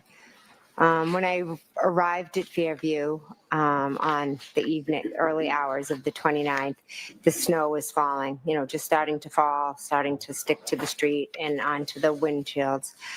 When I left Fairview, it had, accumulated more where my husband had to wipe the windows. And then the following morning, when we were driving there, it was dark and the snow was like coming at the car. Like it was very hard to see. When you returned the next morning, we've seen video from the dash cam. The elements, the visibility, is that fairly depicted in that dash cam? Yes. Obviously it was lit more because of the lighting and the spotlights, etc. From the moment that you first saw John until you went into your sister's home, is it fair to say a number of different first responders arrived? Yes. When the first responders arrived, did you see a number of different vehicles arrive? I did, yes. Did any of them have their sirens on? Not that I recall. Ambulance, fire truck, police cars, do you remember ever any siren on at all? Not that I recall, no. And your sister and brother-in-law, you described how you went in the house and woke them up. They never came out before you woke them up? No, they didn't. There was a house right next to where you found John before 34. Do you know what address that is? I would assume it's 32. Did you ever see anybody come out of 32 Fairview and come over to John in the scene to help out? No. Across the street, there's a house that's in between 32 and 34 if you cross the street? Yes. Did you ever see anybody come out of that house and offer assistance or help? No.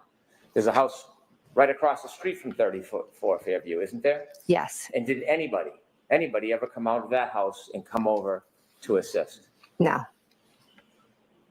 When you were trying to help John that moment, have you ever been trained in emergency aid? Probably 25, 30 years ago. Your state of mind. Best describe how you were feeling at that moment as far as your focus and what was going through your mind. I was shocked, confused, nervous, scared, anxious. My friend was lying there on the ground. I had no idea what happened. All I wanted to do was to get help for John, and as fast as I could. You saw on the dash cam, you spoke to a number of different people in law enforcement? Yes. In fact, during that day, a number of different people from law enforcement, did they call you? Objection. I'll allow that. Move along to Mr. Brennan. Did a number of people call you from law enforcement that day? On the day of the 29th, Yes. Michael Proctor called me. Okay. Did you speak to law enforcement after that day? Yes. Were you asked to engage in interviews? Yes. Were you asked to testify in front of grand juries? Yes. Were you asked to come to court and testify? Yes. Did you ever once refuse to speak to the police? No. Did you ever once refuse to testify? No. When you were speaking to the police on that dash cam, it's depicted on the dash cam, why were you speaking to the police? Well, each officer that arrived had a set of questions of who it was, what happened, etc. So I was answering all the questions because my main focus was John. Did you ever try to be evasive with the police? No, I told them everything I knew. Did you ever try to avoid speaking to them? Objection. The form. Did you ever hold anything back from the police when you spoke to them? Objection. I'll allow that, and then let's move on, Mr. Brennan. No, I didn't. When you interviewed with many different law enforcement and people involved in this case, were you ever given an opportunity to review somebody else's report after it was written and provide edits or your input? Objection. I'll allow it. No. When you testified, are you testifying from what somebody wrote? They interpreted what you said months or years ago, or are you testifying from your own memory? Objection. I'll allow it. I'm testifying from my own memory. You called 911? Yes. And that morning when you called 911, well, let me ask you, do you wear an Apple Watch? I do have one, yes. When you were speaking to 911 that morning and during that event, how did you feel? Extremely nervous, anxious, scared, uncertain, Do you think panicked. Do you think your heartbeat was up? Yes. At 2:27, the night before or around that time when you were looking up Hockomock before you went to bed, were you of the same state of mind of fear and panic, or were you in a very different state of mind? Objection. Strike the fear and panic part. You can answer that, though. You're with the same mind or different? Different. What was your state of mind at that time? I was relaxed, just playing on my phone, looking up things before I went to bed. Do you think your heartbeat was as elevated that evening as it was the next morning? Objection. Sustained. When you made a search for how long to die in the cold or how long to die in cold, is that something that you thought of for yourself? Objection. I'll allow it. No. Why did you do it? Miss Reed asked me to Google it. And when was that? That was in the morning after we found him. And had you ever attempted either of those searches before Miss Reed asked you to do that? No, I didn't.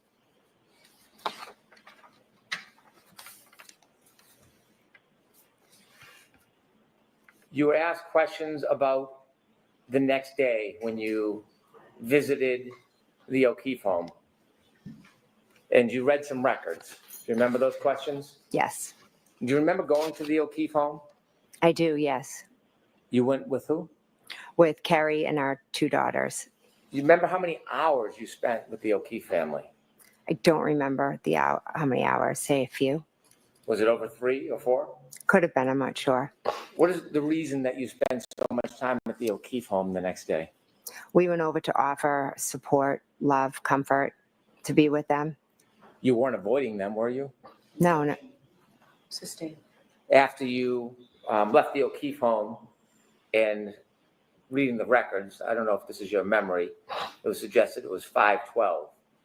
Do you remember going to Fairview? I remember driving by Fairview on the way to Mike Lank's.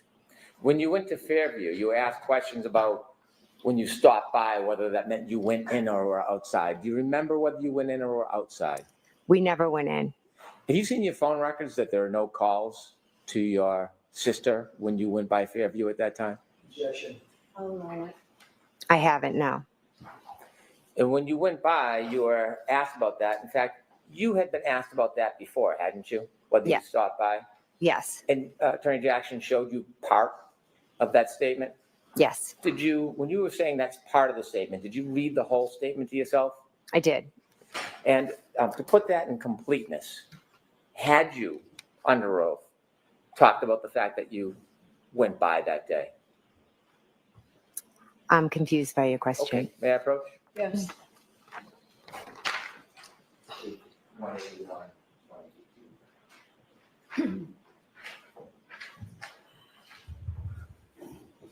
Thank you. You were shown page 181 and then 182? Yes. And so when you were asked about that before, had you in fact offered under oath that you did go by Fairview? Yes. When you stopped by Fairview, according to the questions you were asked, or the records you were asked to read, it was 4 minutes you stopped by Fairview. Does that sound like your memory? No, I know we drove by, slowed down, and we were looking outside. Why did you want to go back to the very scene that you had seen that morning? I think Carrie and I I'm not really sure. I think we just drove down and we. All right, so your answer is not really sure. Okay. Next question. And then according to the records that were read to you, you went to Detective Lang's house? Yes. And you were at that address for about 40 minutes, 50 minutes? Yes. You were read or shown certain text messages between you and some of your family. Yes. Was that a complete listing of the text messages in order that were on your phone? I had a lot of text messages with them on my phone, yes. Were some missing from what you were shown? I'm not sure. Okay. You were asked about your state of mind. I'm going to ask you about some of those text messages in a minute. Mm-hmm. You were asked about calls and text messages to John O'Keefe? Yes. Have you ever inadvertently called anybody before on your iPhone? I'll allow it. Yes, many times. And you were asked whether or not you remembered or knew that those calls were made to Mr. O'Keefe? Yes. Did you purposely make those calls? No, I do not believe so. If you inadvertently called on purpose, it wouldn't be inadvertent, would it? True. Did John ever answer any of your calls after that 1218 call? No, he didn't. And when you were reaching out to him, did you reach out to him the next morning after you heard from the defendant? I did, yes. What?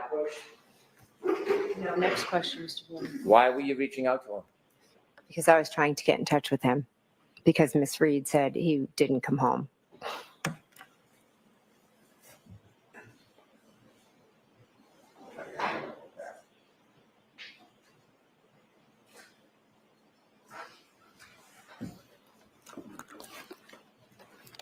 You were asked about your state of mind over the next couple days. Yes. And I'd like to ask you about some of the text messages reflecting your full state of mind over the next couple days. All right, this has to be really brief.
All right, jurors, you're about to hear some evidence. And remember, I told you this morning that before you consider any electronic communication in your deliberations, you must first find that it is more likely true than not that the person who authored or created or sent, transmitted this communication was in fact the person alleged to have done so. If you do not find it is more likely true than not that the person alleged to have transmitted, created these messages, then you may not consider the electronic communication in deciding this case. And remember, what you're about to hear, you're not to use for the truth of the statement. It goes simply to the state of mind of Ms. McCabe at the time of the message. All right. Go ahead, Mr. Brennan. Thank you. May I approach with a copy for the witness? Yes. Thank you. Jeez.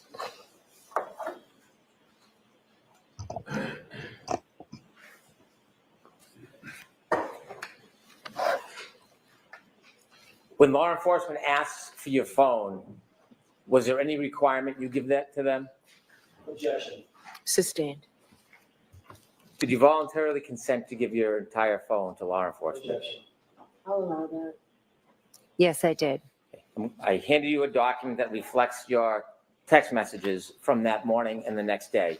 You were asked about some of them on the screen. Do you remember that?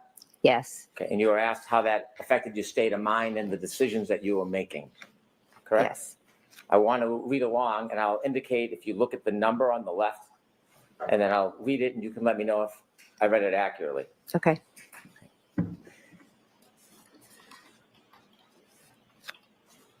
Starting at number 17, there's a phone call saying, please answer. Who are you calling?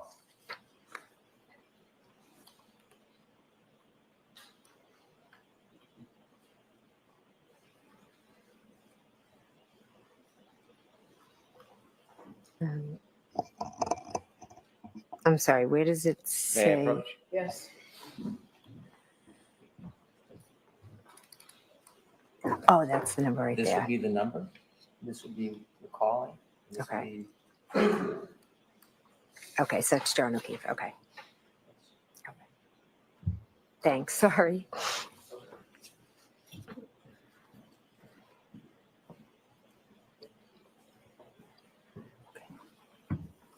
Number 17, phone call, please answer.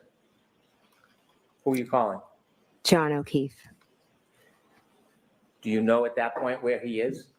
No. 459-49, number 18. Karen is worried. We need to find you. John O'Keefe. 504-40, number 19. Please answer so I know you're okay. Who are you calling? John O'Keefe.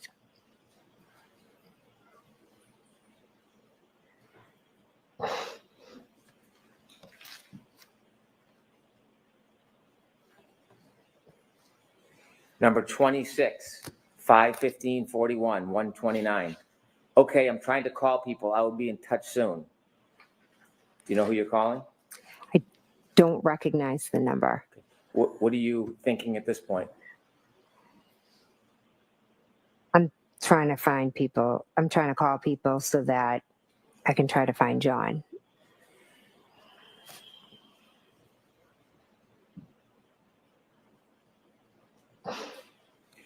Number 31, 522-57, 129. Okay, I tried to Beatty. Okay, I just talked to her.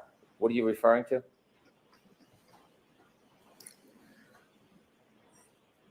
I don't know whose number this is. Okay. Um, At this point in the morning, you're making these phone calls. Do you know where John is? no, I have no idea where he is.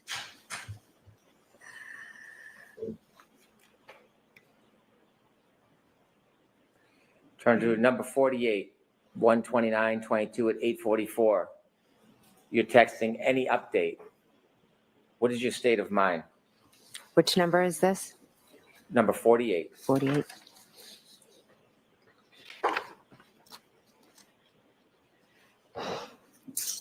I believe That may be to Kerry Roberts, and I'm trying to get an update from the hospital. You were asked about your relationship with Kerry Roberts. At that time, before that night, how many times had you met her? Once. And you said in the moment, did that relationship change? Yes, instantly. Was it for collusion? No. Let me ask you, number 160, this is 129 at 2 in that afternoon. Do you have 160? Sorry. It's okay.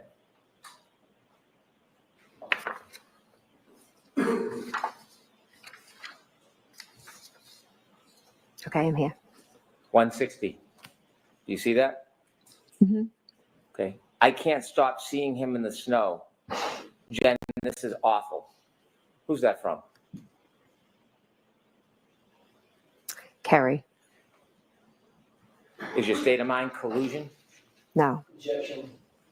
I'll allow it. Don't ask it again, please, Mr. Brennan. 168.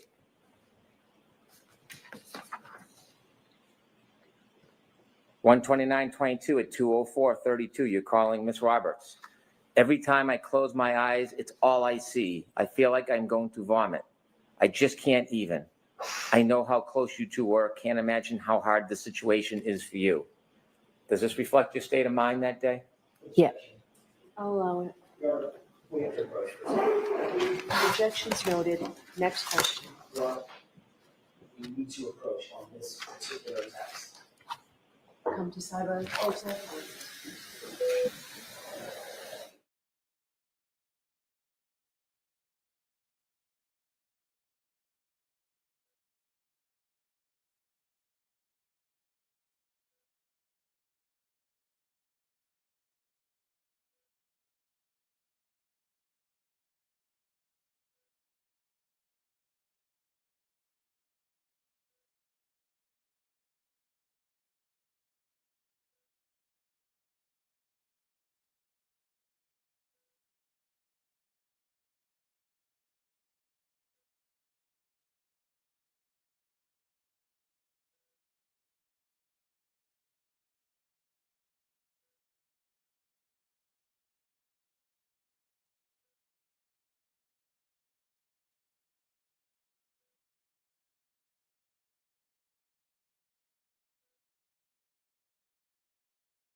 May I approach your Honor? Yes.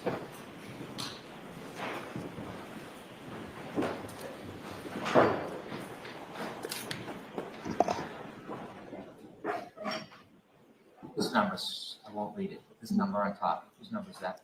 That is 9. And the bottom number is who it's going to? Yes. So this text message, is this what you wrote Yes, it is. to Kerry? Yes, it is. Okay.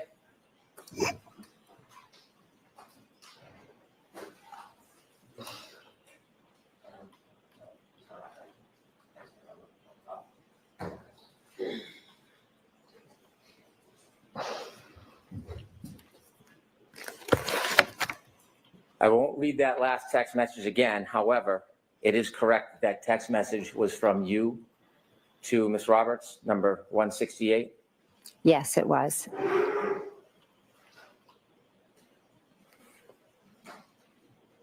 And the response in this text message, number 169, from Ms. Roberts to you, you were also, this is awful, Jen, I'm in shock.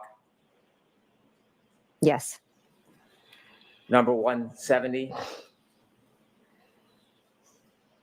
And this one is from Ms. Roberts to you, 129.22 at 2:05:45. I literally am having wine. I don't know what to do. Calm down. Yes.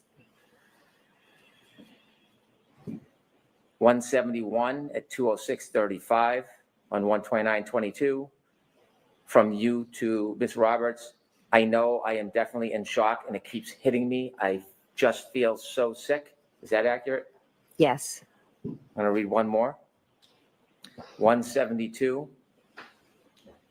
And this is from Ms. Roberts to you at 2:13:41 on 129.22. I don't know what to even do. I'm so sorry for both of us. Is that accurate? Yes. Number 175. Again, to Ms. Roberts, 2/14/15, 1/29/22. Do you text, I talked to Peggy, I am devastated for them? Yes. And did you follow up seconds later at 2/14/56 on 1/29/22? I am so sick to my stomach. Yes.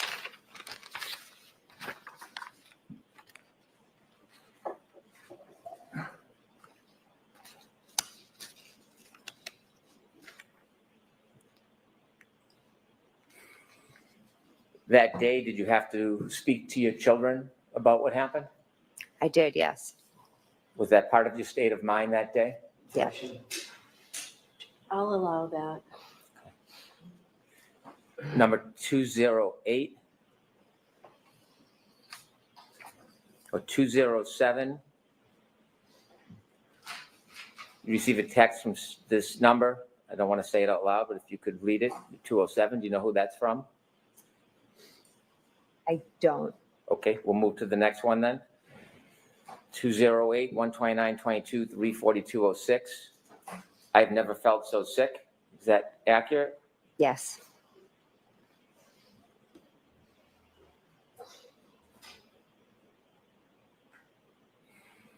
Number 210, 433:40, 129/22. You text messaging somebody? Yes. Do you know who that is? I don't, just off of the number. Okay. And this text message, is this from you to somebody? Yes. My mind is racing. I have that awful feeling in my gut like I am about. I'll allow it. Sent by this witness, the legend. My mind is racing. I have that awful feeling in my gut like I am about to puke. Besides seeing the awful image, trying to wrap my head around what happened to him. Is that accurate? Yes.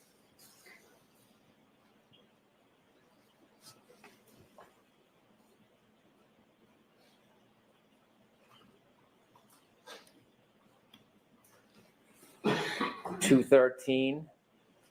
This is on 129/22 at 438:20. Do you know who was texting you? Yes. Who? My friend. Once things settle, you need to talk to someone and process the trauma. And then 214, you respond, 129/22, 440:38. I have been shaking since this AM. I feel so sick. Everything started to be a blur and all run into each other. Yes. And this is at 440:38 at 129/22. Yes. And during that day, you've spoken to law enforcement Yes. and the days that follow. Yes.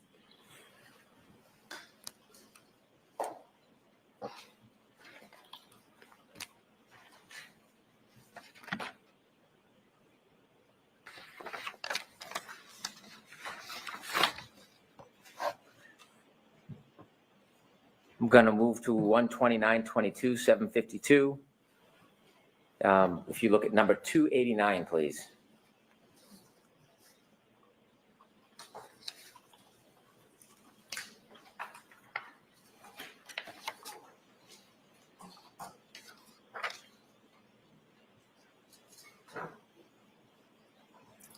Okay. At 289, is this a text from your sister, Nicole? Yes. Any update? Is that accurate? Yes. Okay. And you were shown this text at 292, Yes. and you texted your sister, Kerry talked to cops, kept it simple. Yes. What did you mean by that? I mean, the cops had gone to her house, but she had had a long day and been drinking some wine. So she said she just made it quick. And you were sharing that with your sister? Yes. And was your sister part of many of these texts as part of your support group? Yes.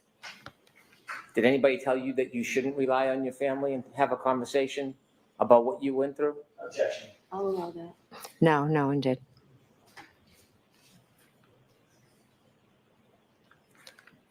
And during that text time, the one I just read to you, was at 7:54:38.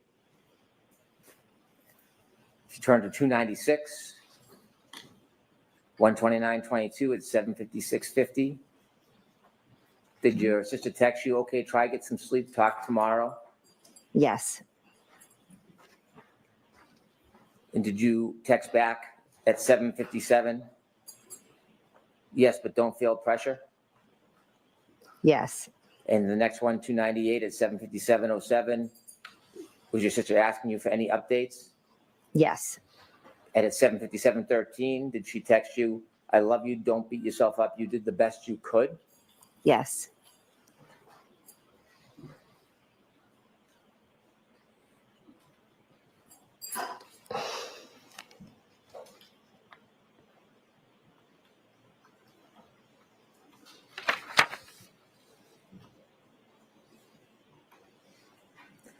And just a few minutes later, one at number 308, please, 129:22 at 8:01 p.m. Mhm. Did your sister again write to you, okay, text me in the AM if you hear anything later? Yes. And you continued texting with her? Yes.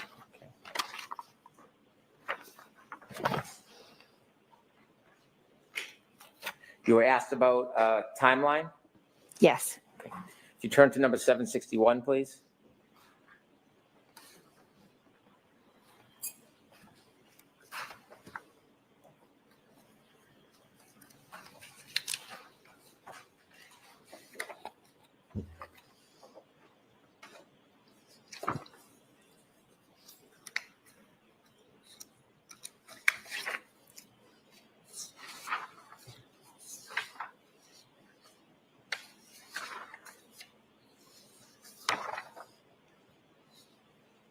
$761. 761, please. What page is that on?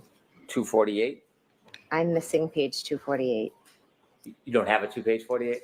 No, it stops at 212 and picks up at 253. May I stand with the witness, Your Honor? Yes.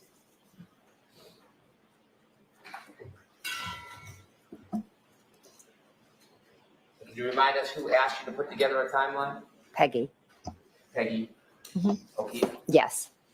2 days later, January 31st, 2022, and this is at 10:26:29 a.m. Are you texting Ms. Roberts? I am. I have spent the AM trying to process that he is really gone and try to piece together all the events. Is that part of the process of the timeline? Yes.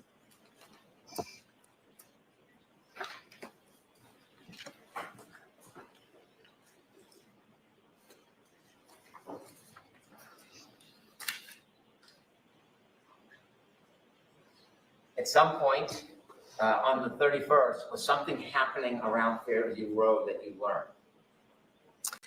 I believe there was police presence. Was there any presence from the media, the press? Oh, yes, there was. Was that causing any concern? I believe I talked to Peggy and she was, Assisting. And so on January 31st, 2022, we're at number 864. Mhm. You're receiving information. Do you know who this number is that's calling you? That's my sister, Which one? Nicole. And she's texting you, news people came by and knocked on the door again. They're all leaving now, Peggy and them left about 15 minutes ago. Yes. And then at 1:18 seconds on 1:32:22, you text back, did you answer the door? Correct. Was this part of your state of mind on the 31st, what was going on around the house? Yes. Just a few more.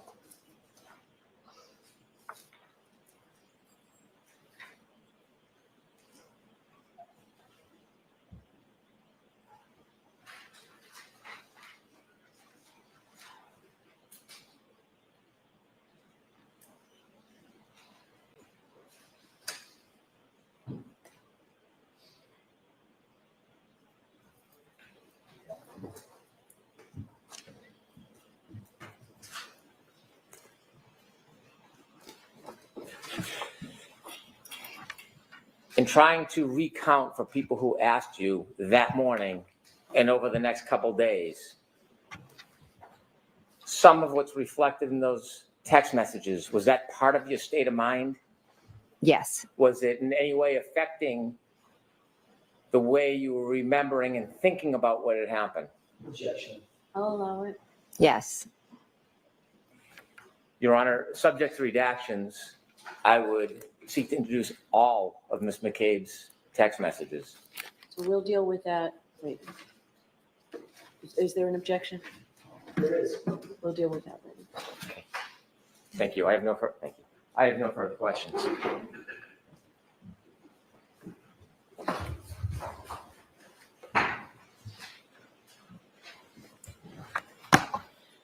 Ms. McCabe, a couple of follow-up questions. You indicated on redirect examination that there were no sirens that you heard that morning with the approach of the first responders. Is that right? I don't believe there was. But they did have their lights on. I saw a spotlight, yes, and I do believe they had lights on, yes. Flashing red and blue lights or red lights, some combination thereof, correct? Correct. That was cruisers, police cruisers, correct? Yes. There were fire SUVs, in other words, a captain of a fire department. Possibly. There were fire trucks and fire engines. You know the difference? No. Fire engine, big one with a ladder on it. Yes. There was an ambulance, correct? Yes. And all of them had their emergency lights on. Most likely, yes. All of them had their motors running. I'm not sure if they were all running. They could have been, yes. Certainly, you would agree that there was a cacophony of diesel engines and gasoline engines and internal combustion engines that were running right outside of 34 Fairview, although no sirens, correct? I wouldn't exactly say right outside of 34 Fairview. I'd say there were some right outside of 34 Fairview, but the first vehicle pulled up kind of right just on the right end, and most of the vehicles with the lights on were to the left. So they were actually more in front of 32 Fairview. But there were vehicles. There was Miss Roberts' vehicle, and then I believe another vehicle pulled up. I think I remember from seeing the dash cam. And Sarah's cruiser, correct? Yes. And Mulaney's cruiser, just on the other side of Terry Roberts' vehicle, correct? Yes, I don't believe lights were on. His lights were on. And there was an ambulance just to the left and behind Sarah's vehicle, correct? Yes, which would have been in front of 32 Fairview. Lights on that as well? Yes. All facing in the direction of 34 Fairview, correct? Facing, but out front of 32. So is there a reason that you're so resistant to admit that there was a cacophony of sound and noise outside of 34 Fairview? No. Okay, so there was, correct? Outside on the front lawn, yes, side lawn. And there was also some people yelling and screaming at a high pitch, right? Yes. Both Miss Reed, who's yelling and screaming, correct? Correct. And Miss Roberts, who at least at some point told her to shut the fuck up, correct? Correct.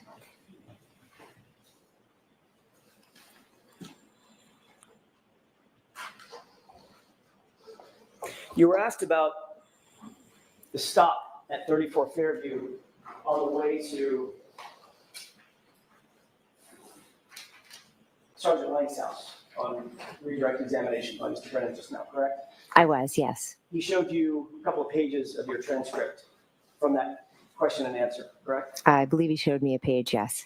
And you noted that this was a question and answer from a hearing last year in this courtroom? Yes. And you admitted that you stopped, but actually, let me rephrase that. You were confronted with the fact that you stopped at 34 Fairview on the way to Officer Lang's house, Sergeant Lang's house, by me on cross-examination, correct? Yes.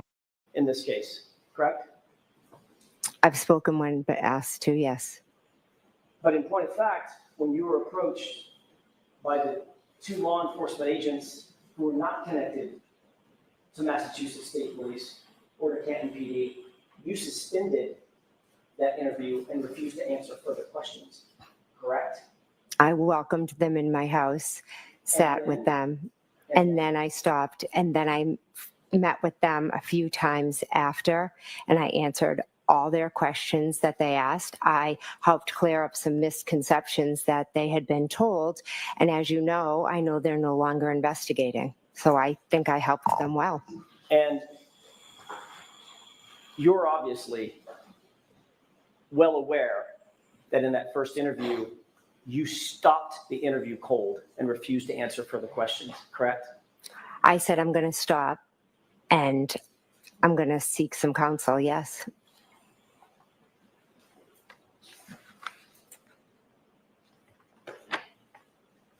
The text messages.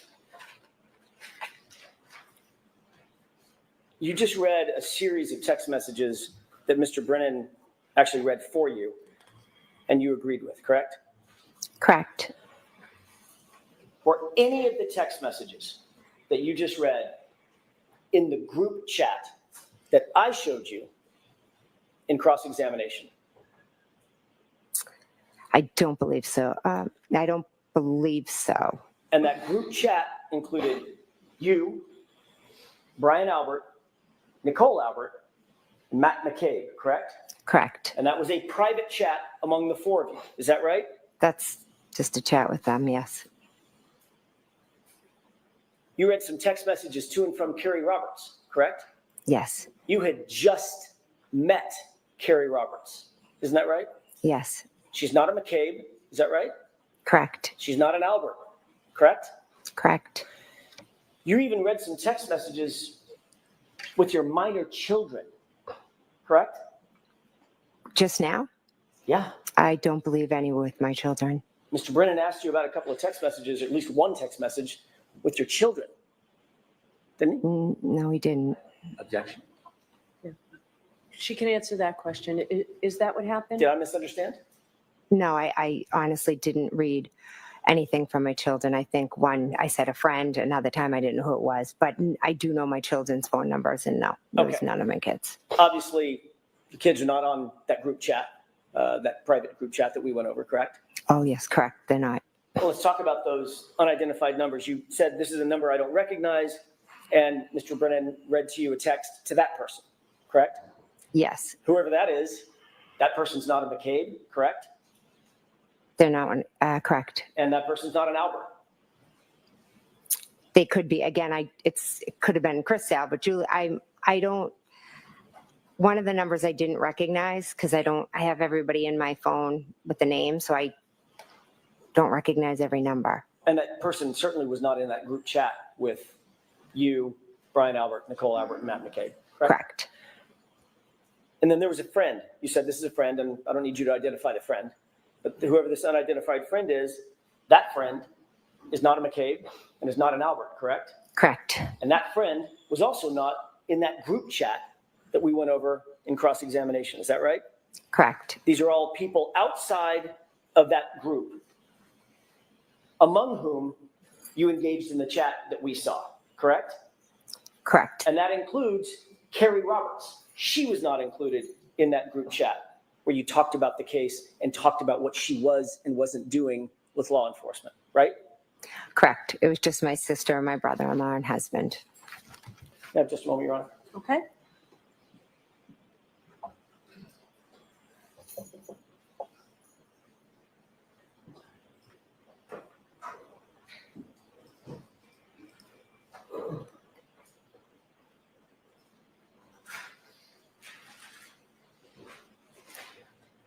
No, that's all I have.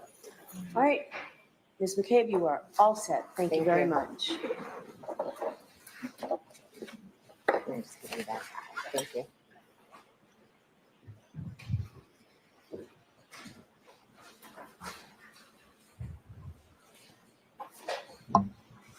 All right.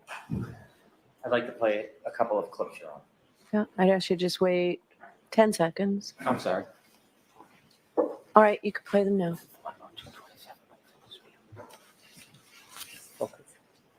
May I proceed? Yes. I'd like to play clip 12, please.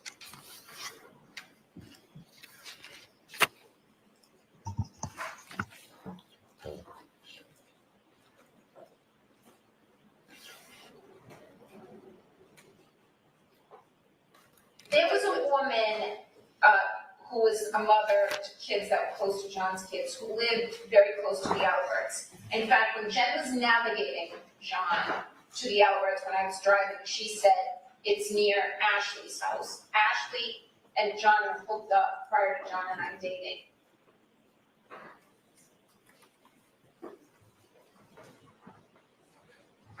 There was a woman. Hold on before you play it We've again. already played that one. We don't need to play it again. Okay. 12A, please.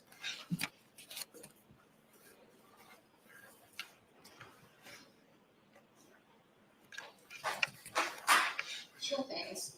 Either he's hurt himself and is incapacitated. He could be passed out on someone's couch, which is just weird. We're not on a campus. Everyone lives in their own home with children, or he's sleeping with someone. And there were multiple women in the neighborhood of Fairview that John had been with. And one of them very recently, before I started dating John. Clip 16, please.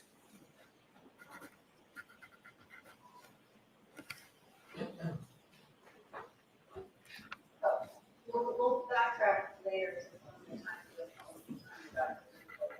let's start at 3:30. So who are you with?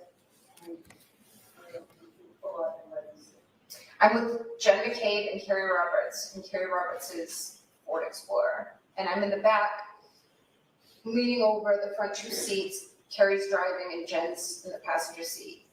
And I described this to everyone, so you've probably heard this before, but John looked like a buffalo on the prairie. It was just a lawn and a heat that it wasn't a bush or a hydrant or a dog. It was a weird shaped lump at that time in those elements. And I was looking to find him on the side of the road.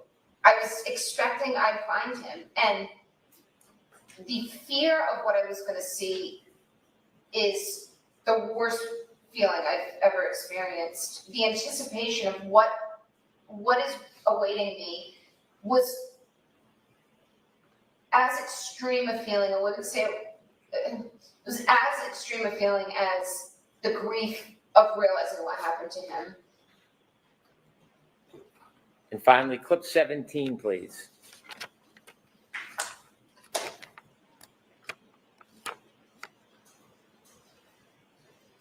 We need to see the court before this one's played.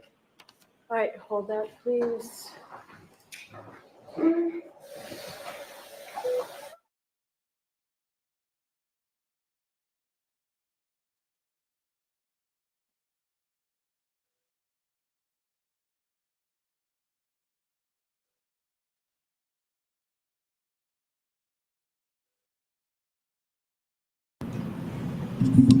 I mean, is he going to play either Jen McCabe's going down or I'm going down? I'm going down. Either she's going down or I'm going down.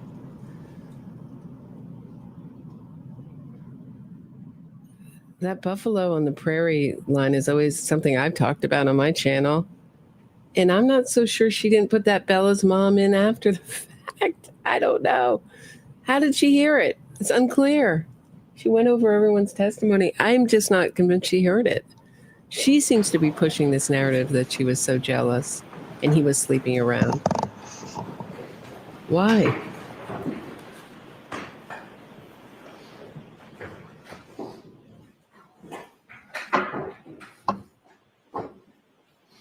Your Commonwealth call Ms. Hannah Knowles to the stand.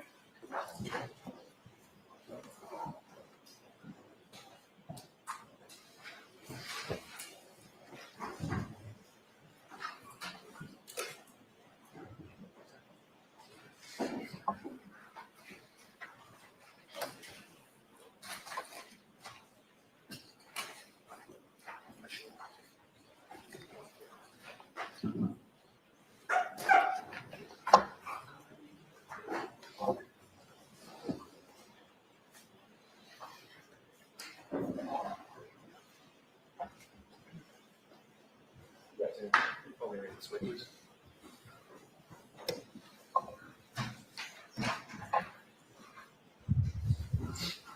Just one step.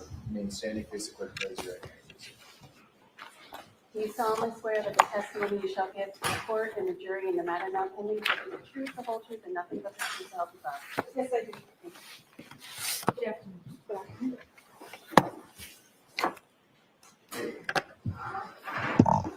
All right, Mr. Lally, whenever you're ready. Thank you, Your Honor. Good afternoon, ma'am. Good afternoon. Could you please introduce yourself to the jury and spell your last name for the court? Certainly. My name is Hannah Knowles. My last name is spelled Knowles. And what is your occupation? I'm a forensic scientist at the Massachusetts State Police Crime Lab. And prior to working at the lab, where did you go to school? I have a Bachelor of Science from Simmons University in Boston and a Master's of Science in Forensic Science from the George Washington University. And how long have you worked at the State Police Lab? Since October of 2006. And in what capacity do you work there now? I'm currently a Forensic Scientist 4 in the Toxicology unit. Now, when you joined the State Police Lab, what was your position and title that you were initially hired for? Was initially hired as a Chemist 1 in the Drug Identification or Narcotics unit. After about a year in that position, I was promoted to a Chemist 2 position. After about a year, there was a position available in the Toxicology unit, so I applied for that available position, transferred to the Tox unit in about August of 2007, and have been in the Toxicology unit ever since. And Ms. Knowles, briefly, if you could describe sort of what is the difference between a Chemist 1 and a Chemist 2? At the time, the job series for folks that worked at the crime lab was the Chemist series. A Chemist 1 was an entry-level or trainee type position where the individual was responsible for progressing through the training program, assisting with casework as they are authorized on different modules. Chemist 2 was a bench-level analyst, someone who had completed training or had a significant amount of authorizations and could work on casework and worked independently from that point forward. And similarly, what is sort of the difference between a Chemist 2 and a Chemist 3? The Chemist 3 series that was in place prior to 2014 was a first-level supervisory role. It was somebody who oversaw the day-to-day operations and the work of forensic scientists 1 and 2, or chemists 1 and 2. And what are your current duties and responsibilities at the State Police Lab? In 2014, those chemist classifications that I was describing got changed to forensic scientists. Forensic scientists 1, 2, 3, 4, and 5 is the series. Currently, I'm a forensic scientist 4.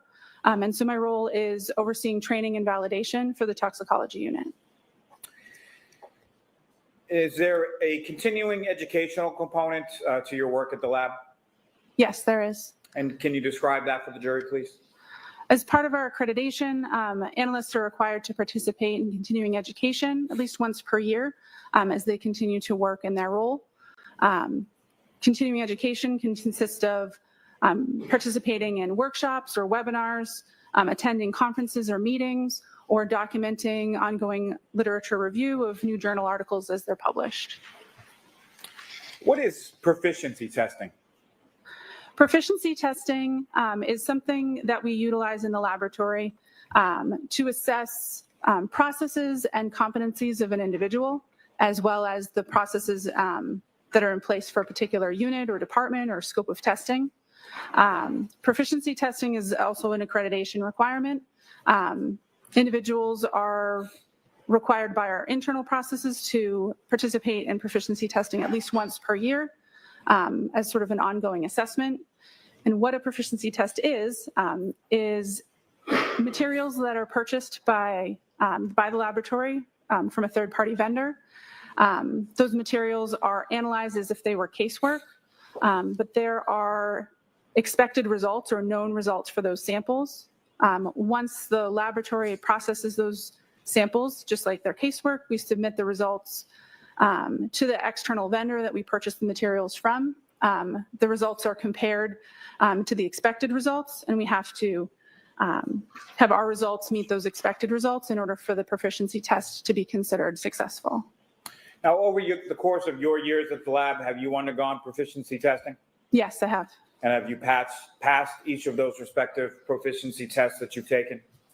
To the best of my knowledge, yes. Now, is the State Police Lab accredited?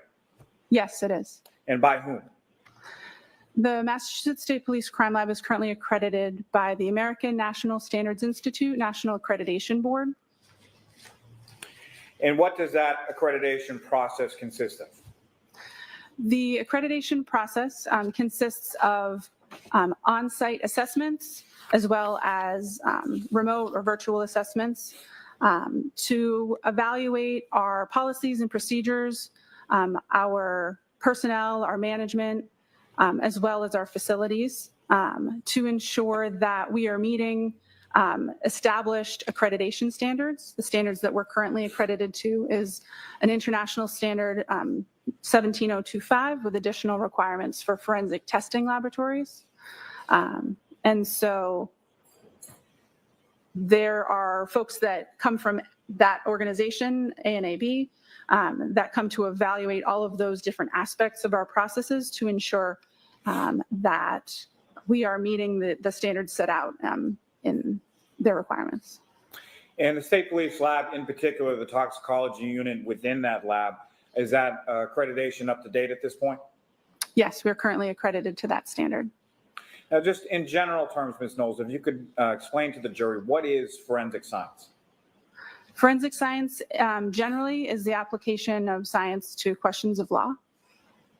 And just again, in sort of general terms, if you could explain to the jury, what is toxicology?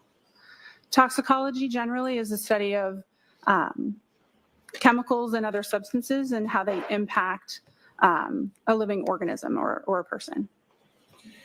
Now, asking a little more specifically, what is forensic toxicology? Forensic toxicology is generally looking at drugs and alcohol in the human body and how it affects the individual and applying chemistry and other disciplines to measure the concentration or determine the presence or absence of relevant substances. Are there different types of alcohol? Yes, there are. Okay. And what are those types? Generally, alcohols are a family or a group of drugs or chemicals that have a specific functional group or a specific structure. The types of alcohols that are analyzed in the laboratory that I work include methanol, ethanol, and isopropanol. And what are the differences between those different types? They all have similar but slightly different structures. Methanol is a solvent. Sometimes it's called wood grain alcohol. Isopropanol is rubbing alcohol or 2-propanol, and that is typically used as a disinfectant. And ethanol is the type of alcohol that we typically are referring to when we talk about alcoholic beverages. It's what's present in those types of liquids. Now, Ms. Knowles, through your training and experience, are you familiar with a term known as a central nervous system depressant? Yes, I am. And can you explain that term to the jury? Sure. A central nervous system depressant is a drug or a substance that works to slow down the reactions of nerves in your body.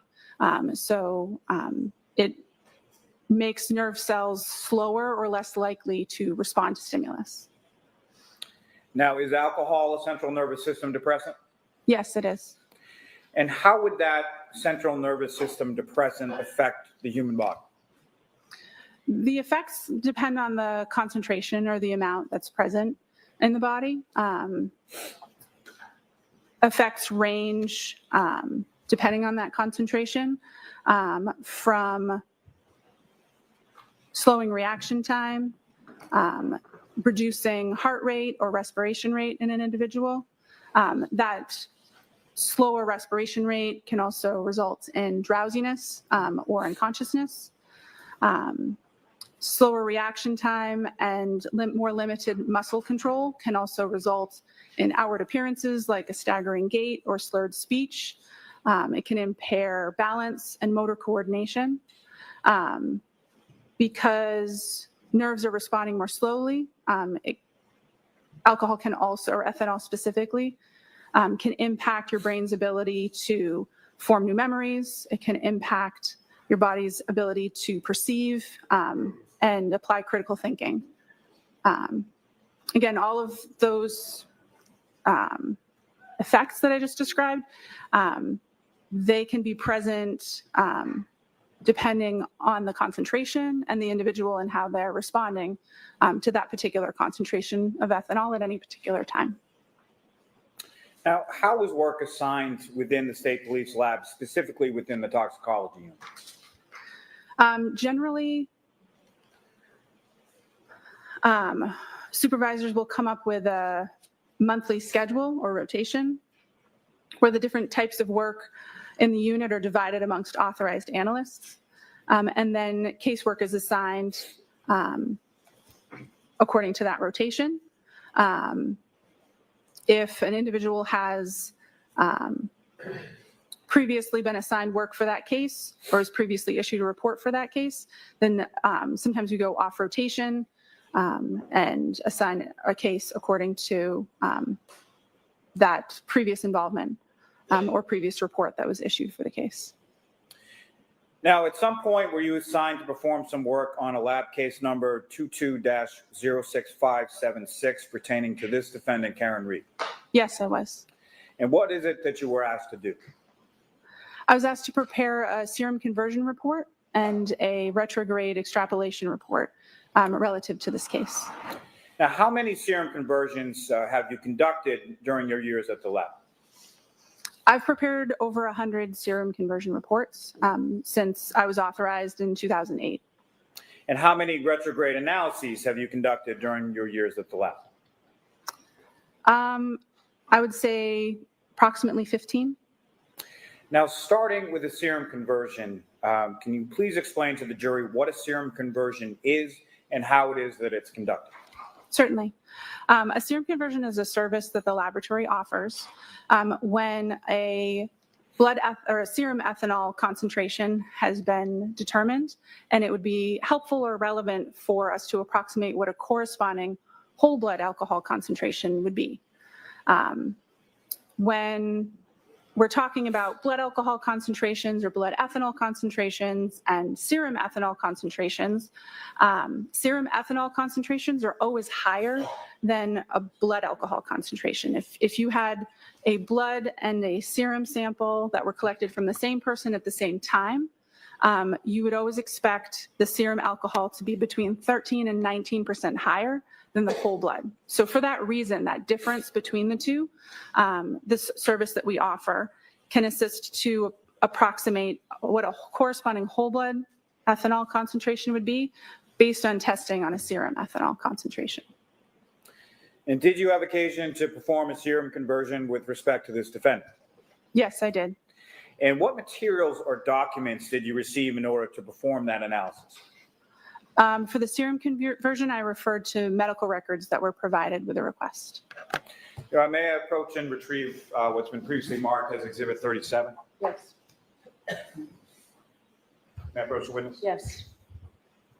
I'm showing you a document. Do you recognize that document?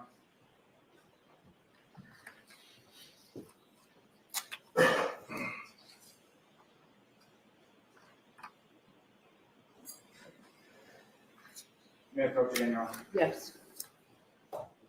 Yes, sure. Turn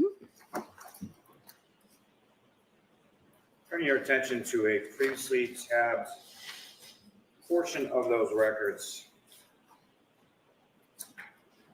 The 52nd page of those records. Do you recognize that? Yes, the flagged page is consistent with the portion of the medical records that I had reviewed in preparation for doing the serum conversion calculations for this report. And those medical records pertain to a Miss Karen Reed from the Good Samaritan Medical Center. Is that correct? Yes, they do. And in those records on that 52nd page, what was reported as the defendant's ethanol level? The results are recorded as an alcohol result with a value of 93 milligrams per deciliter. And pursuant to those records, at what time was that sample taken from the defendant at the Good Samaritan Medical Center? The collection time listed on the medical records is January 29th, 2022 at 9:08 a.m. Now, that recording and a measurement of milligrams per deciliter, is that typical for how you see ethanol measured by hospital labs? Yes. And did you conduct the serum conversion for this defendant's reading consistently with how you do in every case that's assigned to you? Yes. Now, please explain to the jury how you're able to convert that serum level reading to a blood alcohol concentration. So the way that the calculation is performed is kind of in two steps.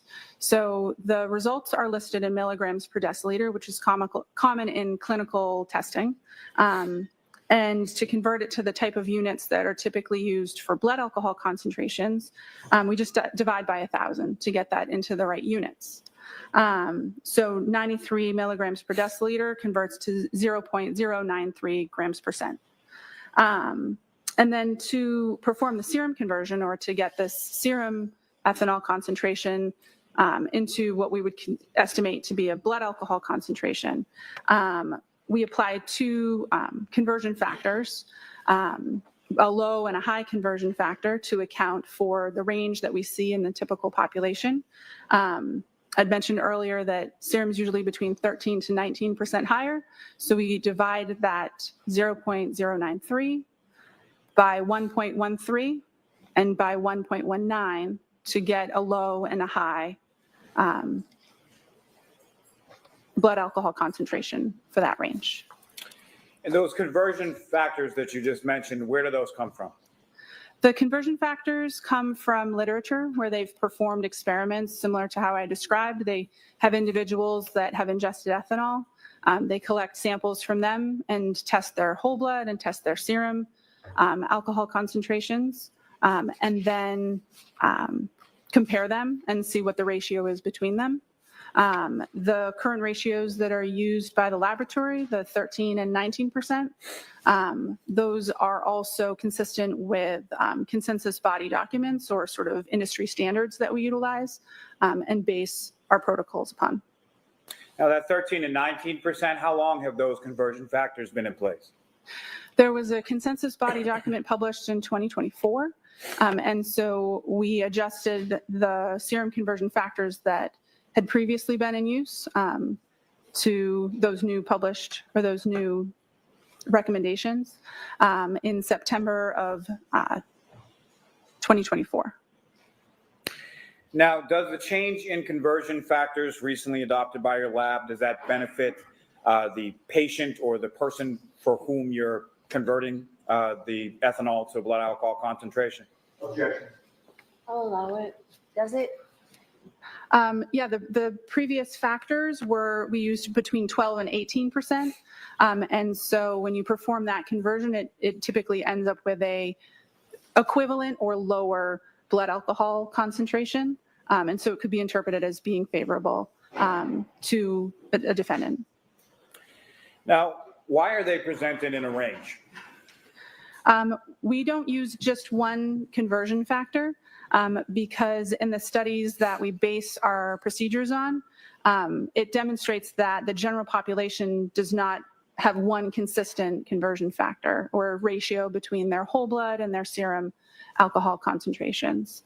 And so to ensure that the conversion that we're utilizing applies to most of the general population, we use sort of the extremes of what we see in that literature, like a high and a low, to make sure that our approximation falls, that the true value would fall somewhere in between that low and that high value. And what did you calculate as a low and a high range for this defendant's blood alcohol concentration from that alcohol reading from the Good Samaritan Medical Center?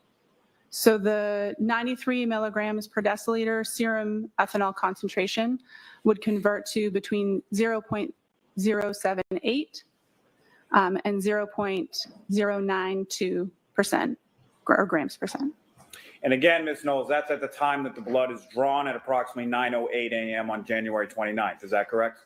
Yes. Now, turning your attention to retrograde extrapolation, can you explain to the jury what a retrograde extrapolation is? Sure. A retrograde extrapolation is another service that the laboratory offers, where it's a calculation that we can perform when we have a alcohol concentration that was measured at a particular time, and it would be helpful or relevant to know what that person's blood alcohol concentration was at some point prior to that sample having been collected. What we're doing with this calculation is taking what we know about how quickly the human body is capable of breaking down alcohol and applying that rate of elimination to the time interval between when the sample was collected and tested and when there might be a particular time of interest, a car accident or some interaction where that person's blood alcohol concentration might be relevant. And how is that done? Similar to the range of conversion factors that we were looking at with the serum conversion, we know that the rate of elimination in alcohol in humans varies from person to person. And so based on studies where they're looking at rates of elimination in large groups of people, we know that alcohol can break down at a rate of between 0.010 and 0.025% per hour. And so we take when we're looking at a serum conversion and then being combined with a retrograde, we take the smaller of the serum conversion range and we add that to the slowest elimination rate multiplied by a time interval. And then we also take the larger of the serum conversion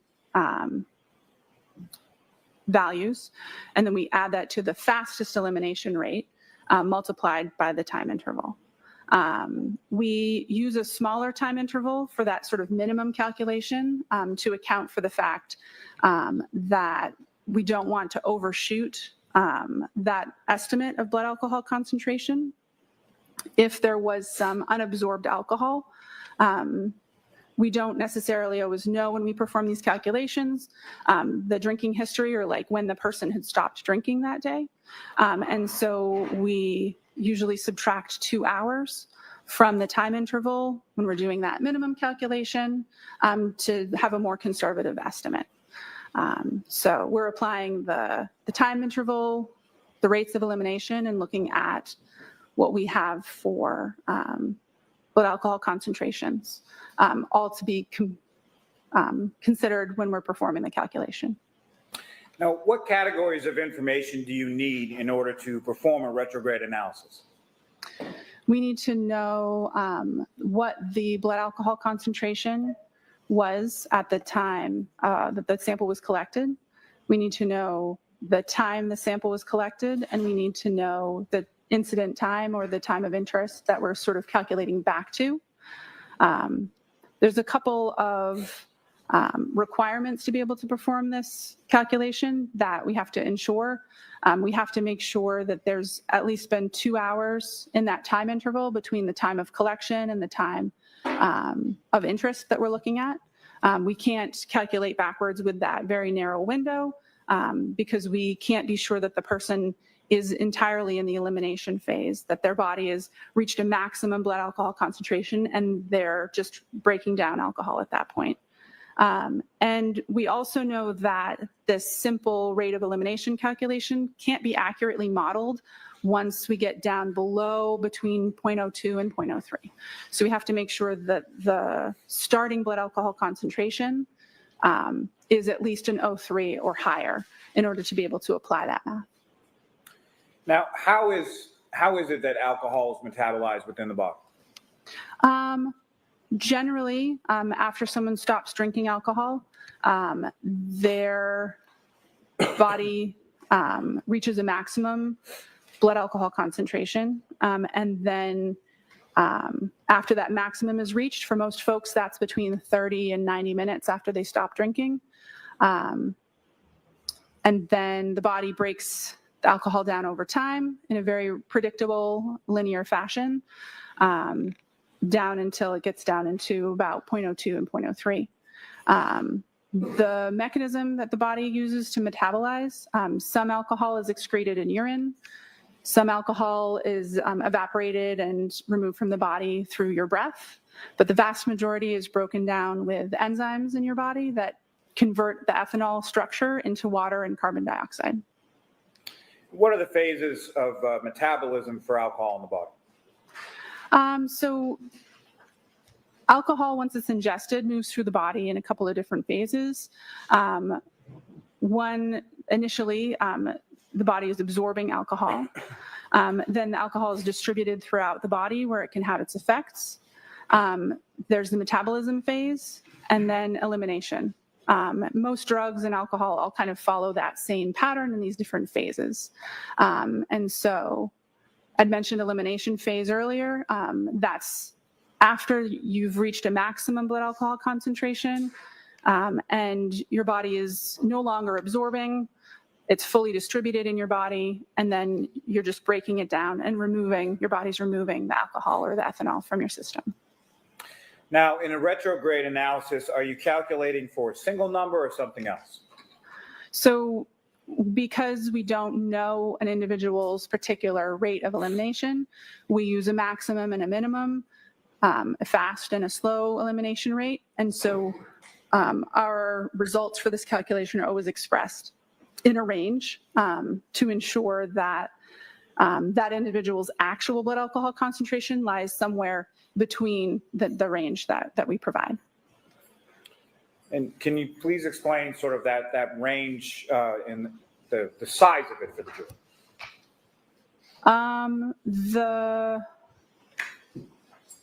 The range that's provided as part of these calculations, the size of the range depends on the facts of the case and the amount of time that's passed between the time of the incident and the time of the sample collection. The more time that's elapsed, there's a greater difference between the faster and the slower rates of elimination, the 0.01 per hour and the 0.025 per hour. And what do those minimum and maximum blood alcohol concentration numbers signify?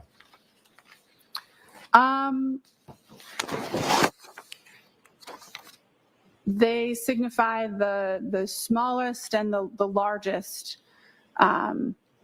concentration that could be reasonably expected based on the blood alcohol concentration and the rates of elimination that are being applied in the calculation. Now, were you able to perform a retrograde analysis from this defendant's alcohol blood testing from the Good Samaritan? Yes, I was. And similarly, did you perform that in conformity with how you performed prior retrograde extrapolation analyses in other cases? Yes, I did. And what time was utilized in your analysis as the time of vehicle operation or of incident? 12:45 a.m., January 29th, 2022. And do you know where that time came from? I believe it was the time specified in the request from the district attorney's office. And why is time of operation or time of incident important? Because the time interval that we use in the calculation depends on the starting and the ending point of that calculation. So the time of incident is important because that's what we're basing the math on. And what was the resulting minimum and maximum numbers that you calculated for the defendant's blood alcohol concentration from her blood testing reading from the Good Samaritan Medical Center? That based on the 93 milligrams per deciliter value that was obtained at Good Samaritan, that the blood alcohol concentration for that individual at 12:45 a.m. Could be between 0.14 and 0.28 grams per cent. And so you calculated the defendant's blood alcohol concentration to be between 0.14 and 0.28 at 12:45 a.m. on January 29th, 2022. Is that correct? Yes. May I approach just to retrieve, Your Honor? Yes.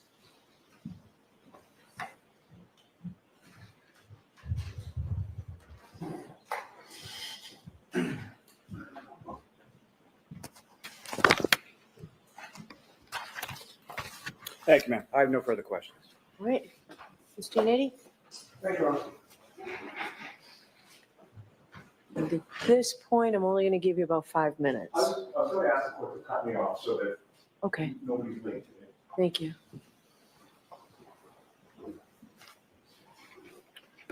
Good afternoon, ma'am. Good afternoon. The Mass State Police Crime Lab you mentioned is an accredited forensic lab, correct? That's correct. That means that your lab has met specific internationally recognized standards for both quality and competence, correct? There are aspects of quality and analyst competence that are addressed in the accreditation standards, yes. It also means that your lab has demonstrated a commitment to best practices and to ensuring the reliability and accuracy of its forensic work, correct? Yes. And there are several requirements in order to become accredited, right? Yes. One of the most important requirements is an independent external review of your lab's quality management system, correct? Yes, that's definitely one important component of the accreditation process. That independent external review also evaluates your lab's technical systems, correct? Yes. And its procedures? Yes. And an external review means that experts from outside your lab come into your lab to review your work, right? Yes, the review includes the procedures and the operating protocols, and there is some element of case file and specific work review. Within your lab? Correct. And they make sure that you're following established and proper protocols, correct? Yes. Now, as a forensic scientist 4, is one of your responsibilities to ensure compliance with the lab's administrative policies, quality assurance, and control requirements to make sure that you're complying with accreditation standards? Yes. And you take pride in your lab's accreditation status, correct?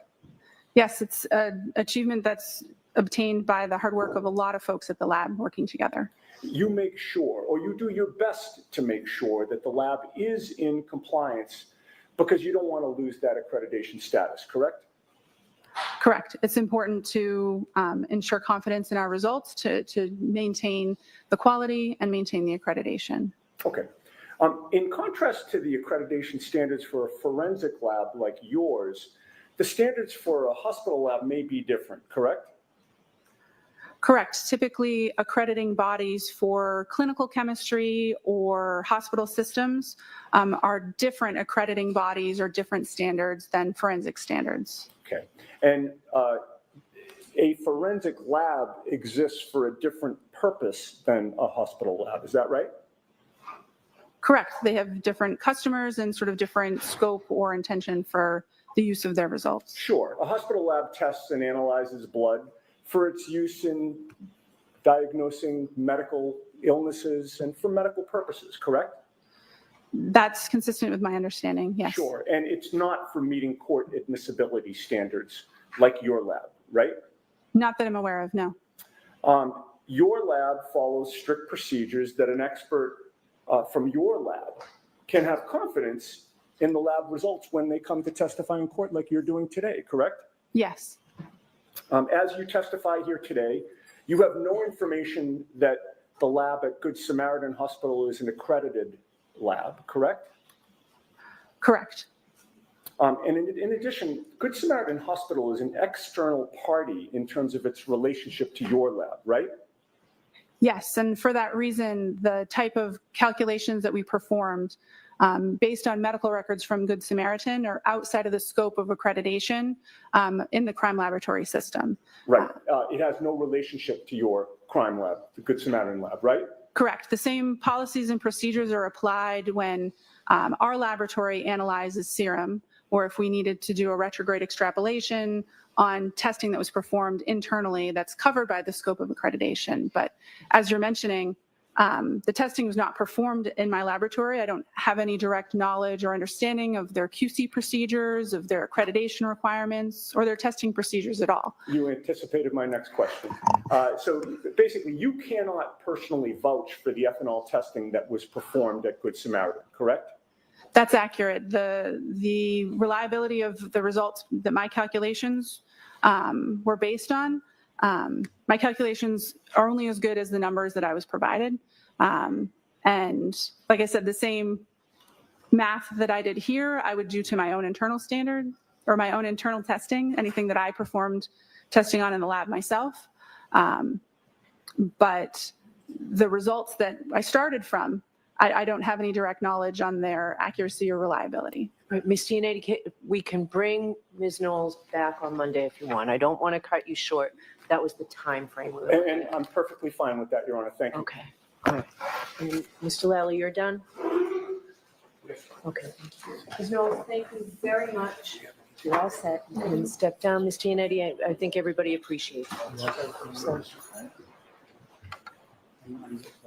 all right, jurors, that's it for us for this week. I'll have to give you those cautions in a minute. I can tell you that it looks like next week we're full days every day. We don't expect as long a gap in between as we've had to do. So I think everybody should work really hard to make sure that doesn't happen. The cautions, please do not discuss this case with anyone. Don't do any independent research or investigation into this case. If you happen to see, hear, read anything about this case, please disregard it and let us know. Please be very careful with your social media use, and we'll see you on Monday. Have a good week.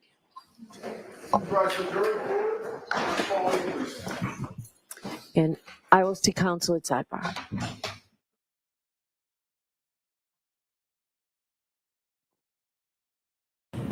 Okay, so is that it?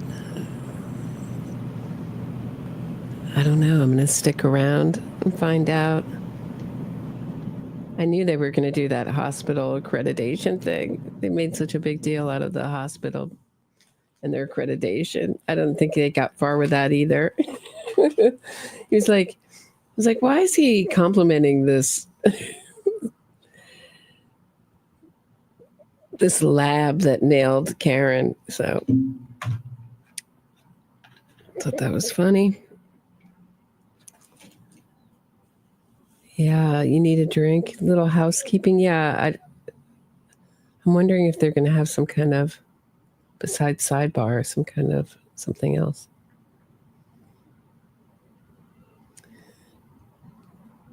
I've heard 20 plus years base takes.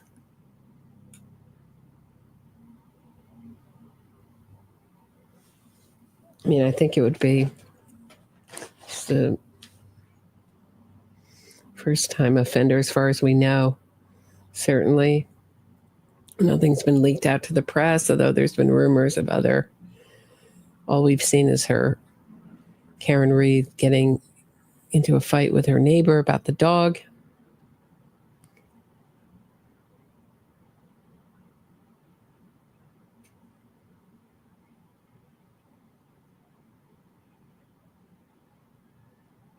Yeah.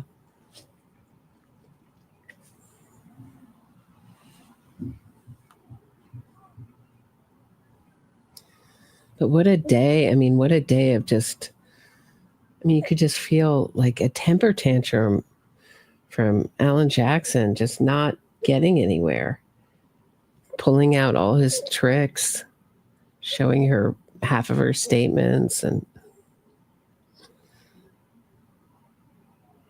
I thought it was very effective redirect by Hank Brennan to bring up all the emotion of that day.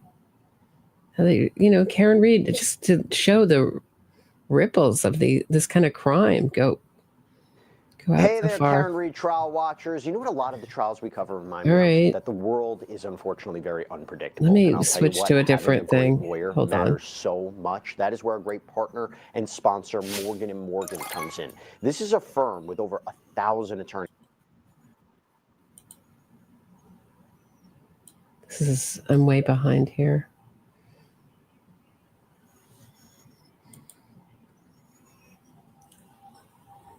Right. He just didn't get anywhere. I don't know. I mean, probably if you go on X and Facebook, there'll be a million free Karen Raiders who thought it was great and Jen was killed and she's a liar. And I didn't feel that way. I didn't feel that way first time around. But I think he got her a little bit more riled. Maybe my memory is last year. Last trial. This time she was cool as a cucumber.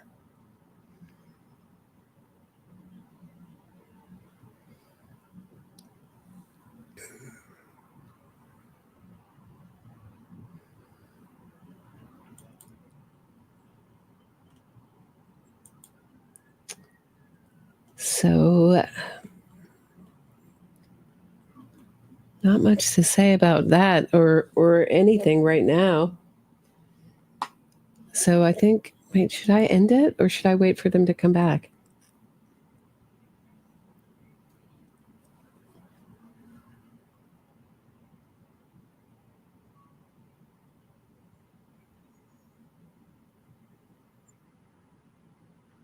Yeah, she was prepared this time for Jackson. Yeah, I think this is it, right? I don't even know why we're ending early, but I guess we'd go to 4 on Fridays. Just seems like this trial is. Let's see, hear from some people who were in the. She was on the stand for 2.5 days. Jennifer McCabe. I'm just so shocked he didn't play the either Jennifer McCabe's going down or I'm going down. I was really sure he was going to play that. I thought that was the perfect time to play it, no? Maybe there's a legal reason I'm not thinking of. But the other clip she played where she's talking about, I've talked about this quote so much. I saw his body like a buffalo on a prairie. And then she's talking about the odd shape of the body, all this distancing language. And she was anticipating. She had so much anticipation going back to the, oh, there we go. So much anticipation going back to the body of John O'Keefe, the man she didn't love, as she says. It's like she was dying to see her handiwork. And she jumps on him and pulls up her shirt and pulls up his shirt and starts rubbing her body on him. I mean, it's like she couldn't wait to get back and see the ultimate expression of her power.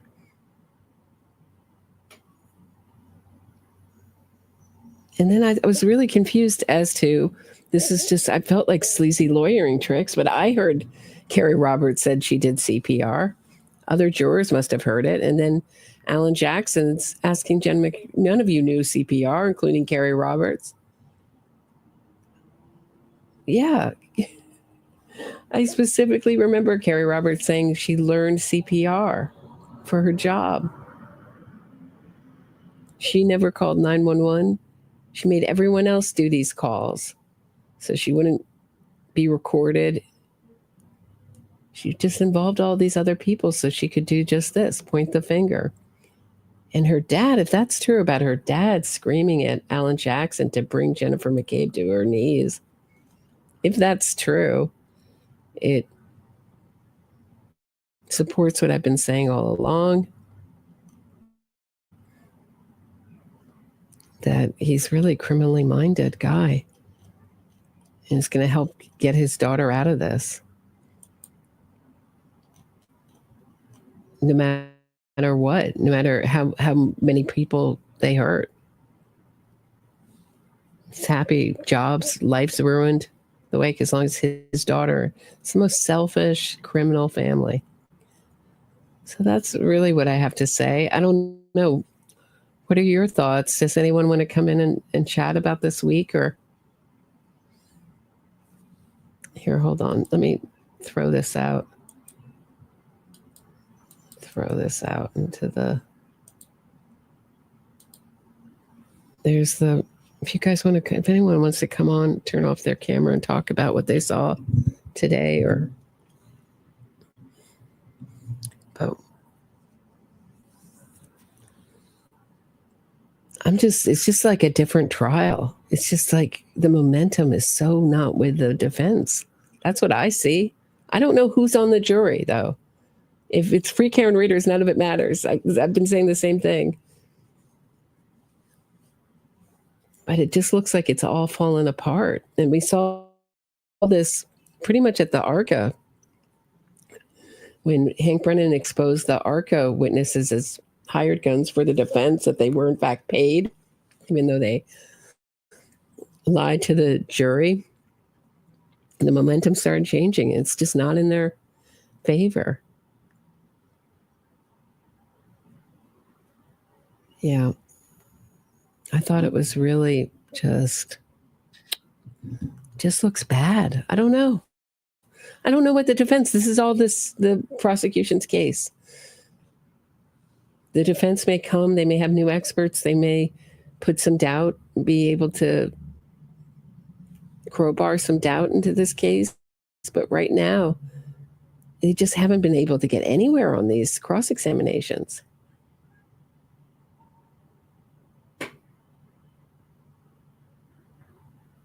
Yeah, it's a much more curated trial, much more spoon-feeding the jury the facts. Did I get the photos? No, hold on. I'll look for those, Jill. I haven't opened it. All right. I don't know. Alan Jackson. Let's just play the Alan Jackson song before I go.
All right. All right. So, yeah, not much to say except for I want to go back and watch that one part. Maybe I'll do it now. I don't know. I want to go watch that one part just near the end of her cross where he's just like almost starts slapping his hands. It's after a break. He gets so frustrated.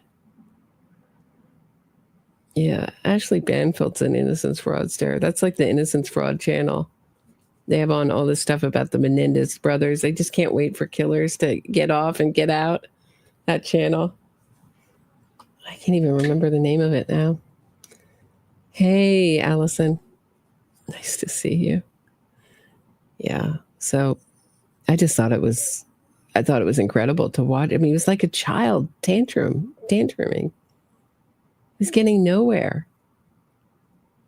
Talking loud, saying nothing, asking questions, getting nowhere. Yeah. You want to replay it? Okay. Yeah. So I don't know.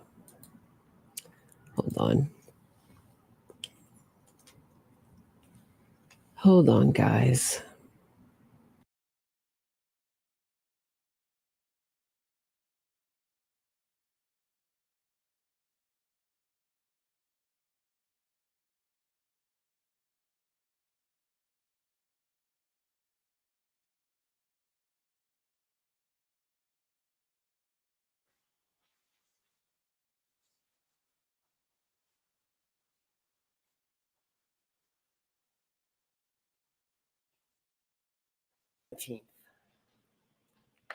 At about 5:19 p.m., is there a record of a call between you and Michael Proctor at that time? Yes. February 28th, at about 12:48 p.m., is there a record of a call between you and Michael Proctor? Yes. On the same date, February 28th, do you see a call at 4:34 p.m. with you and Michael Proctor? Yes. March 1st. It's after this, right? It's a little bit further along. It's right around here. The calls I were between, apologize. That's okay, 12:14 all the way to about 12:50, correct? Are you saying 15? 50, 50. Oh, 50. Oh, sorry. I apologize. Yeah, he starts yelling at her for apologizing. It was pure badgering of the witness. And then on redirect, she's apologizing to Hank Brennan. It's obviously something that she has a habit of doing.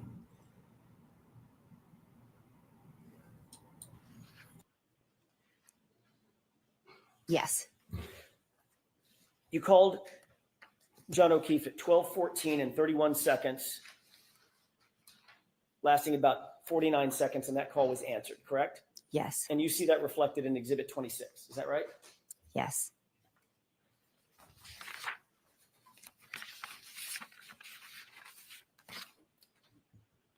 Going in reverse chronological order on this exhibit, you also see a call at 12:18 and 47 seconds, wherein John O'Keefe calls your phone lasting about 36 seconds. Is that right? Yes. You know that call was answered, even though it says unknown in the document, correct? It does say unknown, yes. That 1, 2, 3, 4, fifth column over.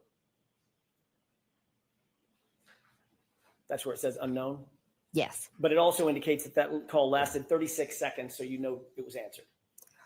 I don't know from this record it was answered, but I know from my memory that I spoke to him a second time. Yes. You also made a call, moving out to the page before this, starting at the bottom of the page, at 12:29 and 44 seconds. There was a call from you to John O'Keefe's phone lasting 7 seconds, correct? That's what it says. And the record indicates that it was an answered phone call, correct? According to the record, it was answered, but I never spoke to him. You deny speaking to John O'Keefe at 12:29 and 44 seconds. Yes, I never spoke to him after 12:18. Okay. Moving up 12:41 and 10 seconds. There was a call from you to John O'Keefe's phone indicating that that was missed. You see where it says missed? I do. 12:41 and 59 seconds. There was another call from your phone to John's phone, and that was also indicated as missed. Correct? Correct. 12:43, 19 seconds. You called John O'Keefe. That was a missed call. Correct. 12:46 and 16 seconds. Why didn't they show clip 17? Do you think that was the clip? Do you think that was the clip? It's either Jen's going down or I'm going down? That would have been so perfect there, right? And the defense maybe objected? Was there a clip that wasn't shown? I thought 3 clips were shown. Am I wrong?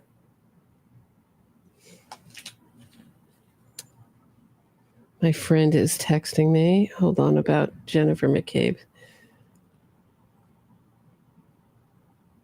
You could tell that she was totally throwing him because he kept making so many mistakes.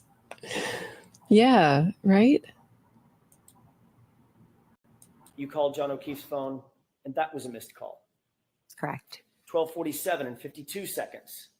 You called John O'Keefe's phone, and that was a missed call. I'm sorry, which one was that? 12:47 and 52 seconds. Yes. At 12:50 and 37 seconds, you called John O'Keefe's phone, and that was a missed call as well.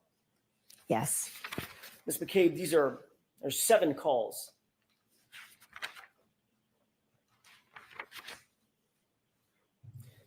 That you indicate you made to John O'Keefe's phone and that were missed. Is that right?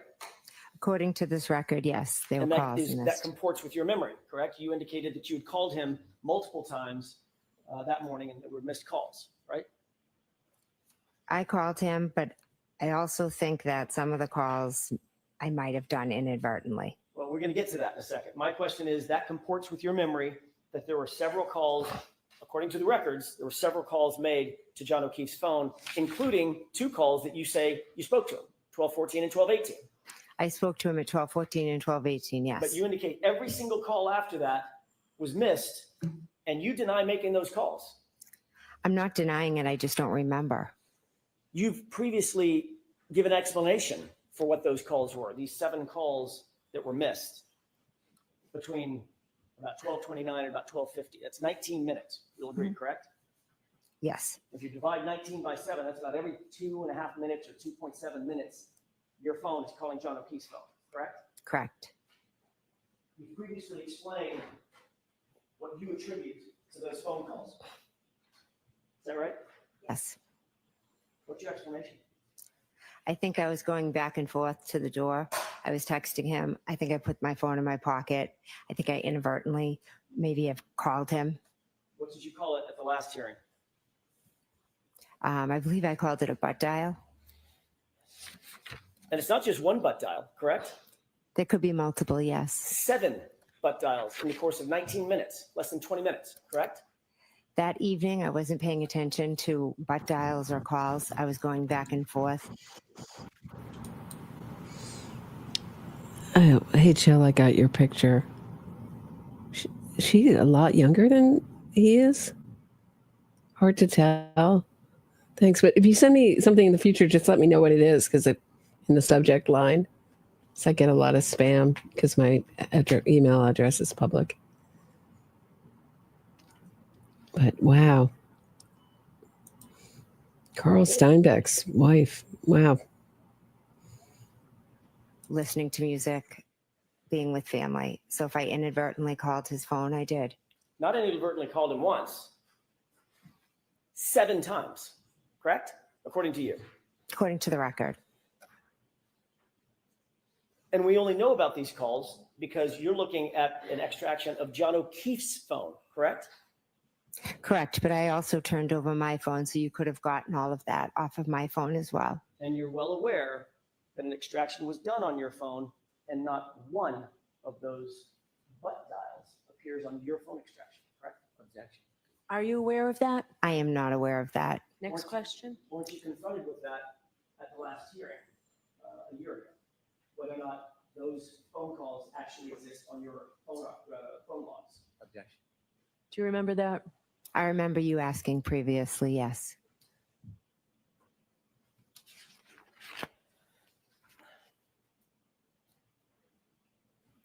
When you dial somebody by mistake, it requires several steps, doesn't it? I'm not sure. A lot of times I just put my phone down and the next thing I know, I think it's very common to do butt dials. So you have an iPhone, is that right? Or had an iPhone? I do, yes. And that iPhone required a biometric or a passcode to get into to even open the phone. Mine's not open right now, right? It's not open, correct? And it requires, your phone required some sort of biometric interaction with the phone, otherwise known as Face ID, or you put in a code, correct? Yes, or I could have been texting, and then after I texted, the phone was open, and I could have accidentally called John. That happens to me all the time. It also requires you to open the phone app, correct? For instance, if you're texting, you're in the text app. Is that right? Actually, I'm not. I'd have to sit and look at it Well, how often make phone calls? every day. Every day. Every day? Yeah. Hundreds of times a day, right? Not hundreds. Dozens of times a day. Yeah. You have to open the phone app to make a phone call. You can't call somebody from the texting app, right? Is that right? I'm not sure. I don't know what to tell you. There's a list of apps at the bottom of the phone. Yes. Messages. Mm-hmm. Phone, right? Mm-hmm. Is that yes? Yes, and maybe And I that's accidentally hit the last thing, the last call. Like since I had talked to John. Your Honor, at this point, I would ask the court to instruct the witness to answer my question. I believe she is. Go ahead and finish. Your Honor, we approach. Okay.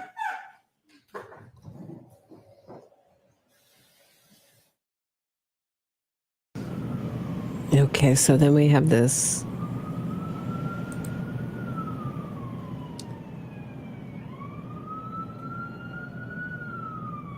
See, that's the ambulance coming for Alan Jackson after this useless cross.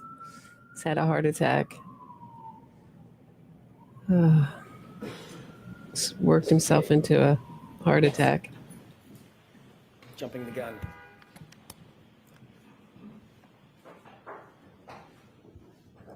So let me, Ms. McCabe, answer only the question that's being asked of you, okay? Ms. McCabe, you're aware that when you're in the messaging app, you have to do something else volitionally to open the phone app, correct? Correct. You have to touch the phone, is that right? Yes. That would open a separate app, correct? Correct. Then, once that phone app is open, then you have to choose the person to call, correct? Yes. Sometimes the last dialed. Right. Yeah. And if that happens to be the last dial, scroll through, pick a person, make one tap, and that calls the person and initiates the call, correct? That is one way. Yes. But if you get out of the app, I'm sorry, if you close your phone, hit the lock button after a text message, none of that can happen without you having to open the phone and engage the phone additionally, correct? If you hit the button to lock it, yes. Right. So you indicated that these are all missed calls. Is that right? That's what the records show. Yes. In addition to a missed call, you've had missed calls before. You both received a missed call and you've made calls that were missed. Is that right? Yes. When you make a call that's missed, generally goes to voicemail, does it not? It does. Yes. So then you have to do something additional with that call. Push the end button, correct? Correct. Otherwise, voicemails just go on forever. Actually, they go on for 4 minutes, right? I don't know how long voicemails go for. So if you had missed calls, 7 missed calls, that's at least 14 interactions, double it, because you got to make the call, then you got to end the call. 14 interactions with your phone for a single missed call. I'm sorry, for 7 missed calls. It could be, yes. All right, we're going to get back to this, but just someone asked to see the Here's X, the reactions, and obviously it's colored by people I follow. Did you observe? I did notice. Did you observe? Wait. I'm showing this in backwards. So It was just this is echoing Julie Nagel's testimony. a lawn and a heat that it wasn't a bush or a hydrant or a dog. So she's comparing John to a bush, a hydrant, or a dog. The body of her boyfriend of 2 years. Can't be missed by the jury, right?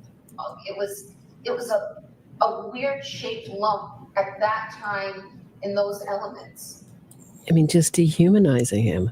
And I was looking to find him on the side of the road. I was expecting I'd find him and prairie. Why was she expecting she would find him? Here's Julie I Nagel. did notice behind Sarah and Jen, I did notice something out of the ordinary, like a black blob in the ground by the flagpole. And from, did you observe? I did notice behind Sarah and Jen, I did notice something out of the ordinary, like a black blob. Okay, so there's that.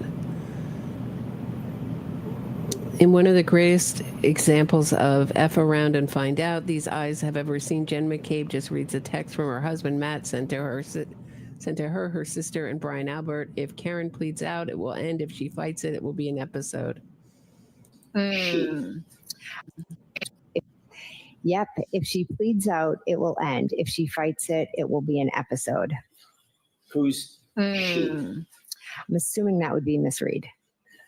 Next text, please. Yep. If she pleads out, it will end. If she fights. And Andrea Burkhart, the murderer groupie, finds that evidence of murder. Hold on, let me just go back to where I was. The key to Jen doing so well on the stand, in my opinion, is that she's not allowing Alan Jackson to have any power over her. He thrives on power. Brilliant strategy by Jen. Bravo. There are Broadway shows that aren't rehearsed as much as Jen McCabe's testimony over the last few days in the Karen Retrial. Really? Really? That's what you got out of that? Okay. LOL, Karen talking about Bella's mom, Ashley. Yeah, I just think it's a losing strategy, this jealousy thing, but okay. Karen Reed admitted she heard the call between Jennifer McCabe and John O'Keefe. Holy S. AJ is so dumb. Oh my God. Second clip about Ashley, other women too. Third clip about Karen finding John. Because Karen Reed was constantly putting out this narrative that really it's about control, but her need to control who's around John was warranted because he had so slept around. And I haven't heard any of this from anyone else but Karen. So when Karen pushes a narrative like this, I don't know. I tend not to believe it. Okay, we played that clip. Time of incident. When new testing was done regarding Karen Reed's back, the time of the incident, the Massachusetts State Police Crime Lab used was 12:45. This time, Jennifer McCabe just testified she saw Karen Reed's SUV for the last time. These people are so bad at this. They're saying there's some corroboration. You know what? If it's 12:32 or 12:45, or alcohol isn't going to change much. If there's anything that pissed me off the most as a wife of a retired Oakland cop, the fact that Jen McCabe didn't say officer down on the 911 call. That's why she thinks he's guilty. She didn't see him she saw him as her friend.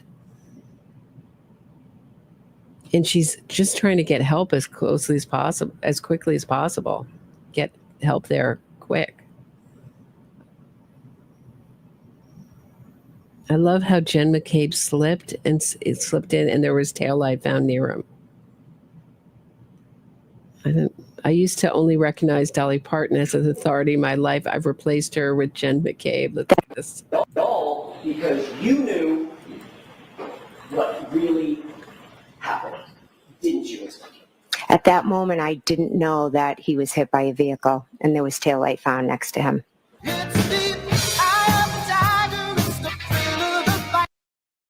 Okay, that's all I can play. That. Ay, ay, ay. All right. Let's see. Let's watch Alan Jackson go into a conniption. Is this the...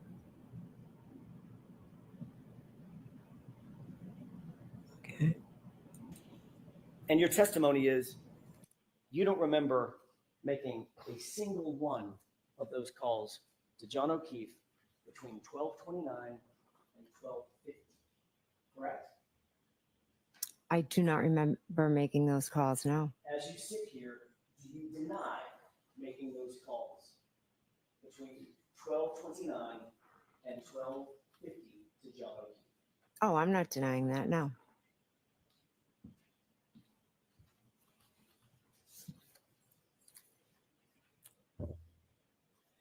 I'd like to ask you a few questions about January 29th, a little further on in the morning after you got home from 34 Fairview. Approximately what time did you get home? I'm not sure, maybe around 11:30, 12, I'm not sure. 11:30 or 12? It could be 11. Are you talking about, I'm confused, are you talking about? Let me rephrase the question. Okay, sorry. On the night of the early morning hours of January 29th, 2022, when you left Fairview. Oh, I'm sorry, What okay. time did you get home today? It was after 2, I believe.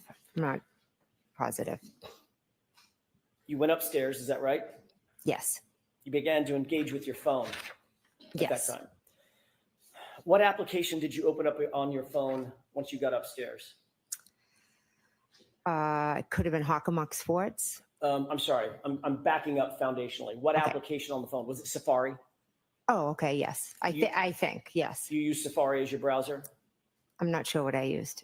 You opened up a search engine as well within that browser, did you not? I just know I Googled Hockamuck Sports, I believe. Why is she Googling Huckamuck Sports? You know what? We'll go over this weekend. I gotta rest.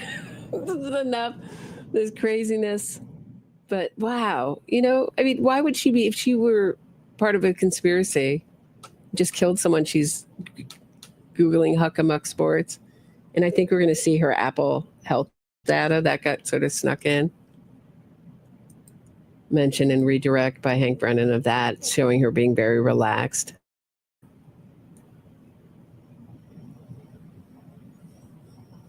But yeah, I think this is a good place to leave it for now. I'll see you guys tomorrow at 6 and we'll talk all about it. We'll go over this and whatever else is new, but it's pretty quiet, pretty quiet from the Free Karen readers. At least that's on, what's coming up for me in my feed. I didn't see her being owned. She really held her own. So have a toast to Jen McCabe. Good job. Nice job on this stand, even being badgered. And Alan Jackson's probably out drinking with Karen Reed already. They've probably all gone out for drinks. All right. Have a good one, everybody. Thanks for listening and watching with me. I hit my boyfriend with my car.